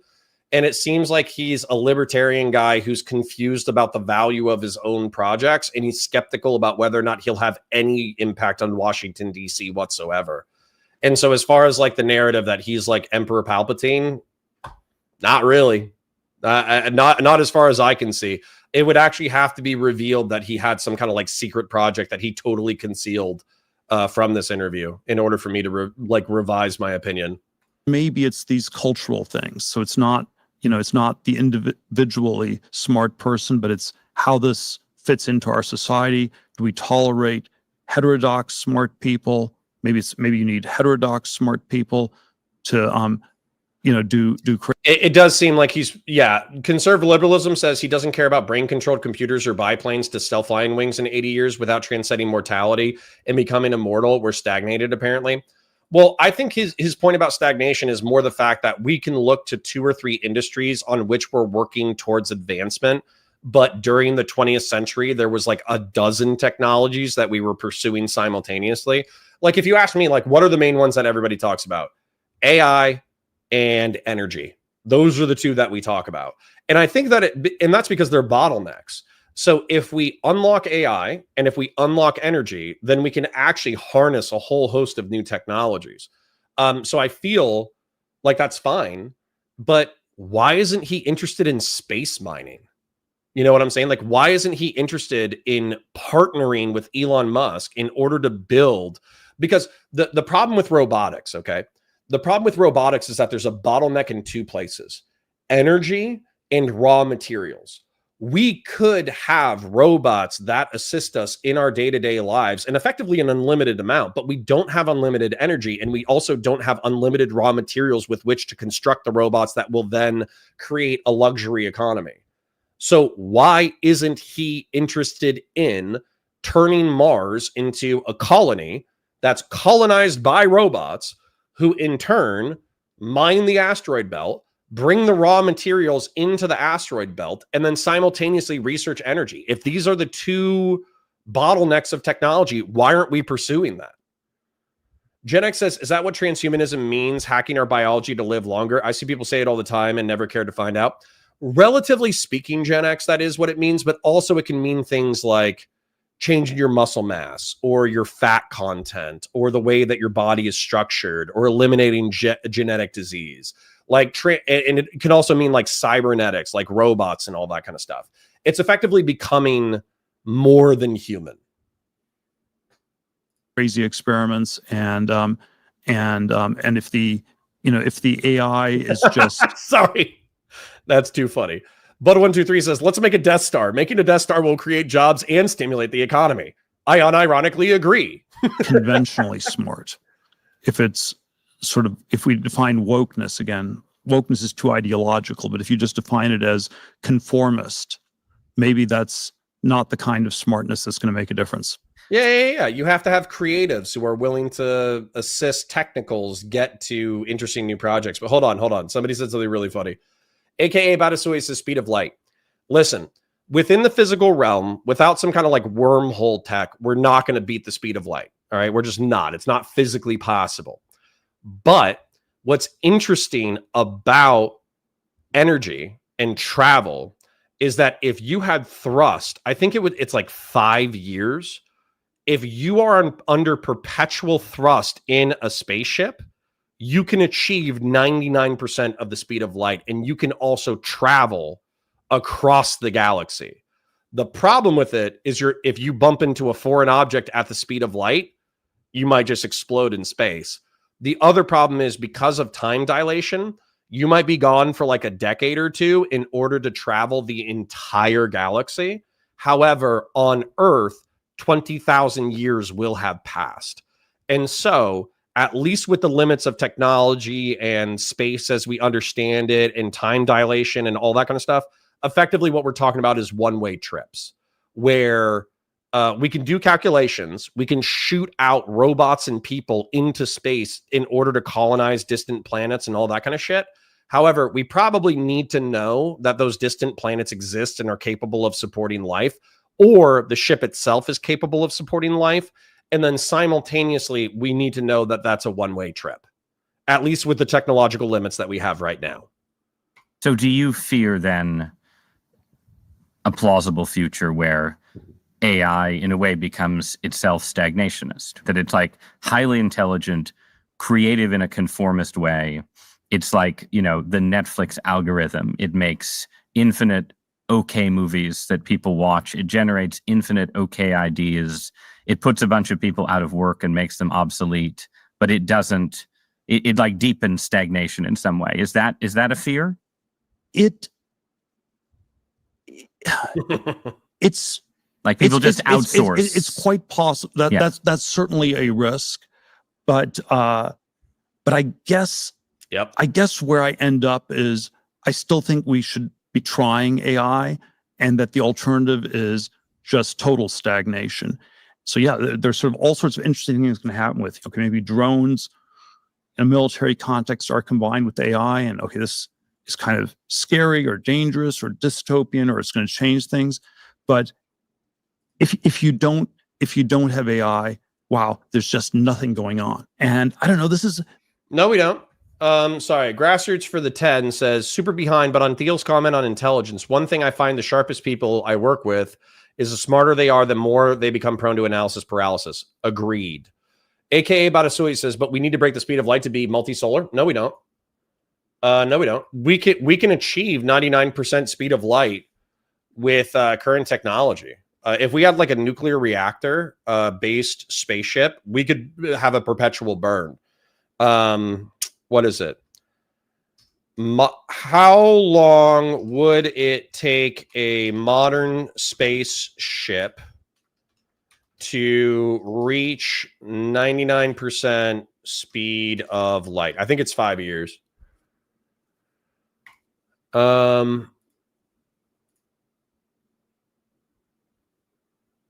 It would take about 2.5 years for the traveler and approximately 7 years for the stationary observer to reach 99% the speed of light at 1G acceleration, which is dope, by the way, because that 1G acceleration would also stabilize the ship to the point that you could walk around it in normal gravity.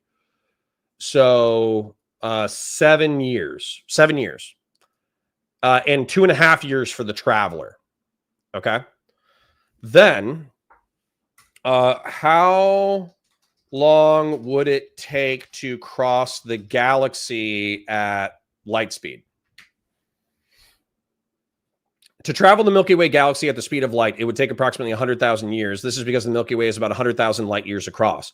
But so yeah, dude, but you have to understand the entire galaxy is 100,000 years across. There's nearby solar systems all over this bitch. We could reach definitely solar systems, but what you need to understand is they would need to be colony ships, basically. They would need to be able to sustain robotics or sustain life throughout the trek. There's like a version of this discussion on the internet where, did the internet lead to more conformity and more wokeness? And yeah, there are all sorts of ways where it didn't lead to quite the cornucopian, diverse explosion of ideas that libertarians fantasized about in 1999. But counterfactually, I would argue that it was still better than the alternative, that if we hadn't had the internet, maybe it would have been worse. AI is better. It's better than the alternative, and the alternative is nothing at all. Because here's one place where the stagnationist arguments are still reinforced. The fact that we're only talking about AI, I feel, is always an implicit acknowledgement that, but for AI, we are like in almost total stagnation.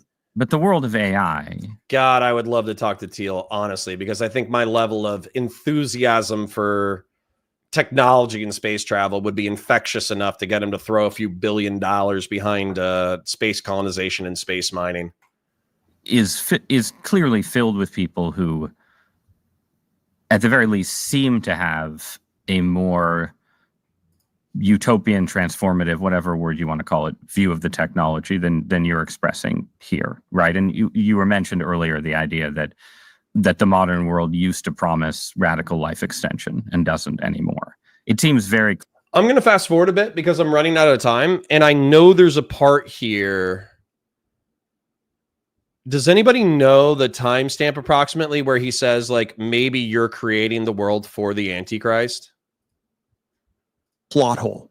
It's this daemonium. Right. It's implausible. It's a very implausible plot hole. Right. But I think we have an answer to this plot hole. The way the Antichrist would take over the world is you talk about Armageddon nonstop. You talk about existential risks. Yep. Armageddon. Here it is. One world or not. The atheist is also, which I would describe as the one world totalitarian state, because I would say the political solution, the default political solution people have for all these existential risks is one world governance. What do you do about nuclear weapons? We have a United Nations with real teeth that controls them, and they're controlled by an international political order. And then something like this, is also what do we do about AI? And we need global compute governance. We need, a one world government to control all the computers, log every single keystroke to make sure people don't program, a dangerous AI. And I've been wondering whether that's sort of a, going from, the frying pan into the fire. And so the atheist philosophical framing is one world or none. That was a short film that was put out by the Federation of American Scientists in the late 40s. Starts with a nuclear bomb blowing up the world. And obviously you need a one world government to stop it, one world or none. And the Christian framing, which in some ways is the same question, is Antichrist or Armageddon. You have the one world state of the Antichrist, or we're sleepwalking towards Armageddon. One world or none, Antichrist or Armageddon, on one level are the same question. Now, I have a lot of thoughts on this topic, but oh my God, I just want to talk to this guy because I have a feeling he'd be like, Connor, please build me science fiction weapons. I don't care how much it costs. Connor, please, please get with Elon Musk and let's figure out how to start, building a robot colony on Mars, and let's figure out how to start mining the asteroid belt. Like, dude, we gotta get cracking, man. His level of doomerism is pissing me off. But sort of one question is, and this was a plot hole in all these Antichrist books people wrote. How does the Antichrist take over the world? It's he gives these demonic, hypnotic speeches, and people just fall for it. And so it's this plot hole. It's this daemonium. Right. It's totally, it's implausible. It's a very, except for that seems what happened with all the Trump cultists. But okay, just gonna read K. Yiel's treat real quick. Counterpoints versus Peter Thiel. Let's go. Yep. Not only do I think it would be fire content, I think I could convince him. Implausible plot hole. Right. But I think we have an answer. Sagert's knows says Connor gets one oiler and thinks he can convince the nihilistic billionaire. I do. To this plot hole, the way the Antichrist would take over the world is you talk about Armageddon nonstop. You talk about existential risk nonstop. Ooh, I wonder who does that right now. And this is what you need to regulate. It's the opposite of the picture of Baconian science from the 17th, 18th century, where the Antichrist is like some evil tech genius, evil scientist who invents this machine to take over the world. People are way too scared for that. In our world, the thing that has political resonance is the opposite. It is the thing that has political resonance is we need to stop science. We need to just say stop to this. And this is where, I don't know, in the 17th century, I can imagine a Dr. Strangelove, Edward Teller type person taking over the world. In our world, it's far more likely to be Greta Thunberg.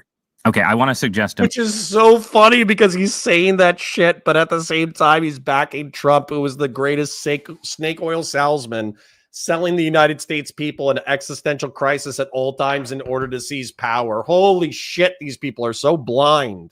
Middle ground between those two options. It used to be that the reasonable fear of the Antichrist was a kind of wizard of technology. And now the reasonable fear is someone who promises to control technology, make it safe, and sort of usher in what, from your point of view, would be a kind of universal stagnation.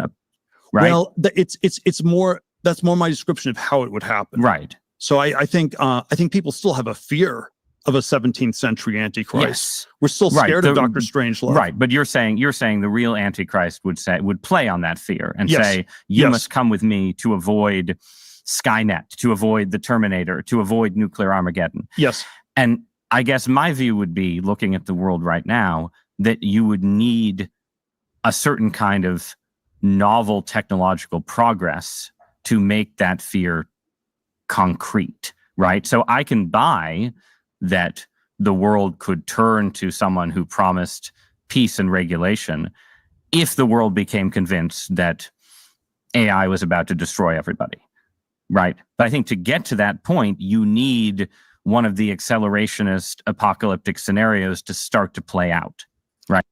I hope I'm about to hear the quote that I saw on Twitter. To get your peace and safety Antichrist, you need more technological progress. Like, one of the key failures of totalitarianism in the 20th century was it had a problem of knowledge. It couldn't know what was going on all over in the world, right? So you need the AI or whatever else to be capable of helping the peace and safety totalitarian rule. So don't you think you need your worst case scenario to involve some burst of progress that is then tamed and used to impose stagnant totalitarianism? You can't just get there from where we are right now. And sorry, I'm just going to go ahead and say the quote because I don't have the time to find it. But eventually Ross Douthat plays with this idea to the point that he's like, aren't you yourself building the technology through Palantir, the defense AI? Aren't you building the technology through which the Antichrist will enslave the world? And then Peter Thiel goes, huh. Like that's the climax of the episode, but I'm not going to scrub for it. We get it. Peter Thiel is a wildly intelligent, pragmatic, cynical person who is worried about the stagnation of technology, who is worried about the stagnation of our culture, and therefore is limitedly investing in politics and in a limited way investing in defensive AI. But as a result, he might accidentally create a burst in technology that threatens world stability. And so his technology is enslaved in order to create the horror, the horror world, the dystopian world that he himself fears. And honestly, like, God is so ironic that that's exactly how it's going to happen. All right, checking in with chat. I understand, like, listen, we're normally bouncing between 80 and 100, and we're just in the 60s right now. You know, I shouldn't be obsessed with numbers. There's going to be peak days. There's going to be slow days. But that was a really interesting conversation that happened a few days ago, and I didn't want to let it disappear from public consciousness because I think it's wildly interesting. So even if that's a little bit more of a drier topic or drier contributors, then it is what it is. You know what I'm saying? You know, I think it's an interesting enough topic in order to cover. Summarizing it before we wrap up, I think I already did, but Peter Thiel's a genius. He's cynical about stagnation. He thinks that we need to deregulate. Ross Douthat is worried that by constantly seeking technological innovation, he is going to create the conditions and the chaos that will then make the ground ripe for an authoritarian, totalitarian, one world government to seize power. That's the summary of the conversation effectively. And then also he probably has sex with cat people in his New Zealand dungeon. Conservative liberalism says, bah, no one thinks it's a super genius who's going to be the Antichrist. The super geniuses are just going to make the tools that the charismatic leader uses. Yes. Conservative liberalism says he's too dumb to know that Greta and Trump are different sides of the same coin. Greta is worse than Trump in his mind, which is crazy, by the way. Sin Patty is addressing somebody else. This is happening. Says, see, this is why we need to tax the F out of people like Thiel. Their money makes them blind and insulated, not academic ivory tower, but the tech version. Sure. Yeah, we got to balance all these powers against each other. They all need to be regulated by the liberal technocratic state, in my opinion. But the liberal technocratic state also needs to harness the drive of these people and the entrepreneurialism and the hope for the future.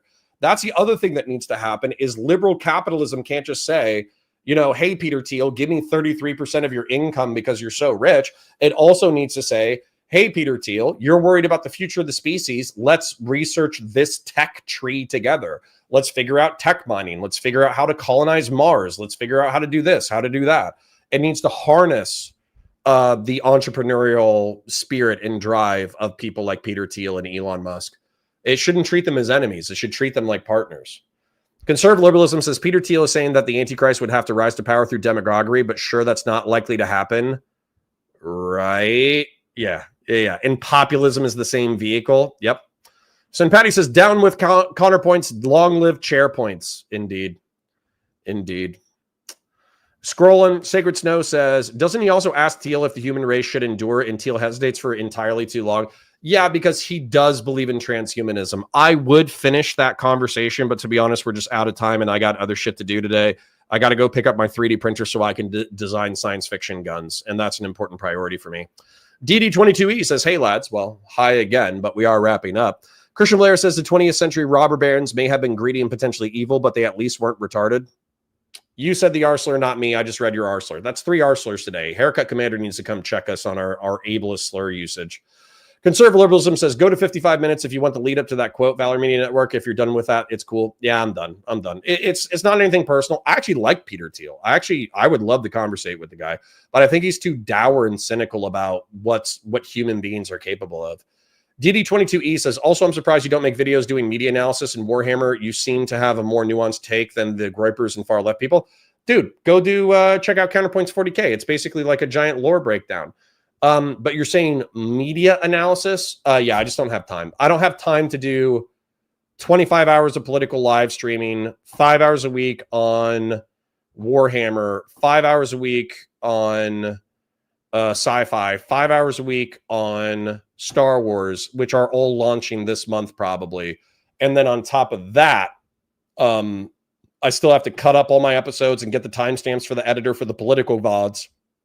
And then I'm also on Thursdays, while I have you guys, while I have my hardcore fans, my hardcore audience, on Thursdays, we're going to bring in one of the Valor guys and we're going to start watching clips from movies together and basically doing Valor Reacts, where I will have an Army Special Forces guy here and we're going to watch stuff like Black Hawk Down, Gladiator, Aliens.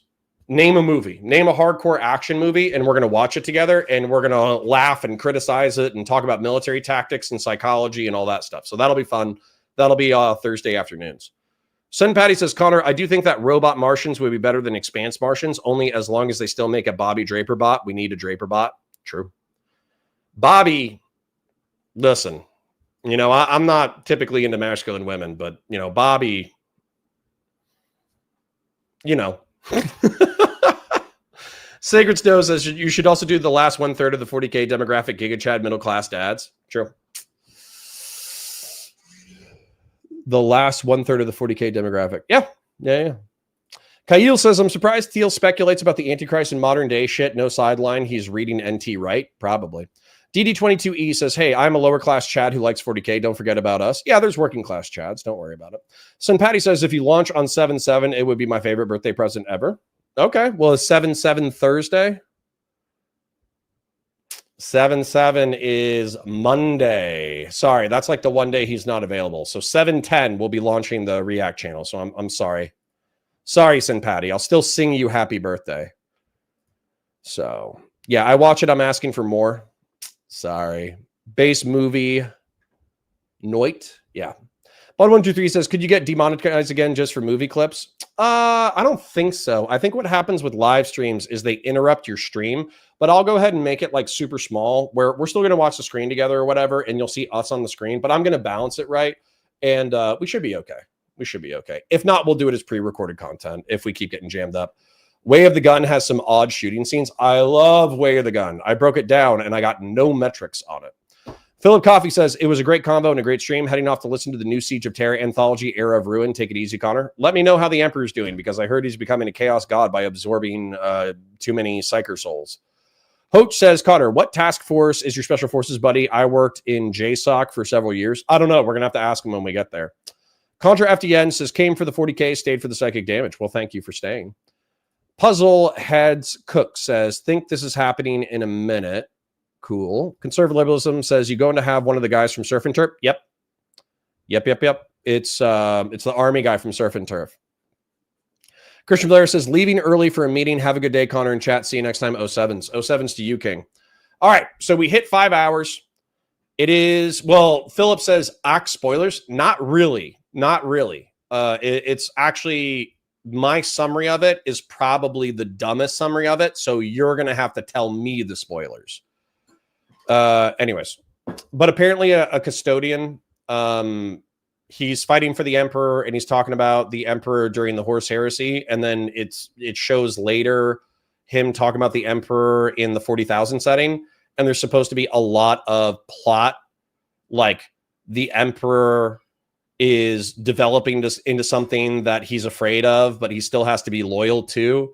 And I don't know the details of it. I don't know if he's truly evil or if he's just a monster who's consuming psychic souls. I don't know if he's becoming a god through apotheosis. I don't know if he dies and then he dies. I have no idea. So I need you to tell me. Sen Patty says, much social love to all you guys. Yes. Wow. It's not gay to kiss the homies. Jonah Zilla says, have a good one, guys. I'm sipping on some Theraflu right now. You'll be fine, brother. I'll say a little prayer for you. Hoach says, thanks for the stream. Had a great time. Thank you for your donation, King. Thank you, Hoach. Thank you, Puzzle Head, for the comment. Thank you, Sacred Snow, Ensort, aka Badasui, Grassroots Kyle, Grassroots again, and Kyle again. Thank you for the donations, Kings. Very much appreciated. All right, I'm out. Parasocial love. Have a great day. Bye for now.